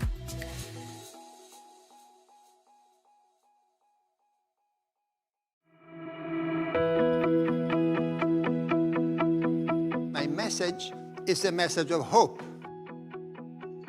But we have to really understand how what we do can contribute to a community of peace. Most problems are not money problems. Most problems are human-related problems. If we don't look at the psychological architecture of how the system is being built and how people are perceiving each other, you can overlay whatever strategies you want, they get destroyed by the psychology of it. We had a fundamental rethink whether the approach of growing services individually is the right approach. We wanted providers to come together so that there is an ability to help the senior longitudinally. Too often, we sit in our bubble pursuing perfection of design. But we cannot change the world if we only talk to each other. The point is to shift from gridlock to dialogue, to create shared meaning through understanding. I can honestly say that this is by far the best professional conference I have ever attended. And that's because the storytelling, the actual projects that have been presented and discussed here, it is game-changing. It's also international in scope. There's a lot of lessons that can be applied to solving some of our most basic, most difficult, and challenging problems. When I think about scale, I'm thinking about proliferation. Not duplication, replication, not size up, but multiple, diverse, different coexistence. It's not just, copying your pilot. Working with communities, working with government, working with the private sectors to scale the solution is going to be very, very important. I want you to be part of a system that is robust, reliable, creative, adaptable. So, go forth, have courage, make the world a better place.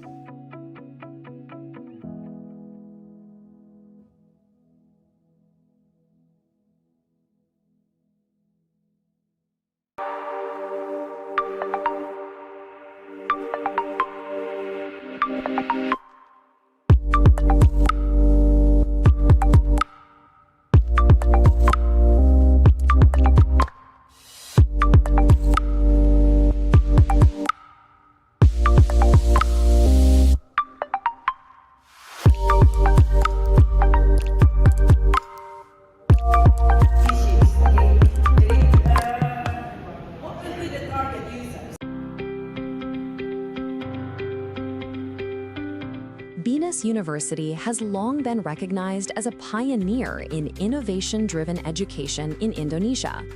Since 2011, BINUS has embraced design thinking, not just as a tool, but as a mindset to shape future-ready leaders. The journey began in 2011, when BINUS introduced the Design Thinking and Business Innovation course in its MBA executive program. At the time, design thinking was still emerging in Southeast Asia. BINUS saw its potential to help leaders navigate uncertainty through empathy, experimentation, and co-creation. Encouraged by its impact, BINUS expanded design thinking across all MBA programs and into undergraduate courses, especially in entrepreneurship, information systems, and design studies. Today, every BINUS undergraduate experiences design thinking through a mandatory entrepreneurship course. This approach has empowered students to win innovation competitions, launch startups, and create meaningful solutions. Design thinking became more than a subject. It became a way of thinking and doing. BINUS extended its impact beyond academia. Through corporate training programs, design thinking workshops helped companies foster innovation, align teams, and solve complex challenges collaboratively. Through initiatives like Teach for Indonesia and Social InnoCamp, students apply design thinking to real-world social challenges. Working alongside communities, they co-create sustainable and empathetic solutions. As global challenges grow more complex, BINUS continues to evolve its approach. Today, design thinking at BINUS considers not only human needs, but also sustainability, ethics, and long-term impact. Innovation is no longer just about solving problems. It's about designing a better future for all. From classrooms to communities, from students to CEOs, BINUS University leads with empathy, creativity, and purpose. Because at BINUS, we believe education should not only inform, it should transform.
Design is about changing the world. We are in the midst of a number of different technological revolutions. Among all of these innovations, we must ask ourselves, are we designing for humans or just around them? In today's complex world, increasingly more businesses and organizations are recognizing that design is a powerful tool for change, and it can shape how we understand users' needs, identify opportunities, and develop solutions. This summit holds a special significance for us at Singapore Polytechnic. Hosting it not only reflects our shared vision with the DNDA, but also celebrates our work that our students and staff have been doing to embed humanity-centered design in everything we do.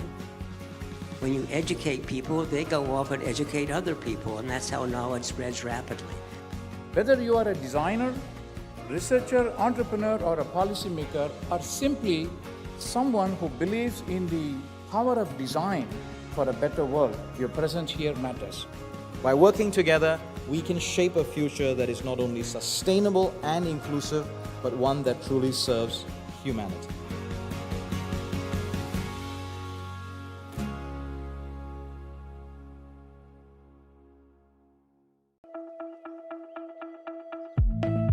In the post-COVID world, things have changed. We can have that paradigm shift to think about how we plan our spaces, and that the power of listening and thoughtful design can create dignity, comfort, and belonging in everyday life. We need to rethink and redesign responsibility. If you want people to be motivated and engage in action over time, you have to give them hope. As designers, we are able to create things that serve purposes, and so we should care most about what people feel and how they think. We want to break down the barriers and really foster that collaboration amongst designers and their stakeholders. Don't distribute solutions, distribute the ability to solve. Because things will change, people will move, context will shift. Right now in Singapore, I'm only limited, to what I know about the Singapore climate, the Singapore context, but I'm also excited to hear, ideas from people from other countries.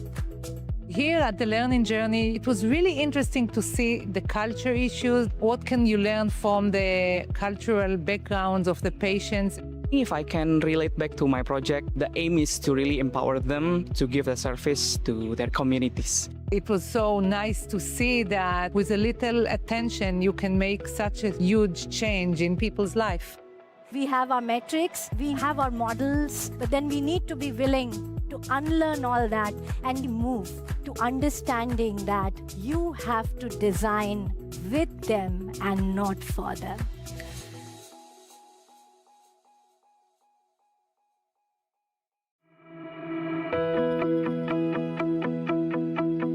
My message is a message of hope. But we have to really understand how what we do can contribute to a community of peace. Most problems are not money problems. Most problems are human-related problems. If we don't look at the psychological architecture of how the system is being built and how people are perceiving each other, you can overlay whatever strategies you want, they get destroyed by the psychology of it. We had a fundamental rethink whether the approach of growing services individually is the right approach. We wanted providers to come together so that there is an ability to help the senior longitudinally. Too often, we sit in our bubble pursuing perfection of design. But we cannot change the world if we only talk to each other. The point is to shift from gridlock to dialogue, to create shared meaning through understanding. I can honestly say that this is by far the best professional conference I have ever attended. And that's because the storytelling, the actual projects that have been presented and discussed here, it is game-changing. It's also international in scope. There's a lot of lessons that can be applied to solving some of our most basic, most difficult, and challenging problems. When I think about scale, I'm thinking about proliferation. Not duplication, replication, not size up, but multiple, diverse, different coexistence. It's not just, copying your pilot. Working with communities, working with government, working with the private sectors to scale the solution is going to be very, very important. I want you to be part of a system that is robust, reliable, creative, adaptable. So, go forth, have courage, make the world a better place.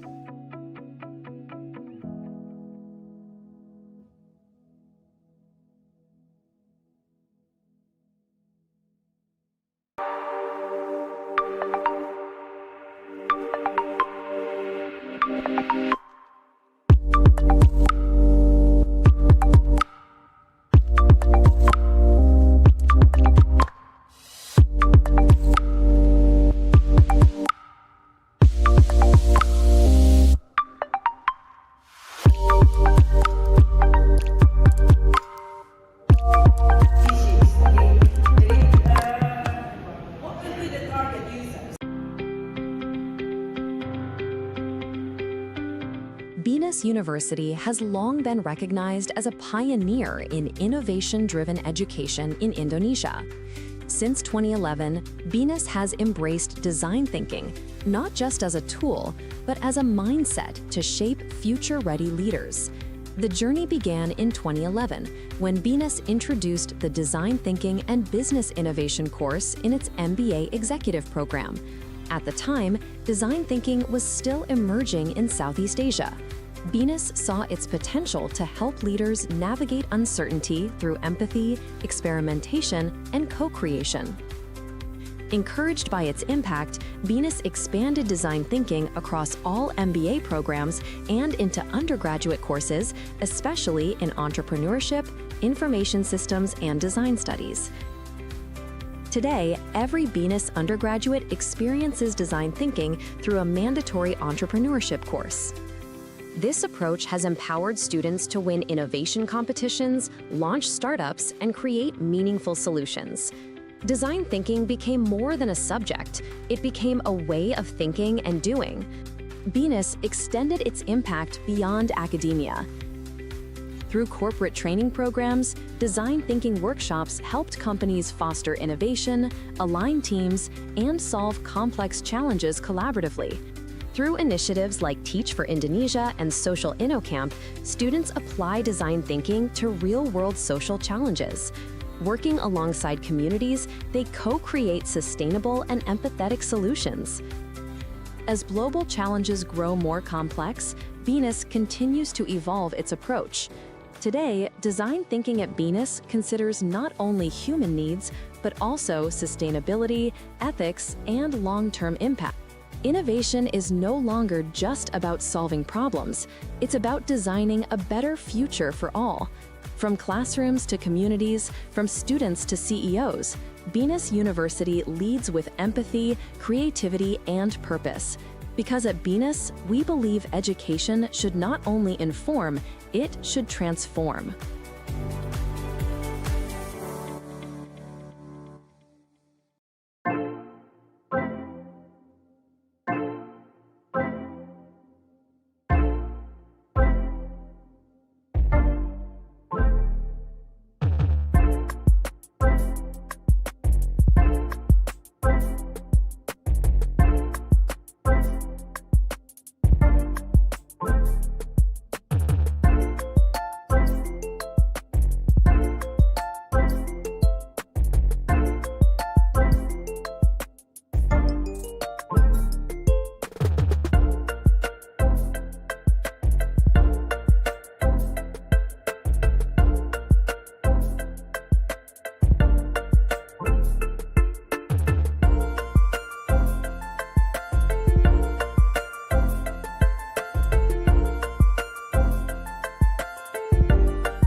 Design is about changing the world.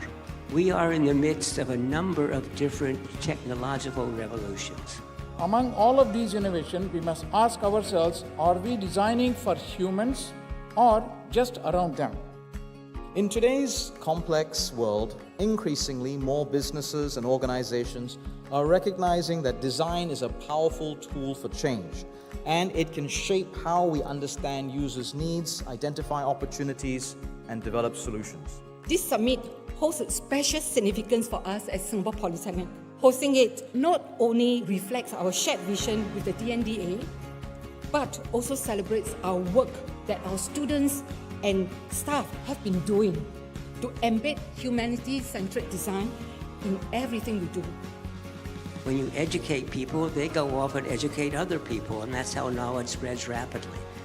Whether you are a designer, researcher, entrepreneur, or a policymaker, or simply someone who believes in the power of design for a better world, your presence here matters. By working together, we can shape a future that is not only sustainable and inclusive, but one that truly serves humanity.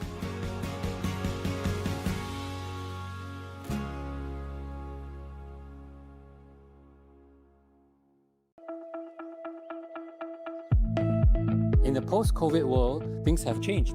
We can have that paradigm shift to think about how we plan our spaces, and that the power of listening and thoughtful design can create dignity, comfort, and belonging in everyday life. We need to rethink and redesign responsibility. If you want people to be motivated and engage in action over time, you have to give them hope. As designers, we are able to create things that serve purposes, and so we should care most about what people feel and how they think. We want to break down the barriers and really foster that collaboration amongst designers and their stakeholders. Don't distribute solutions, distribute the ability to solve. Because things will change, people will move, context will shift. Right now in Singapore, I'm only limited, to what I know about the Singapore climate, the Singapore context, but I'm also excited to hear, ideas from people from other countries. Here at the learning journey, it was really interesting to see the culture issues. What can you learn from the cultural backgrounds of the patients? If I can relate back to my project, the aim is to really empower them to give a service to their communities. It was so nice to see that with a little attention, you can make such a huge change in people's life.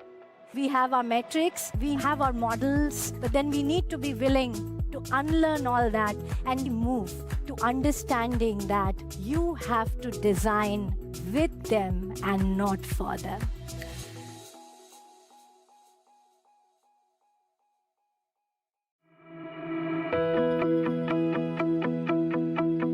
My message is a message of hope. But we have to really understand how what we do can contribute to a community of peace. Most problems are not money problems. Most problems are human-related problems. If we don't look at the psychological architecture of how the system is being built and how people are perceiving each other, you can overlay whatever strategies you want, they get destroyed by the psychology of it.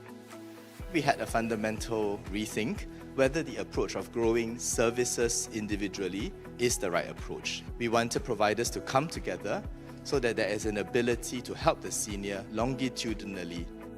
Too often, we sit in our bubble pursuing perfection of design. But we cannot change the world if we only talk to each other.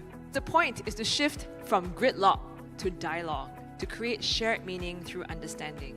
I can honestly say that this is by far the best professional conference I have ever attended. And that's because the storytelling, the actual projects that have been presented and discussed here, it is game-changing. It's also international in scope. There's a lot of lessons that can be applied to solving some of our most basic, most difficult, and challenging problems. When I think about scale, I'm thinking about proliferation, not duplication, replication, not size up, but multiple, diverse, different coexistence. It's not just, copying your pilot. Working with communities, working with government, working with the private sectors to scale the solution is going to be very, very important. I want you to be part of a system that is robust, reliable, creative, adaptable. So, go forth, have courage, make the world a better place.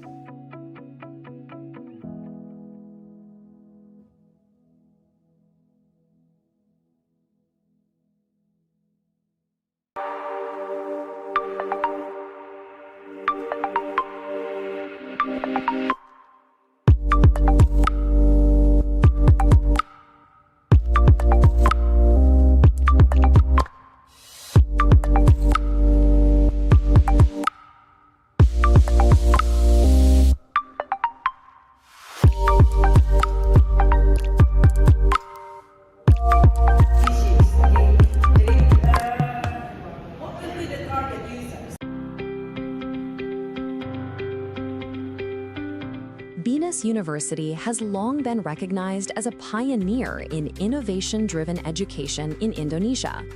Since 2011, BINUS has embraced design thinking, not just as a tool, but as a mindset to shape future-ready leaders. The journey began in 2011, when BINUS introduced the Design Thinking and Business Innovation course in its MBA executive program. At the time, design thinking was still emerging in Southeast Asia. BINUS saw its potential to help leaders navigate uncertainty through empathy, experimentation, and co-creation. Encouraged by its impact, BINUS expanded design thinking across all MBA programs and into undergraduate courses, especially in entrepreneurship, information systems, and design studies. Today, every BINUS undergraduate experiences design thinking through a mandatory entrepreneurship course. This approach has empowered students to win innovation competitions, launch startups, and create meaningful solutions. Design thinking became more than a subject. It became a way of thinking and doing. BINUS extended its impact beyond academia. Through corporate training programs, design thinking workshops helped companies foster innovation, align teams, and solve complex challenges collaboratively. Through initiatives like Teach for Indonesia and Social InnoCamp, students apply design thinking to real-world social challenges. Working alongside communities, they co-create sustainable and empathetic solutions. As global challenges grow more complex, BINUS continues to evolve its approach. Today, design thinking at BINUS considers not only human needs, but also sustainability, ethics, and long-term impact. Innovation is no longer just about solving problems. It's about designing a better future for all.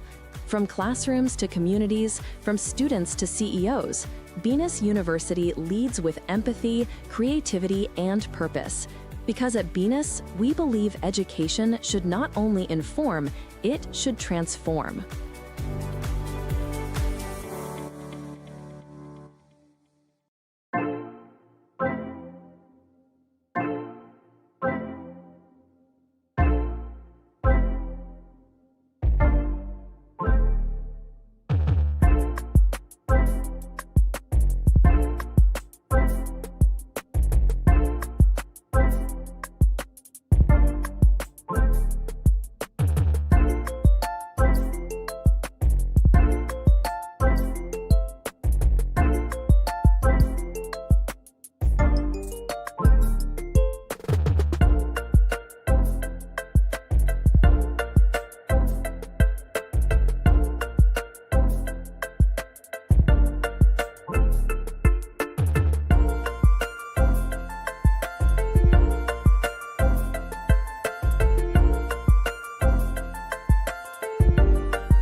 Design is about changing the world.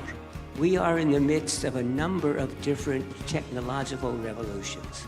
Among all of these innovations, we must ask ourselves, are we designing for humans or just around them? In today's complex world, increasingly more businesses and organizations are recognizing that design is a powerful tool for change, and it can shape how we understand users' needs, identify opportunities, and develop solutions. This summit holds a special significance for us at Singapore Polytechnic. Hosting it not only reflects our shared vision with the DNDA, but also celebrates our work that our students and staff have been doing to embed humanity-centered design in everything we do. When you educate people, they go off and educate other people, and that's how knowledge spreads rapidly. Whether you are a designer, researcher, entrepreneur, or a policymaker, or simply someone who believes in the power of design for a better world, your presence here matters. By working together, we can shape a future that is not only sustainable and inclusive, but one that truly serves humanity.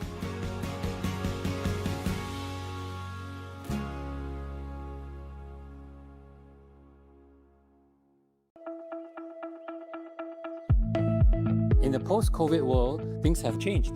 We can have that paradigm shift to think about how we plan our spaces, and that the power of listening and thoughtful design can create dignity, comfort, and belonging in everyday life. We need to rethink and redesign responsibility. If you want people to be motivated and engage in action over time, you have to give them hope. As designers, we are able to create things that serve purposes, and so we should care most about what people feel and how they think.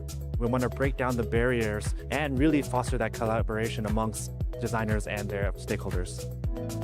Don't distribute solutions, distribute the ability to solve. Because things will change, people will move, context will shift. Right now in Singapore, I'm only limited, to what I know about the Singapore climate, the Singapore context, but I'm also excited to hear, ideas from people from other countries.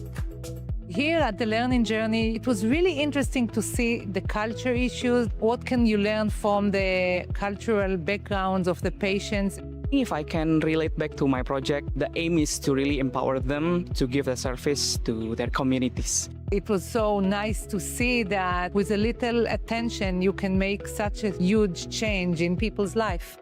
We have our metrics, we have our models, but then we need to be willing to unlearn all that and move to understanding that you have to design with them and not for them.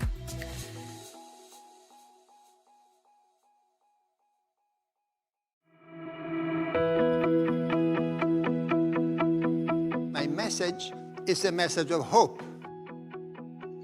But we have to really understand how what we do can contribute to a community of peace.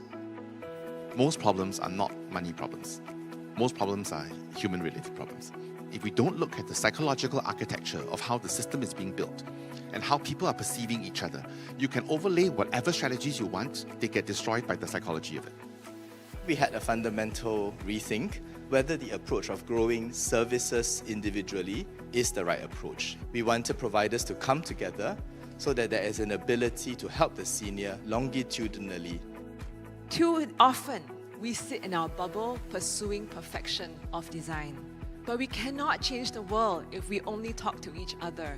The point is to shift from gridlock to dialogue, to create shared meaning through understanding.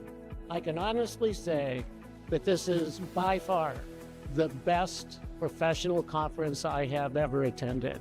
And that's because the storytelling, the actual projects that have been presented and discussed here, it is game-changing. It's also international in scope. There's a lot of lessons that can be applied to solving some of our most basic, most difficult, and challenging problems. When I think about scale, I'm thinking about proliferation, not duplication, replication, not size up, but multiple, diverse, different coexistence. It's not just, copying your pilot. Working with communities, working with government, working with the private sectors to scale the solution is going to be very, very important. I want you to be part of a system that is robust, reliable, creative, adaptable. So, go forth, have courage, make the world a better place.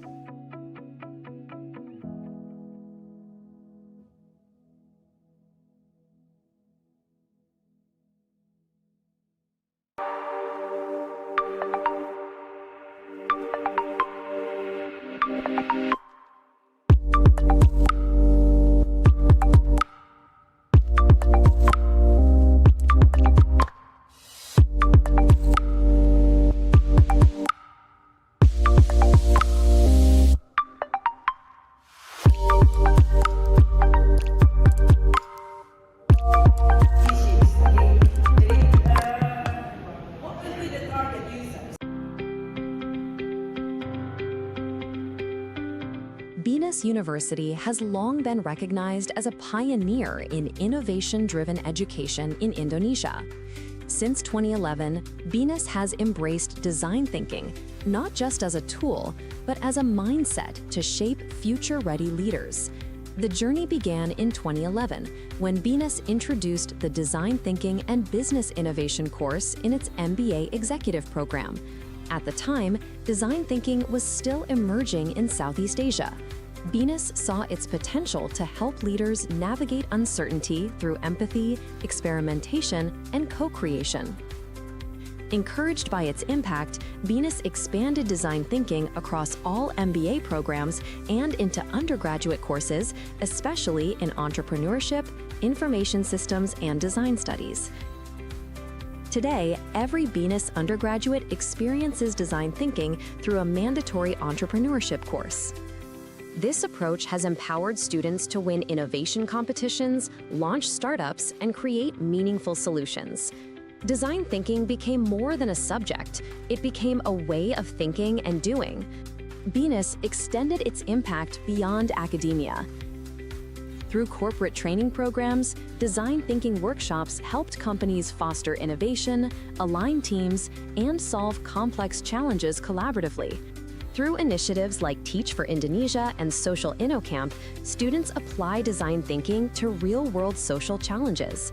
Working alongside communities, they co-create sustainable and empathetic solutions. As global challenges grow more complex, BINUS continues to evolve its approach. Today, design thinking at BINUS considers not only human needs, but also sustainability, ethics, and long-term impact. Innovation is no longer just about solving problems. It's about designing a better future for all.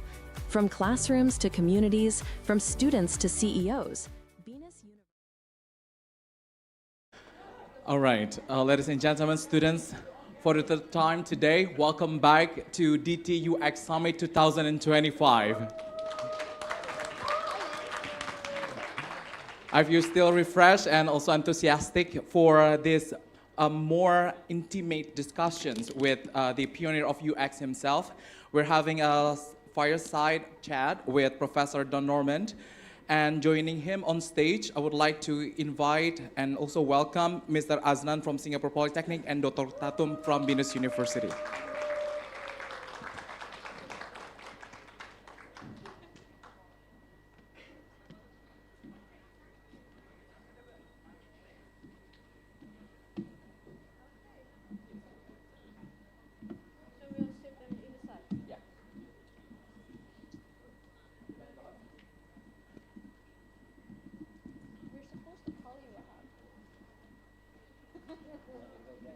No, it's okay.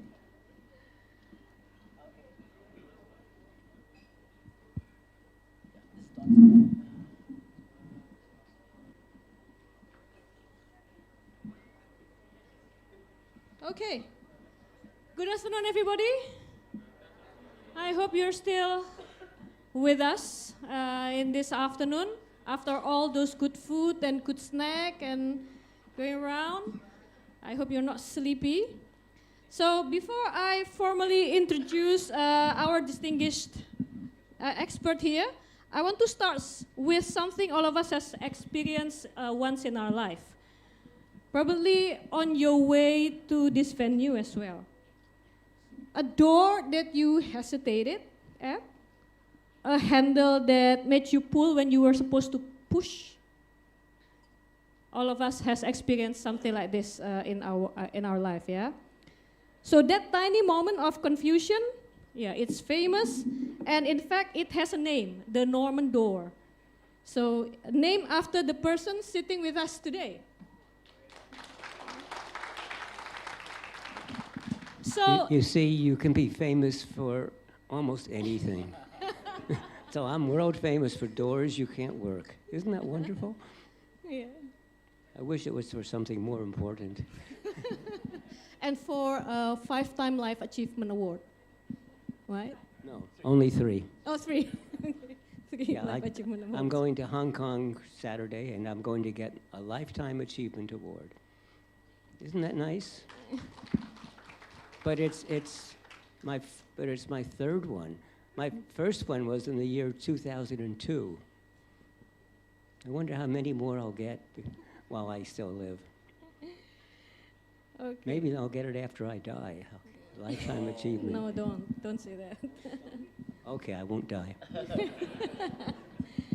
Okay, but what I would like to say as well is that this mishap is not only just product, but it's also telling us the world can make mistakes, and if users make mistakes, it's not their fault, it's actually bad design, isn't it? Yeah. By the way, if you want to watch a better video, longer, just search for Norman Door video.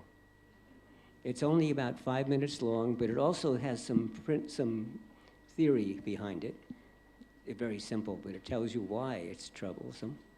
And it's been watched, I don't know, 10, 11, 12 million times. Okay, so Asnan and I, we will guide this discussion. So we will cover 4 questions, which will revolve around Asia-Indonesia challenge, governance, and then we'll touch a little bit on AI and ethics, and then practical side of design thinking and HD+. And then we will also engage the audience as well. But yes. I want to start. After this. I just went downstairs and observed a bunch of exhibits of people who were testing their designs from students. Were they MBA students? Or I don't think MBA and information system student? Bachelor. And I was very unhappy. And I made the students very unhappy. First, they don't know how to communicate. They couldn't, they started telling me the methods they were using and all the things they had read and what they were, and I kept saying, no, what are you doing? Tell me what you've done. And it took them a long time. And with one group, I kept asking to see a demonstration so I could understand what they were doing. Oh, we have an app. But after 3 or 4 or 5 minutes where they couldn't figure out, couldn't start the app, we gave up and walked to the next group. And they also had an app that you had to sign in.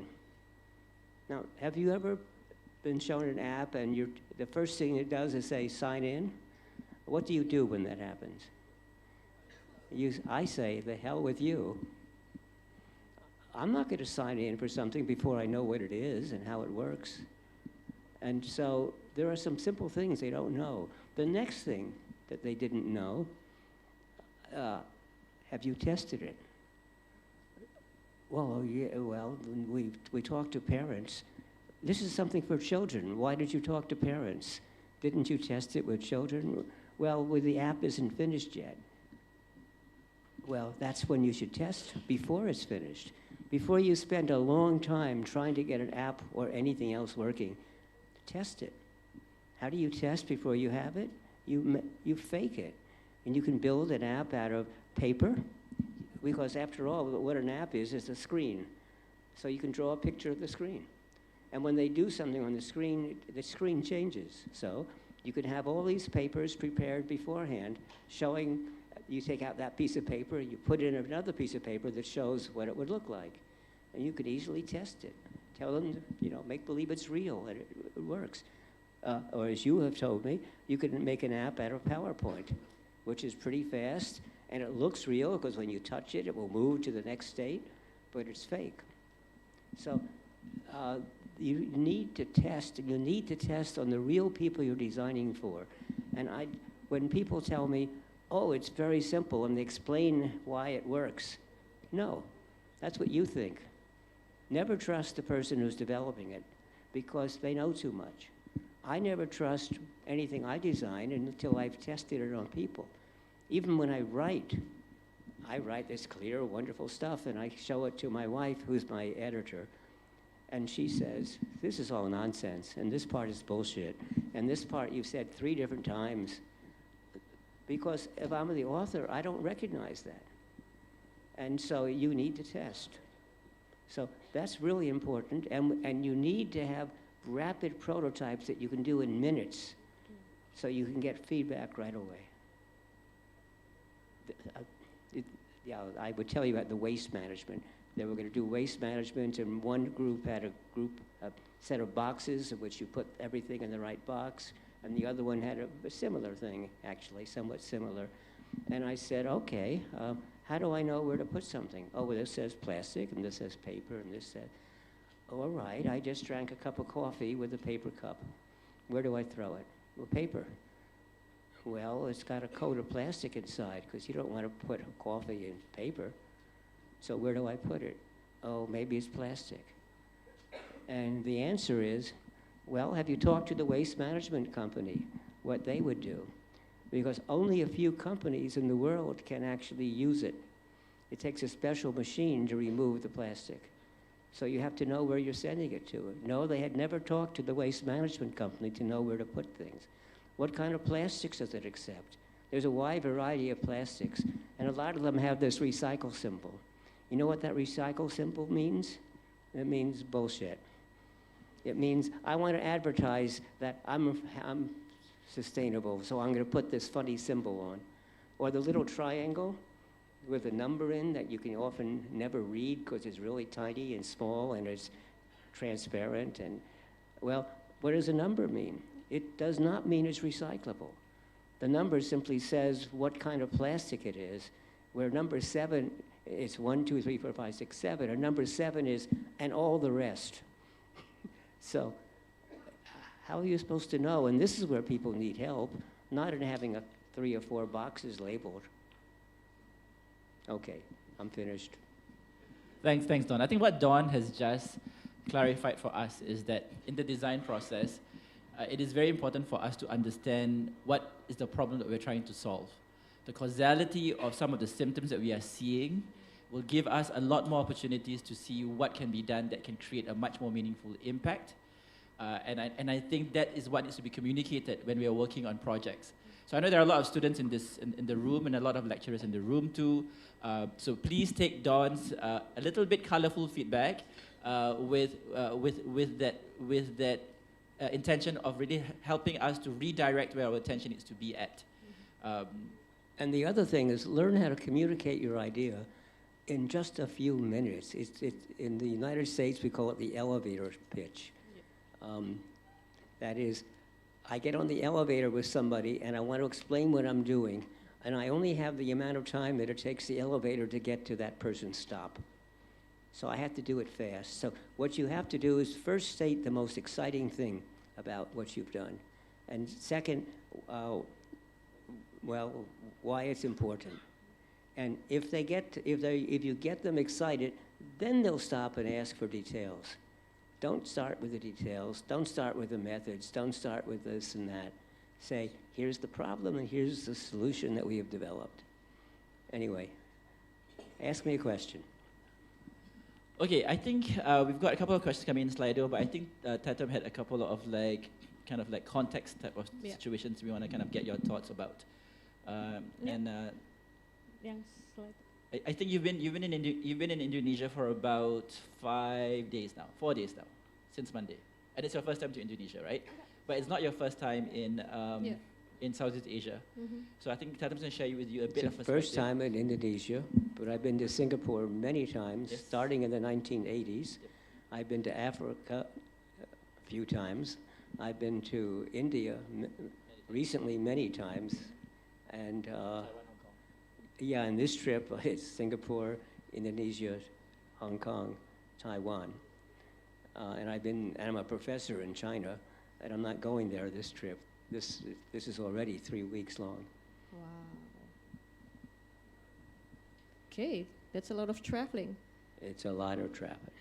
I have all these, I'm 2 million mile flyer on American Airlines and also on United Airlines.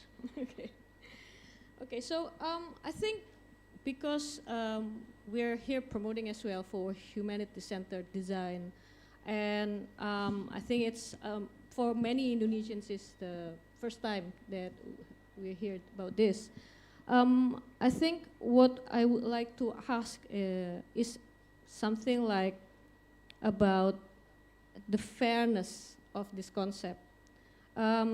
Like we know that Asia is now developing at a very extraordinary speed, and we're facing digital, urban, environmental challenge with it. And there is this, when I give a lecture the other day, I come across this slide, that there is this environmental Kuznets curve, which shows that developed countries grew by passing through a long dirty stage. There's a, when they're studying that there is a relation between economic growth and pollution. So countries like Indonesia, well, we obviously want to grow, but we are told not to repeat the dirty stage or this path. So how does humanity-centered design offer a way out of this development trap, you think? I don't believe the Kuznets curve, but I can still answer your question. Okay. For years, designers have been taught human-centered design, and I'm one of the people who also helped establish it. It was a large number of people who made it field, but and it's quite good. It's a way of taking and making a product that people can understand and use, because it's focused upon the people, and it requires the kind of testing I've been talking about, and requires iteration, requires understanding the real problem, not the problem you're told about. That's the symptom, but the real underlying problem. And it requires thinking about that this is a system. For example, when I use my mobile phone and it isn't working, how do I know whether it's the phone that's broken or not working, or whether it's the internet connection, or maybe it's this thing I'm connected to that isn't working? It's a system, and we don't get enough information about where the problems are. So human-centered design has been very popular, and I suspect most of you who've taken classes have heard about it. True? Yes. Or maybe we are far more familiar with design thinking. Well, design thinking, it means many, many different things. It started off being a set of procedures for ideation, for being creative. And it has since expanded. But for me, human-centered design includes the creative part of trying to understand what solution, so therefore it includes design thinking as a component. But this has many more components in it. But I think that today most people who teach design thinking teach the entire story. Not all. The trouble with design thinking, it's often taught as it's the fun part of design. It really is. And it's the brainstorming. And you get to do all sorts of wonderful stuff. And you can teach design thinking in a day or 2 days or a week. And people go out saying, oh, I understand design now. And no, they don't. So the problem is often taught very shallow. And I think that's a real mistake. The term has been useful because many people think design is making things pretty. And no, it's a way of thinking and solving problems. So since that's a popular term, that has really helped the field of design. But it's often taught too quickly. So what I would like to do is teach, say, I have taught MBA students, but what I try to do is they're not going to be designers when they're finished, but they're going to understand the way that design works so that they will call upon designers when they need them. Now, I've retired 5 times, and the last time was in the year 2020, And what am I going to do now? And I do not want to retire and do nothing. I want to retire and do something good. And so I said, well, I'm really an educator, and I educate through my lectures and podcasts and students and books. So I think I'll write a book about the world's problems, because I'd like to address all the problems in the world. But when I studied the problems, I said they're well understood. So I thought about the solutions. But when I studied solutions, they're well understood. But they're not being done. And so I wrote a book basically about that, about what the issues were and how I think we should approach it. So I like to brag that there's nothing new in my book. And I think that's a good thing, not a bad thing. Because it means that when I tell you this is the problem and this is a possible solution and so on, it's not me being crazy. There are many famous, wonderful, good people who have suggested and studied all of this. But why isn't anything being done?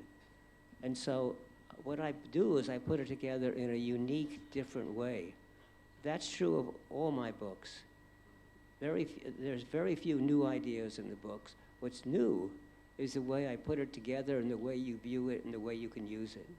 So that's what this new book is about. And I start talking about colonialism, about the history of modernism, about economists who measure everything because they have mathematics and you have to have numbers to do mathematics. And even they measure things you can't measure. So they measure something else that they know how to measure, and they name it by what they care about. And then they forget that what they're measuring is not what they care about. And that's led to a lot of harm, because economists rule the world with the gross domestic product. That's how you value, that's how you know how important a country is. But gross domestic product is how much money the country spends. So I spend a lot of money creating huge amounts of waste. Good, you spent a lot of money. And then somebody else spends a lot of money cleaning it up. Good, you spent a lot of money. So doing something bad is doubly good, because it gets counted in doing it and then repairing it. And it's filled with things that just don't make any sense, unless you're an economist. So the book is about that, but it's also about how we can make a sustainable world, how you can make an understandable world, and about being humanity-centered. And humanity-centered is HCD plus. And the power is in the plus. Because what is wrong with HCD? It's wrong. Not for anything that's in HCD. What's wrong is for what's not in HCD. We destroy the environment to get the material to build our devices or to build the batteries for the devices. We destroy the environment by manufacturing and polluting the air or the land or the sea. We destroy it because, in order to make money, we sell products, and we hope people will buy a new phone every 2 or 3 years, a new mobile. And it's very difficult. They're such beautiful, so small, so tiny. They're glued together. It's very hard to repair anything. And even when you throw it away, it's very hard to open it up and reuse the components because it wasn't designed for that. And that's polluting the world. And finally, we're polluting people's minds with our social media. And people in social media say, well, I don't worry because I'm doing a digital product. It doesn't pollute the air. Yes, it does. Every single digital product works on a physical product. And where did the physical product come from? So that's what humanity-centered design is. But with one more thing. When I go into a community and to try to help them, maybe they need clean water, better education, health care, electric power. How do I do that? Well, the traditional way is we send the experts in, and the experts analyze what's the problem, and they go away, and they come back, they write a report, and then they say, this will cost a couple $2 billion, and it will take 5 or 10 years, and they get the money. They get the money from governments or from big foundations. And it almost always fails. And it's because the experts do understand the problem, but they don't understand the people. So what I'm advocating is what's called co-design or participatory design. Don't go into a community unless you're invited. That's step one. Step two, your job is to facilitate and mentor and help the community, not to tell them what to do. Quite often they understand their problem well and they are trying some things, but they don't have enough resources. Or oftentimes they're trying to solve the symptoms, and so we help them try to find the underlying problems, which are more difficult to solve and may require going to the political people. So you need to know how to get to the politicians and what arguments to give. But we should not design for people. That's colonialism, telling people what they should do. We design with them and often by them. They figure out what they want and we help them do it. So that's the plus sign of HCD. So Don, I think the question that Tatum was also curious about is, it seems that the developing world is being asked to clean up the problems set or done or affected by others, right?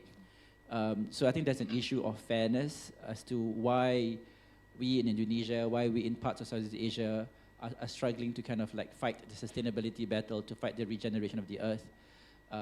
And how can HCD Plus as a framework help us to, you know, be rejuvenated by the hope that things can get better? What are your thoughts about that?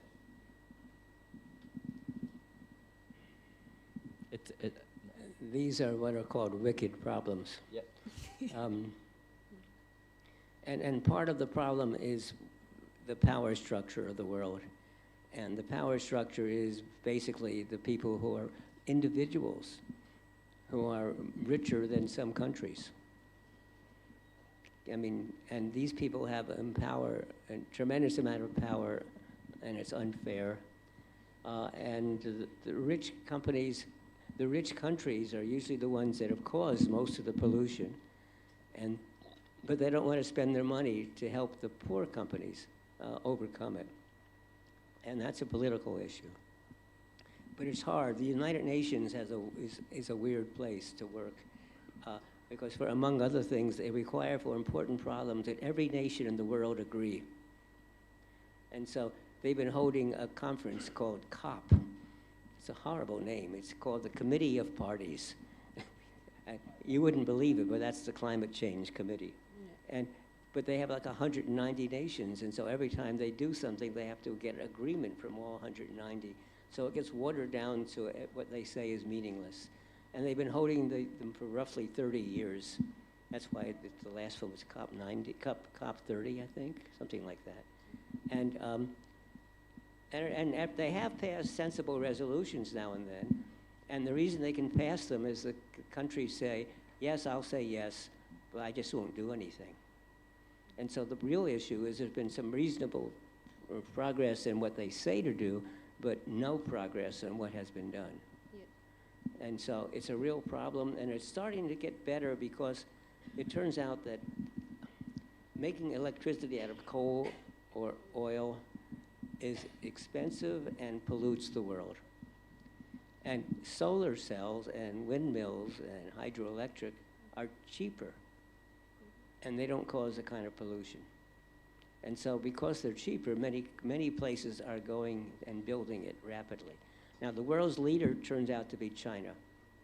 It's actually the world's leader in pollution, but it's also the world's leader in doing non-polluting source of energy. And every year they do much more non-polluting sources and decreasing the amount of pollution. So they're the world's leader, I think, in trying to do better and actually doing it.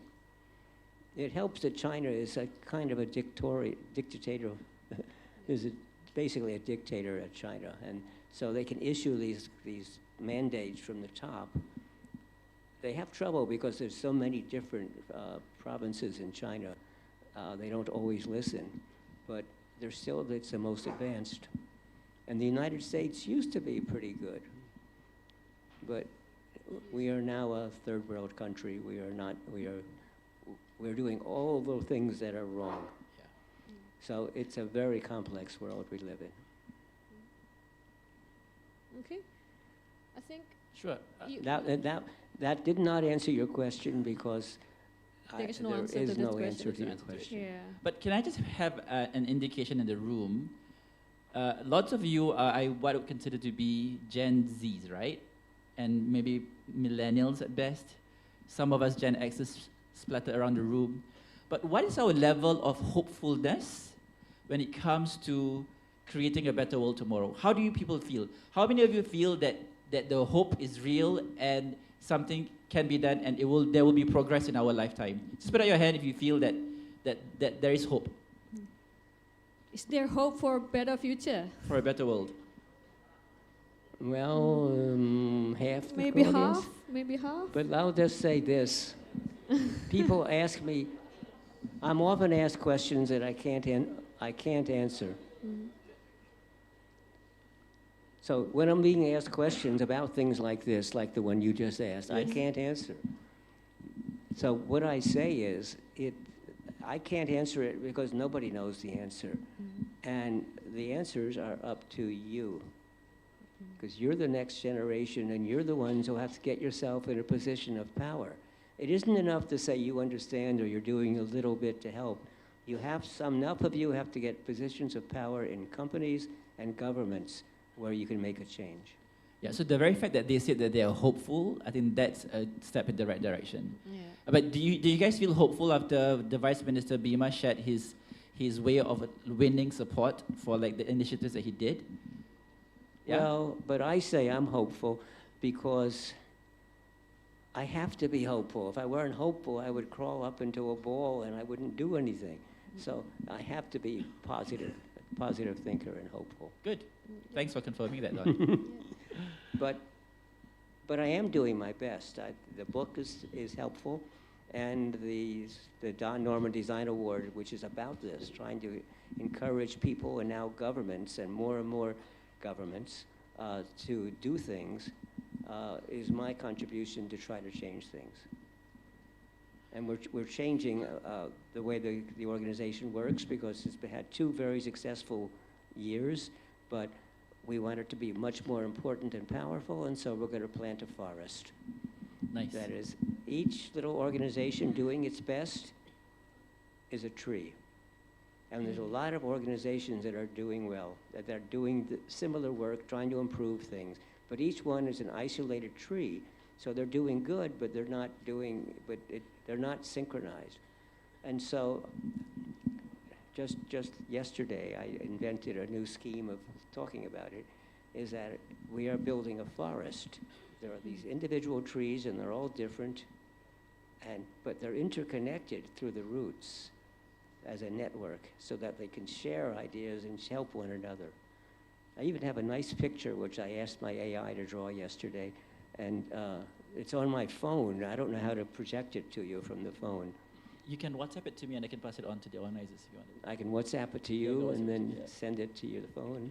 Okay, well, Don is going to WhatsApp that new logo that he's been designing with Gemini AI, Banana. There's a question that came out in Slido. Tatum, if you don't mind me looking at the question from Slido. Sure.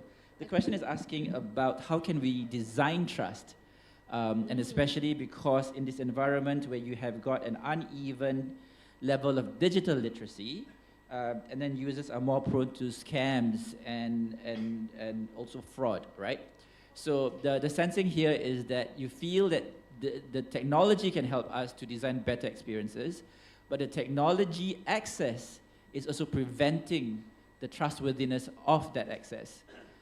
So I guess the question in this case is, we'll go back into your larger discussion about technology and AI as well, right? So, so do you want to kind of like fire that up and then I'll get the... Okay. Well, it's timely because it's a logo that is designed by Gemini. So I think we also curious to know, how do you envision AI and HDD Plus work together? What's the role of AI in HDD Plus? Just hold that one. We're getting there. I can take a picture.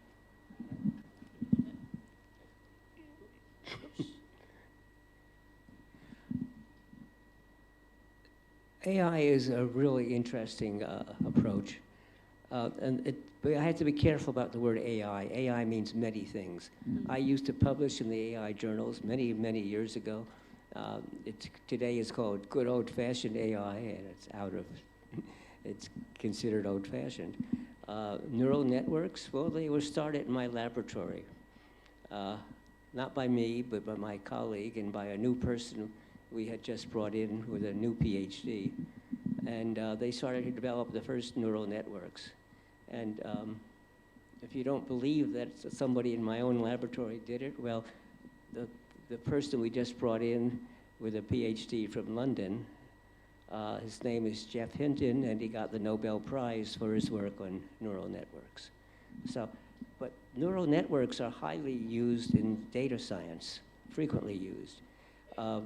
But there's other AI. For example, when you take a picture with your camera, the little rectangle goes around everybody's faces, that's AI.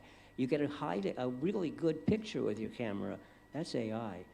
When we first had cameras in mobiles, I said, you will never be able to take a good picture with your phone, your mobile. And I said, it's not my opinion, it's the law of physics, that we have a very small receptor, and the amount of light that hits each pixel is small. It might be 1 photon. So how come we get a good picture? AI. Because AI, first of all, it can take multiple pictures really fast. So if it takes 10 pictures really fast, it's as if the area were 10 times the size. Second, it knows how to combine nearby pixels. It knows how to combine it to get enough light, but to separate it to get resolution.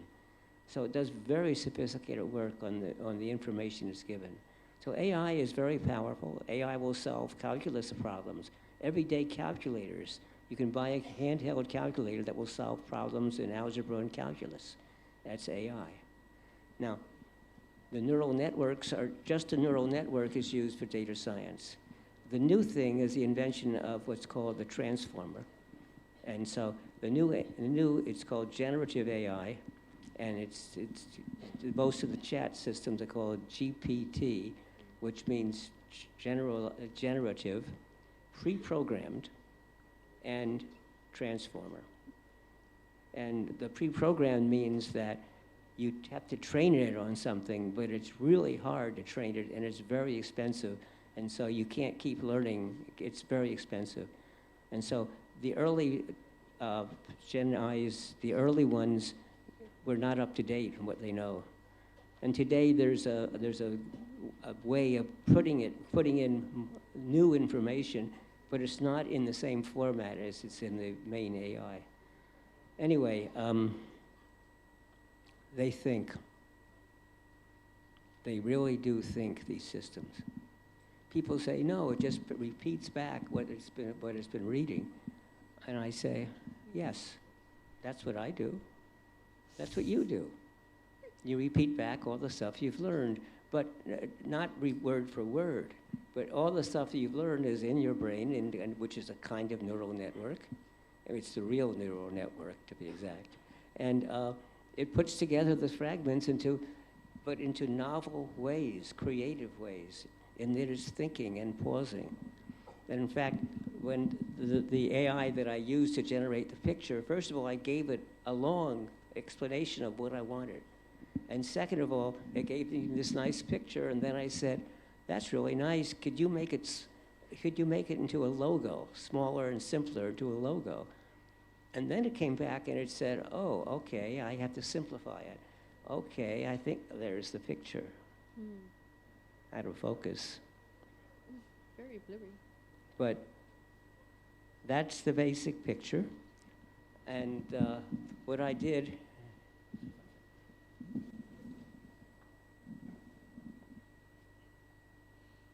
Is it Baobab tree?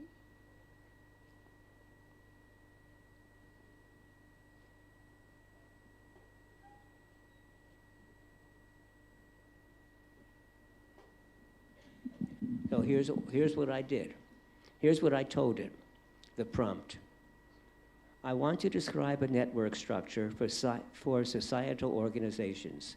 Each will have its own unique characteristics, but they are all joined together by a communication network. Illustrate this by a drawing that appears to be a hand-drawn sketch of a number of trees, each somewhat isolated from the others, each a different species of trees, looking quite different from the others.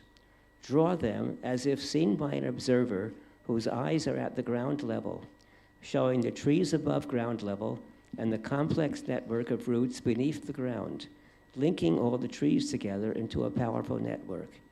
You can use color for the sketch, but it also has to work well as a black and white sketch. Oh, and before you start, ask me any questions you have about the request. So in order to use these systems, people say, oh, I won't think anymore, oh, it'll destroy my ability. But look, it took me a long time to think about how I would describe what it is I wanted.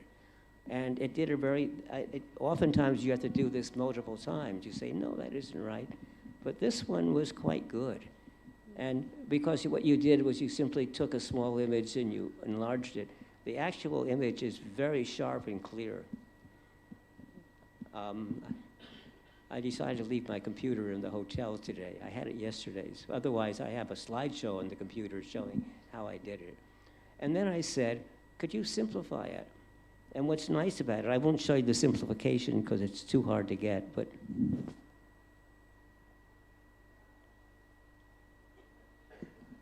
I said, can you simplify the image you just created so we can use it as a small logo?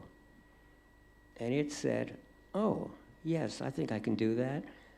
Reimagining the trees. I'm now zeroing in on the essence of the sketch network.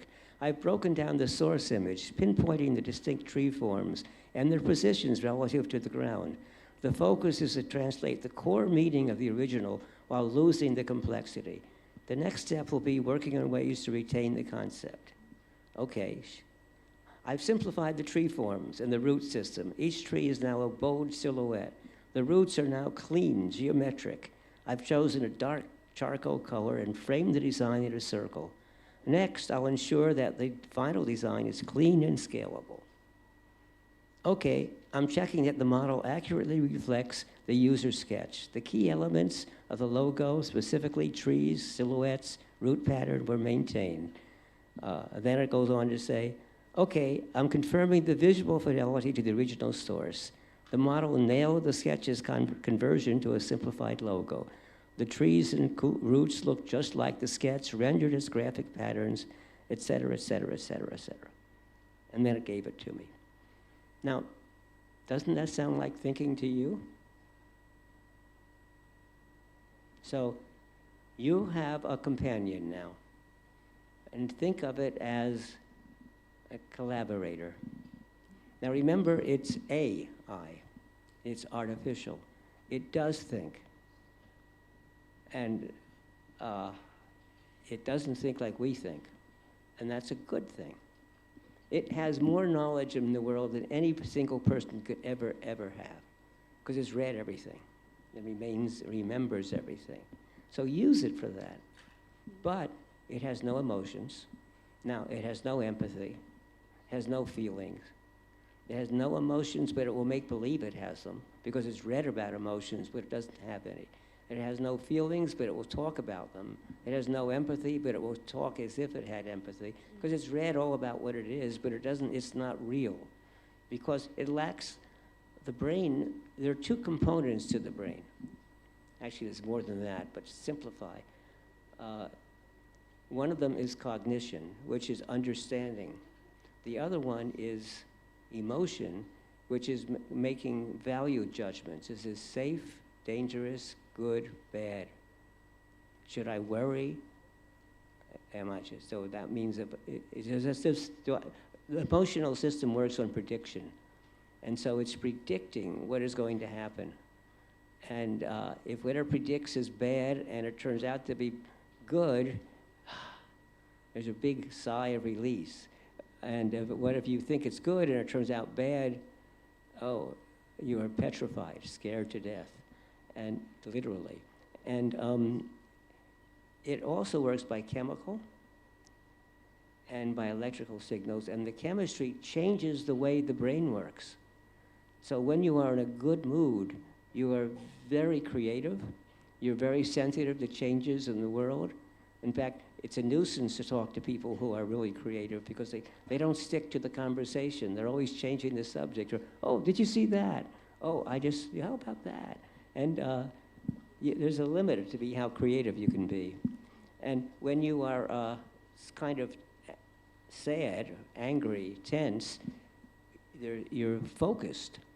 You're focused upon an issue, and you won't see things out of the periphery, and you're not very creative. So when I was a designer and I was managing teams of designers, the way we would start is we'd always start early in the morning with food, donuts, coffee, candy, and play games. And then we would do our brainstorming and our thinking and trying to decide which direction we were going. And after we had finally, and this might be weeks later, decided on exactly what we wanted to do, I did not want them thinking and creating anymore, or we'd never finish. Some of the problem with people, I have lots of friends who are creative, and they've never amounted to anything in the world because they can't stick to their answer. They're creative and they invented something wonderful, and I say, that's brilliant, now let's do it. And a week later they say, oh, I changed my mind, and they're now working on something else, and then something else, and something else, and that's how they went through the world. So what I do is I say, how much time is it going to take to do this? Oh, it's going to take us 6 months. Okay, you have 4 months. What I want is I want them to be tense. Because if you're just, it has to be the right amount. So that they're always worrying about the schedule, but they're still effective workers. But they know they're not, it kills their creativity a lot. Because I don't need creativity, I need focus. When I was at Apple, I ran the research division, and so I hired PhDs. My friend, who was vice president of software, refused to hire PhDs. Said, the last thing on earth I want is somebody who's thinking when they have to do something that has to be shipped to customers in 6 months. I don't want them to be thinking of new ideas and new ways of doing things. So all that's human behavior. That's not the AI's behavior. But you will lose your job if you don't know how to use AI. If you understand how to use it effectively, you will be better at your job and companies will really want to hire you, I hope. Well, I'm predicting the future, and it's hard to predict, especially the future. What's your opinion about, because in the debate of AI, there are two ways of thinking, right? I think older generation that is very digital aware. You mean older generation like me? Like me too. I think I'm also perceived as the older generation. The older generation that experience both analog and digital ways of working, I think we have advantage because we have skills, manual skills, and then we tested it against AI. But in terms of learning, which should we promote? Do we teach people technical skills without AI first and then AI? Or do we teach it together? Especially in terms of design. The AI we have today is very new, the generative AI. It takes 5, 10, or even more years before we understand fully its implications and how we should interact with it. And so the question about, well, we want people to have some basic knowledge and skills, which ones should we do? I'll just give you an example of the calculator. When it first came out, there was in many ways the same fear as there is today. And schools prohibited it. You could not allow to use a calculator because we must learn basic arithmetic. Well, today, schools require the calculator. You have to take the calculator in for the exams, and you have to use it, and you have to learn how to use it. And you still learn basic arithmetic because you have to understand what addition, subtraction, multiplication, division, and you have to learn basic calculus and algebra. But actually, I know how to add and subtract and divide and multiply, but I only do that with small numbers. When it's a large number, I always use a calculator. Either that or I make a guess. I've learned how to guess, so it's pretty accurate. I mean, not accurate enough for some things, but for most things, you know, what's 54 times 36? Oh, well, 54 is almost 50, and 50 is half of 100, so 100 times 36 is 3,600. Now I divide it in half, 1,800. So that isn't the correct answer, but it's close. And so I think we're going to be doing the same with calculus and equations. Those of us who do mathematics, what we will do is try to think of what the right equation is, and we'll let the machine solve it. And also when the machine will do a graph and all sorts of things so we can understand the result, and then we can say, oh, that's not what I wanted. And we have to go back and rethink the equation. And that's what happened with the calculator. And I have a feeling that's what's going to happen here. But it will be a while before we understand which things to worry about and which ones not. Meanwhile, I'm encouraging students to cheat. Well, when you work for a company and your boss wants to have a quick paper so they can understand what's this transformer? I don't understand what that is. And you don't know either. So your boss doesn't care that you don't know. The boss wants the result. So you should ask your friends, did you ever write something on the transformer, or did you ever read anything that made you understand what it was all about? Can you show me? Can I copy from it? Or maybe I'll ask the AI to explain how the transformer works for everyday people. And when I put it together, and it's following the principle I told you about for my books. There's nothing new in my books. It's the way I put it together in the framework that I presented with you. So I will put this all together. And I recommend that students do this for homework as well. However, in the school system, you're supposed to work by yourself. And so if you do this, and a lot of students do this, they cheat, they lie, they say it's my own work. I'm encouraging you to do it, but you're required to say where you got the information from. If you copied Mary's paper, give Mary credit. Yeah, okay. It doesn't harm you, and it's good for her. And if you took it from an AI, explain and maybe even tell us what prompts you use. And maybe, usually when I get an AI answer, I modify it. So I explain what modifications you've done. Because what we care about is the end result. Did you do something new? Was it useful? Did somebody learn from it in a way they couldn't have learned before? So that's what I mean. I call it cheating to get your attention. But it's informed cheating. So I just want to clarify that the discussion that Tatum just led is coming out from a lot of the Slido questions, and I think the popular Slido questions right now, it's all about the usage of AI. Just to let you know, that's what the viewpoint of the audience is right now, about how AI can be effectively used, what is the role of AI in trying to kind of like spark intelligence and intellect. And I think Don did a nice roundup of a conversation about that, which is basically like what I'm saying about complexity. Just lean into AI, make it work for you, but you got to do it in a thinking approach without necessarily doing it.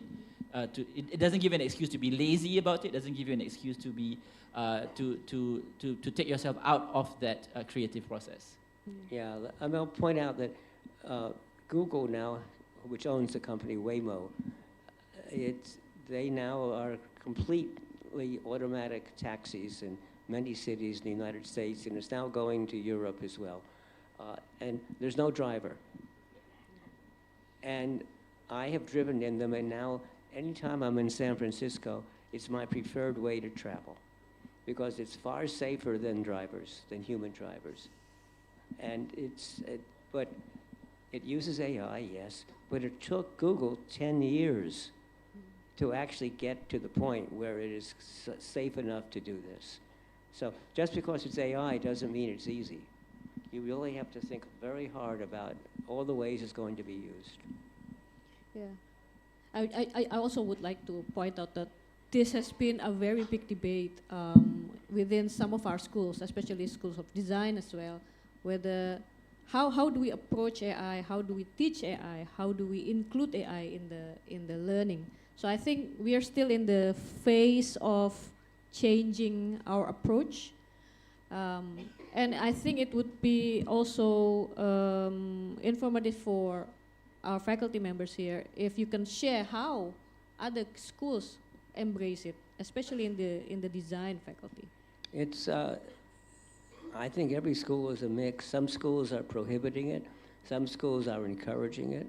Well, I mean, I can imagine this exercise if in a graphics course. You give a graphic assignment, and you tell students you want them to do it using AI. And then they present the results in class, and the class critiques them. And you will soon discover that, oh, some of these are really wonderful, we never thought of it, and some of it is horrible, etc. Or some of it looks like it's promising, but it needs more work.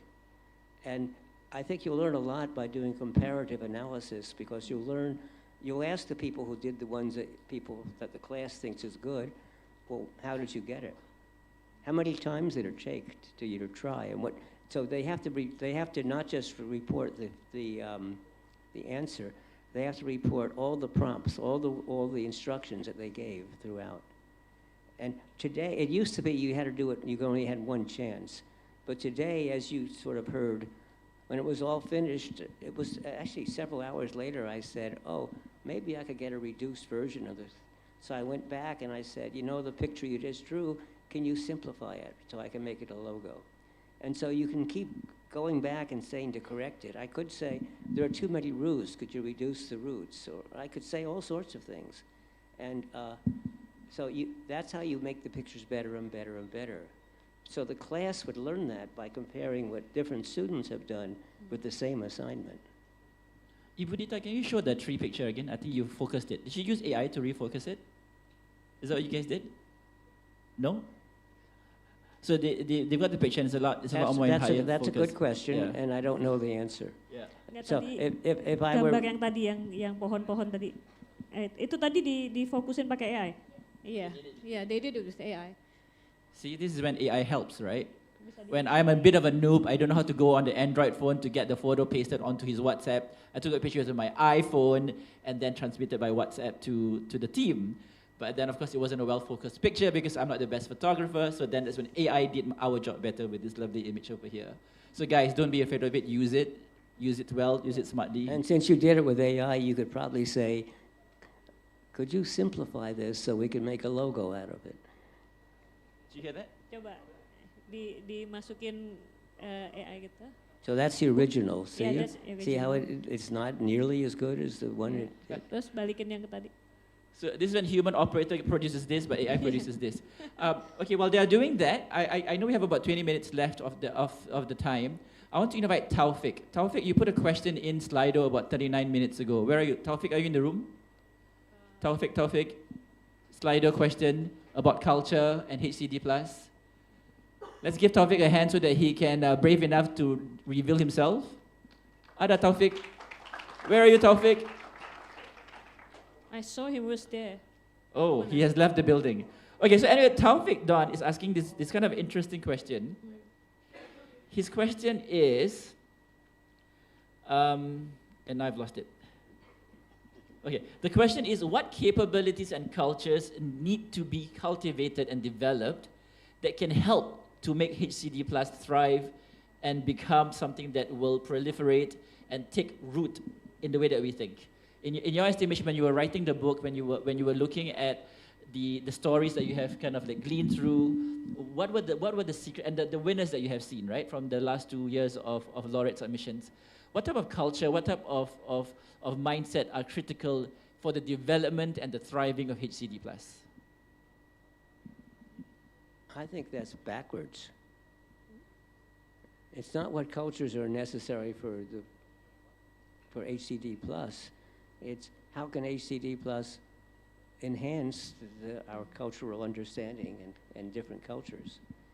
And I think in many ways that's up to the members of a culture, not up to an outsider to say. But I'll give you my rough impressions, which is, first of all, the world has become a dull place in many ways. I used to travel, and I used to love to go and eat different foods, and I would always go to the equivalent of a hardware store, or sometimes a supermarket, and I would just love to watch and look and see all the different kinds of foods, And in some countries like Japan, usually in the basement of the department store, they sell food, and you can go, and they give you out samples. So you can just go around and sample and sample and sample and sample, or you can buy it. And it's a wonderful way to taste the wide variety of foods. And also to see the different kinds of tools that people use and the different ways in which they do things. And today, no, there's no difference. Yeah. So for a while, I used to take pictures, and I would show them in my talks, what city is this from? They would say, oh, it's someplace in Japan. Look, it's all Japanese. It's this, that, and the other. And I would say, no, it's Washington in the United States. Or, what city is this? Oh, it's obviously Paris, because look at the brand names and so on. No, it's Seoul, Korea. And on and on and on. You could not tell what country it was from. Yes. And in the world, when you stay in a hotel today, even in the hotel I'm in right now, it's an international chain of hotels. It's a European chain of hotels. So I don't know what country I'm in from the hotel. And well, there is one thing in the hotel that's unique to this part of Asia, southern, Eastern Asia, which is the toilet has a little water gun, bidet. Yeah, bidet. Right. Now in Japan, they instead have very expensive bidets, which are electronically controlled with a remote that you can use. So those are different, but those are minor things. And so I've lost the culture, and I'd love to see it back. Now people ask me, how can I repeat the culture, and what should I do? And I'll repeat a story I told the other day. I was in Hong Kong, and I met some Mexicans who were studying there. And they asked me, they said they wanted to go back to Mexico, and they wanted to enhance the culture of Mexico so that there was Mexican design, et cetera. And what should they do? And what I said, and I still believe it, is true for all cultures. Go back and do whatever you want to do.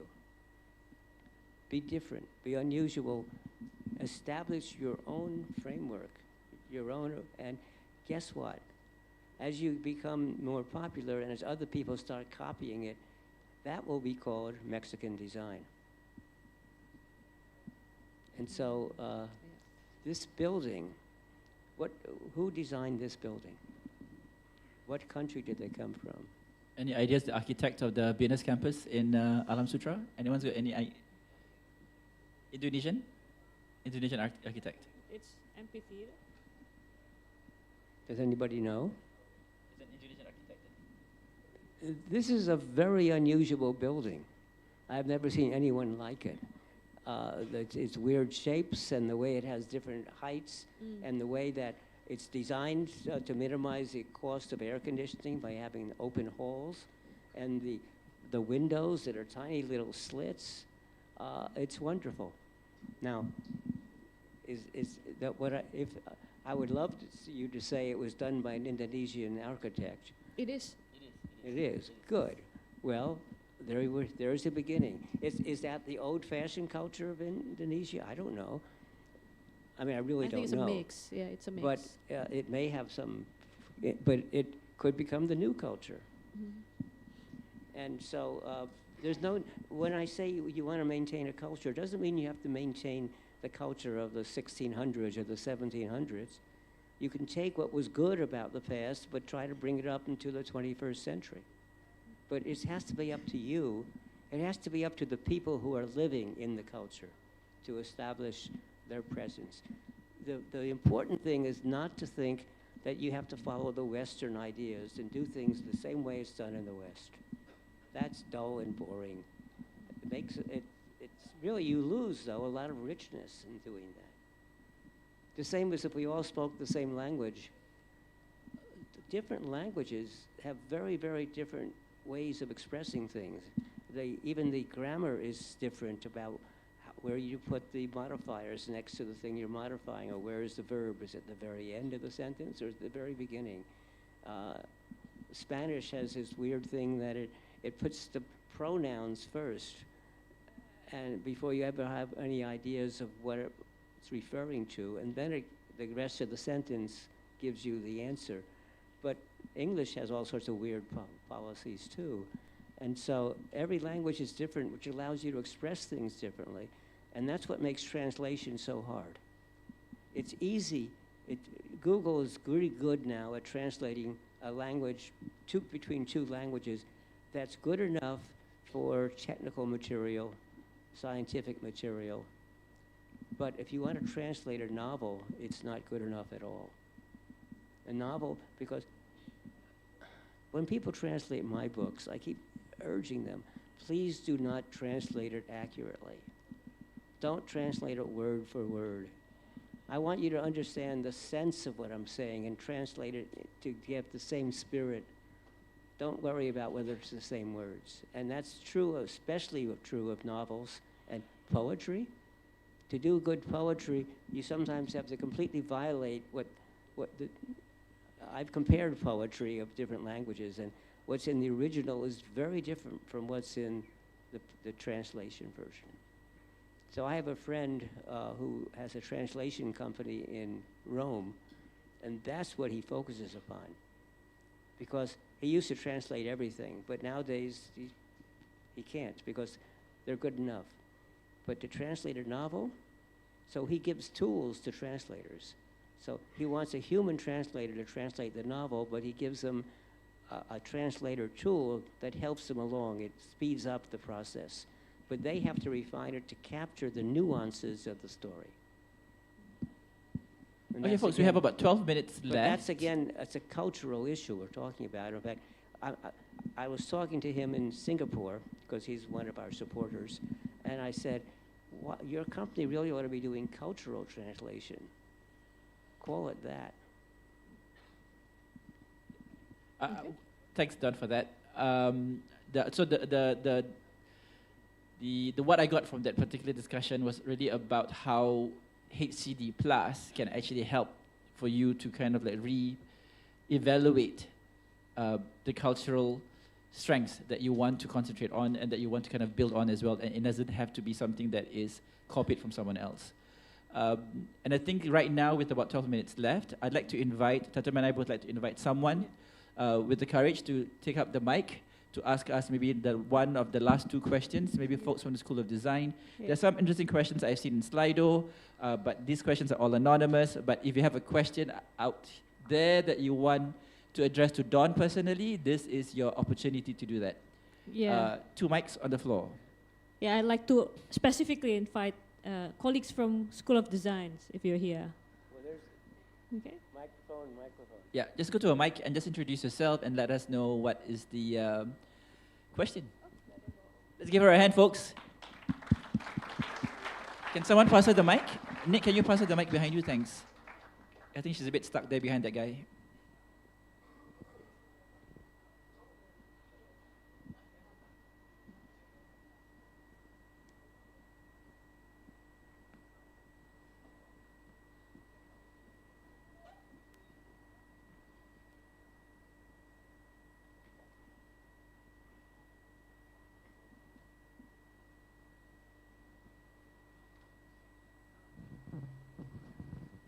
Okay, good afternoon, professors. My name is Susan. I'm from Master of Design major in BINUS. I have a question for you. So many sustainability efforts require design discomfort to change behavior of the people. But I'm curious, why keep it as discomfort instead of, for example, bringing a tumbler used to feel like an effort or inconvenience before, but today it has become a new form of comfort. Even a symbol of identity and social status, like Stanley or corkscrews, you know. So instead of designing discomfort, should designers focus on transforming sustainable behavior that were discomfort into a new kind of comfort, that new comfort? Thank you. Thanks, Susan. Discomfort? And the answer is yes. That is to say, you offered several alternatives. And you offered several, your question was, should the designer do this or this or this? And I say yes, because it's up to you. I think reusing material or making it sustainable so that either it lasts longer or can be reused is important. But should there be a new method of comfort? Not necessarily. You could create the old methods using these reused materials, or you could create an old method but make it in a way that's easy to recycle and reuse. Maybe you'd use different materials to make it. Or you could be really creative and invent some entirely new way of relaxing or being comfortable or doing something in your life. But those are different courses. They're all good. But the real issue is that at one level, it's the designer's responsibility to design things that are sustainable, that either they will last longer or they're easier to repair and maintain, or that they can be taken apart and the parts reused. There are a number of companies doing this already, often in small ways, but the number is increasing. But the problem is that you don't have the power to do that. When you work for a company, you have to build what the company wants you to build. And you have to use the method that they are using. And so in order to be able to do it sustainably, you have to convince the company to change its ways.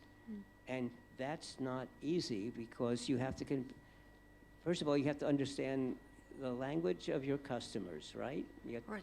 Well, your customer is your boss, the people you work for. And their language is spreadsheets and numbers and profits and costs and margins and sales. And you have to be able to talk that. Yes, do your lovely diagrams and do your prototypes, but you must show them that this is why you can stay in business by doing these things.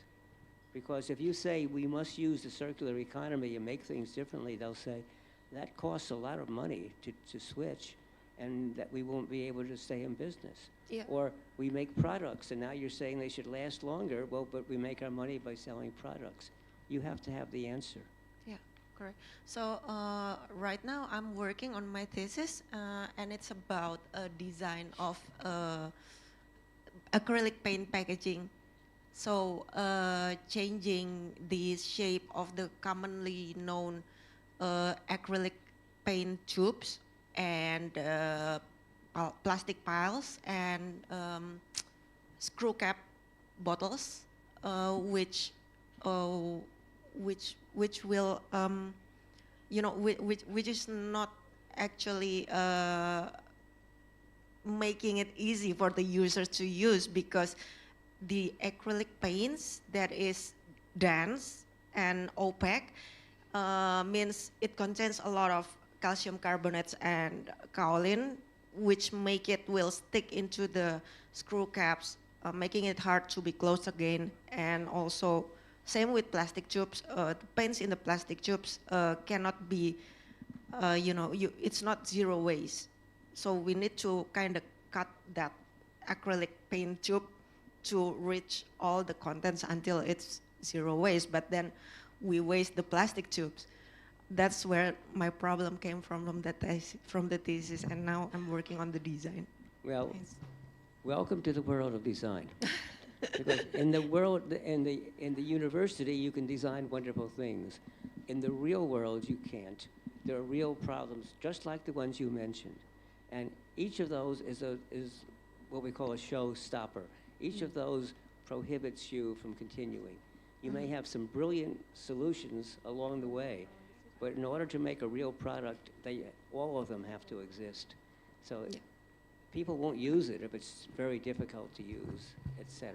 So yes, you'll have to either solve the problem or solve the parts you can solve, but then make a good example. But then you have to explain why you can't solve the other and what is needed for a solution, which may be some new substances that don't exist yet. Yeah. Okay. Thank you. Thanks, Susan. Anyone's got one last question from the floor? We've got about 5 minutes left. Yes, go ahead. There's the mic right over there.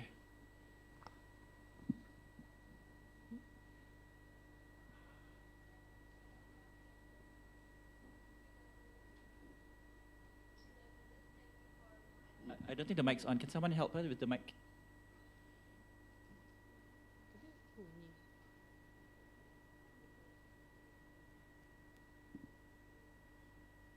Okay, good afternoon. My name is Ratna Cahaya from Multimedia University Tangerang. So my question is related to, I think still related to the previous question. So right now I'm designing Jari Rupa. It is a platform that maps Indonesia art ecosystem. Our user often wants opposite things, like for example, artists want flexibility, curators want structure, the public wants simple stories, and institutions need detailed data. So how we can keep the platform human-centered when expectation pull in different direction? Thank you.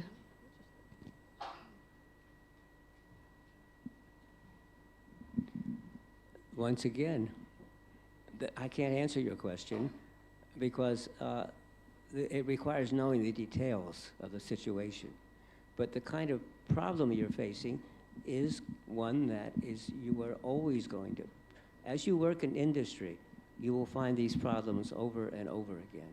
That a solution in one direction may not work because of other factors. There are many constraints in what you can do in industry. Cost is one. Familiarity, so that people will understand it and use it. It isn't too, although they like novel and creative things, if it's too novel and they can't figure it out, they don't buy it. There are all sorts of problems that you'll face, and that's what good designers work on, and you do your best. And you're going to have to compromise your ideals in order to get something that is sufficiently good to actually be manufactured and used by people. And I think what Don is also suggesting is that our role as designers, your role as designers, is going to be more than just design. You're going to have to be facilitators of the process, facilitators of that change. And that's going to be an increasingly more important role in organizations that maybe designers previously never thought they had to do, because they would just end up doing the design work. But what we have seen in our work in industry is that the process facilitation is the most important part of the design process, especially when you're trying to make sense of a lot of complex issues. The good thing is it has been done before, and others have succeeded in this. We have seen some very good facilitators. Last week at the DNDA Award, there were some very good moderators that kind of shared their stories as well. And the idea here is we need to kind of like take on that larger role that people in their traditional professional silos may not necessarily be attuned to do. So I'm an economist by training, and I used to work with linear models all the time, but now I have taken on the role of a designer with a small d. But what that makes me appreciate is the fact that the systematic approach that design takes will give you this output to understand what are the milestones that you need to work towards to get that consensus, to get that ability of synthesizing the right amount of data that will get you to go to the next stage of your project. This happens all the time, by the way, that if you're an academic design could be wonderful. You could even build one or two that works really well and people love it. But when you decide you want to manufacture it, you discover the cost of manufacturing is too high, or the ability to repair it is too difficult, or the cost of the materials that you want to use is too high again. There's all sorts of factors that will come in, and it's not an easy job. And the good designers that I know love that fact. They love to be able to do something that is not easy, but that if they succeed, it's wonderful. But sometimes I've known designers who work on something and give up for a while and come back a year later, because it is so hard. They have to fulfill so many requirements that they have to think it through, or they have to wait till there's a new development in manufacturing or materials. That's why there's no easy answer to your question, because it depends upon a lot of the details. So it's also about compromise. It's absolutely about compromise.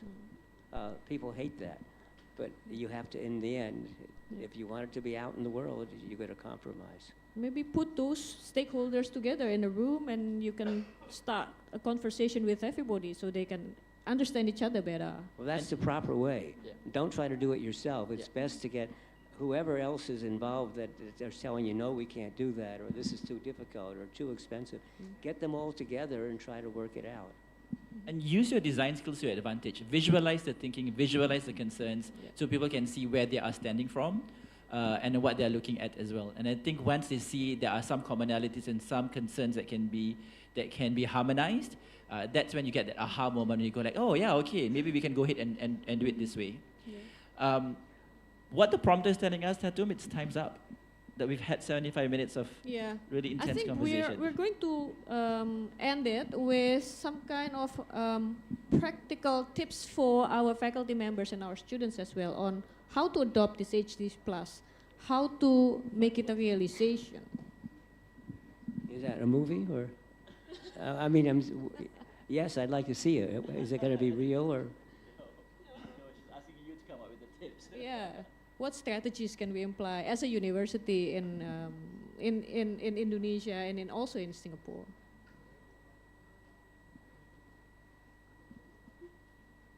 Adding the plus, the power of plus, is going to be a variable difficulty. It might be easy for a number of things, and it might be really difficult for some.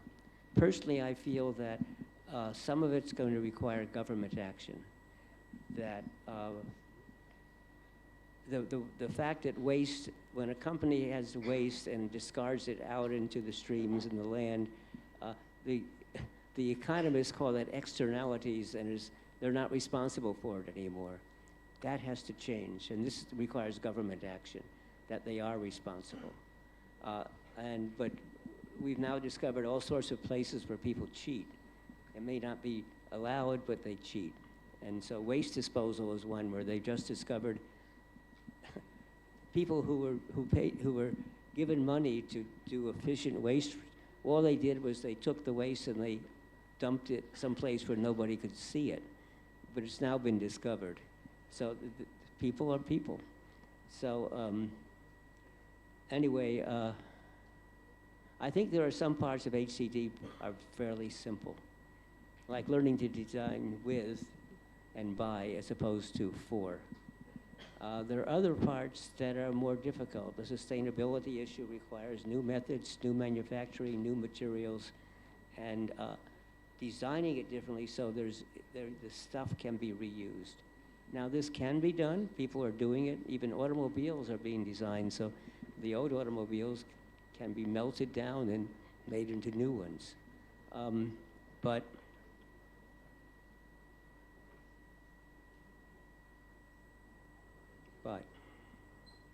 how do you start? I don't know. I think you start with sensitivity so people start to understand what the issues are and why it's good. Let me tell you something about my trip here to yesterday and today, and the emails I've been sending to my partners. We had a long discussion. In fact, last night at 10 p.m. I had a meeting with the people who are helping rethink the conference that we run. So it was somebody from Singapore. No, sorry, it wasn't. It was me, Sanjay from Bangalore, and Srini in Shanghai. So it was 11 p.m. for the people in China. It was 10 p.m. for me here, and it was sometime in the afternoon in India. And we said we have to stop doing it just for academics or just for early career people. We have to really bring in industry. But we talked about the problems of getting industry to accept this because it's really difficult. And we also talked about the need to get the government's attention.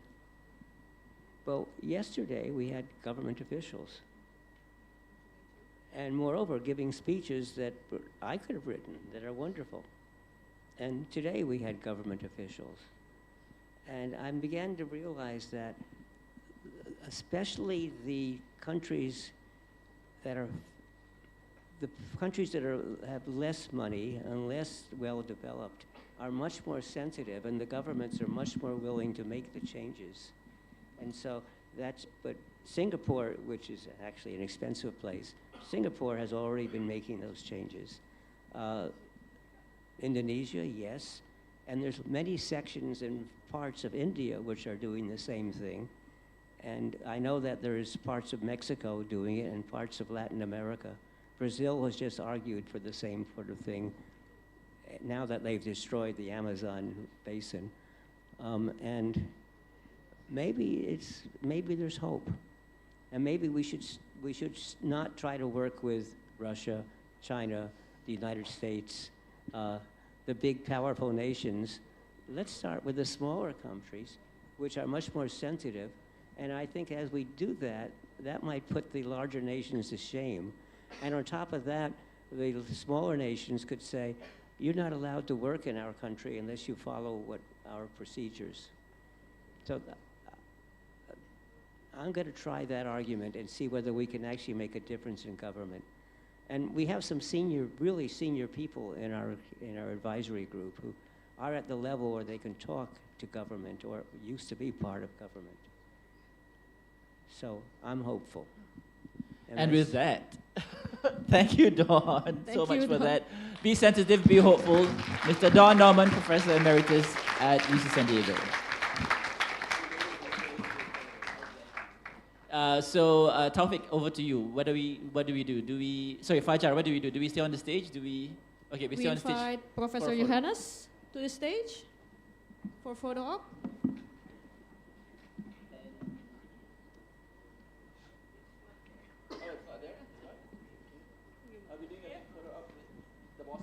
Yeah. So we're finished with that? Yeah. Okay, ladies and gentlemen, please once again give a big round of applause.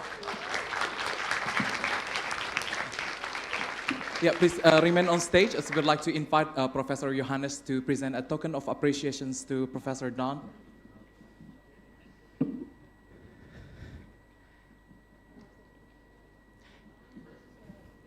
And coming next, we would also invite Ms. Tan Yen Yen to receive a token of appreciation from BINUS University that will be presented by Dr. Rini.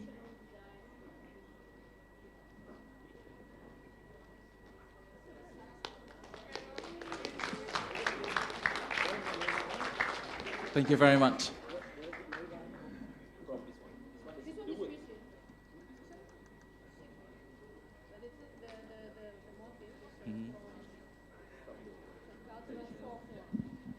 So here I was just given a nice trophy, and I'm told that this is a cultural symbol, and it seems to be made out of wood, which is good. Our trophies are all made out of 3D printed wood. This is maybe hand carved, at least the mold is.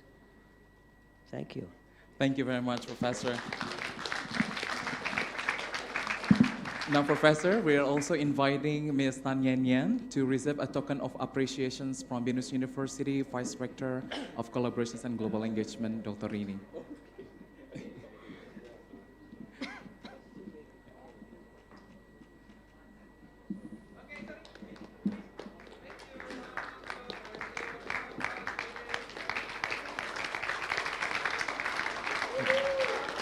Thank you very much. And now, ladies and gentlemen, we invite you to join for the group photo opportunity with everyone. Don, would you like once again to hold your trophy? Mr. Aznan, would you mind?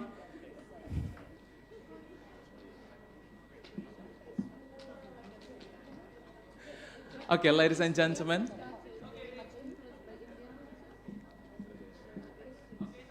Yeah. Professor, ladies and gentlemen, would you mind to direct your eyes to the camera? Once again, smile wide. 1, 2, 3. Beautiful. Thank you very much, ladies and gentlemen. You may be seated. Thank you. And Professor Johannes, please remain on stage.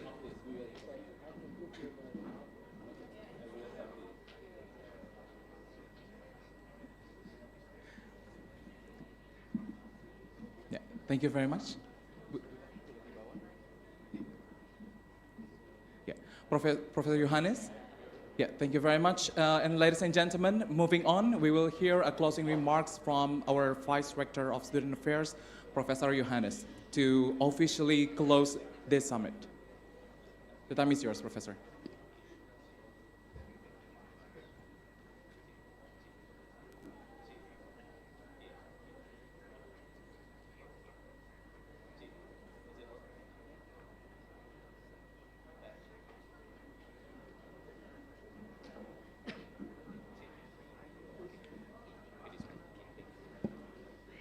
Check. Okay. Okay. Good afternoon, everyone. So this is distinguished guest speakers, and then partner from industry, especially to their partner, our partner from BCA, Bluebird, and Paragon Corp as our speakers today, and then our academic collaborators from BINUS University, and then from, of course, from Singapore Polytechnic, government representative from Kemenparekraf, and then all participants in here who have been with us throughout these remarkable days.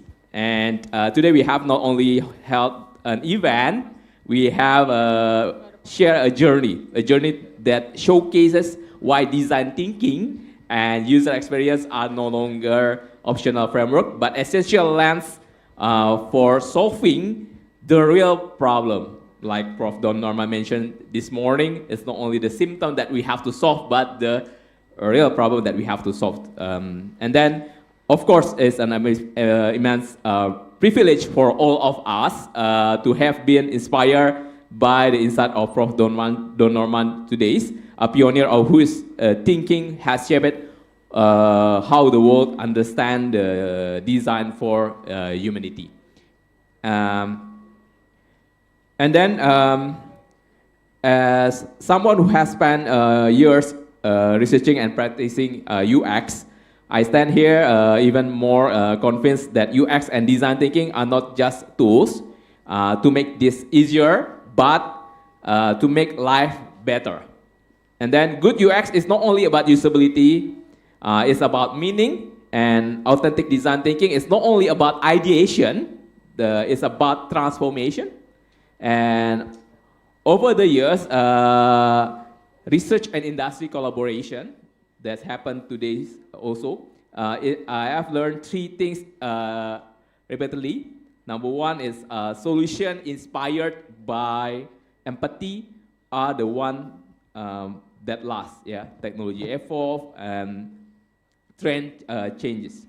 And number two is data matters but humanity matters more. And the third is we are talking about those who learn fastest win longest. And the future of UX Indonesia will not be built by copying the world, but by understanding our world. Our culture, of course, Indonesia culture, and then our digital behaviors, our environments, and our aspiration also. And if I may speak about the future, I envision Indonesia as the one of the part of Southeast Asia's strongest UX hubs also.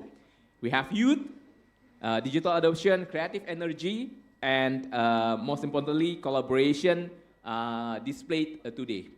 But vision requires action. So allow me to leave you three call for action that we can do together in here. Number one, we are talking about build UX culture, not just UX capability. So UX should not sit within our department. It must become the mindset of across organizations, from our leaders, CEO, engineers, designers, and also the policymakers. And then number two is collaborate fearlessly. And today is BINUS and Singapore Polytechnic showed the power of partnership. Yeah, together we are in here. Imagine if industry, academician, and of course the government work together. Yeah, we won't just build a product, but we will build Indonesia's design ecosystem. And number three, we are talking about design for sustainability. UX is no longer about convenience, it's about our responsibility also. We must design solutions that are environmentally conscious, socially inclusive, and future-oriented. And after everything we are learned today, I want to leave you with one question that we have to answer later. What kind of world are we going to design next? Not just what product we want to build, not just what interface we want to improve, but what future do we commit to shape for the next generation. If the UX is the tools, humanity must be the destination. And today I believe we have taken a meaningful step forward. And I would like to say thank you to all speakers today, especially for Prof. Don Norman. And thank you also for the partners, organizers, and especially each of you who fill this room with curiosity until the end of this event and the patience. And that's what we began the summit as our movement together, the movement to design better world, one human-centered decision at a time. And thank you, and then see you at DTUX 2026. Good afternoon, everyone, and keep designing with our heart. Keep designing with our hearts. Thank you, Professor Johannes. Thank you for your closing remarks. Well, ladies and gentlemen, as all good things must come to an end, that concludes our discussions, our event today. So thank you very much for your kind participation and attention. And on behalf of BINUS University and Singapore Polytechnic, once again, allow me to express our most sincere gratitude to everyone involved in this, to all distinguished speakers, panelists, and everyone, all the committee, for making this event a resounding success. And I also have some final notes for our audience. For those who wish to meet and have a chit-chat with Professor Don after this, please remain in this room as we will arrange the opportunity shortly. And also for those guests of our dinner receptions, we have provided a shuttle for you from the drop-off lobby to Pondok Kemangi, and the shuttle will leave at 5 sharp. And also for our students, the exit ticket is available on the screen now. Please scan the barcode and complete the exit ticket form to record your attendance. Well, once again, finally, thank you so much for your attentions, and I really hope that this event is insightful and also you find it very inspiring. Thank you, and see you again on DTUX Summit next time. Thank you.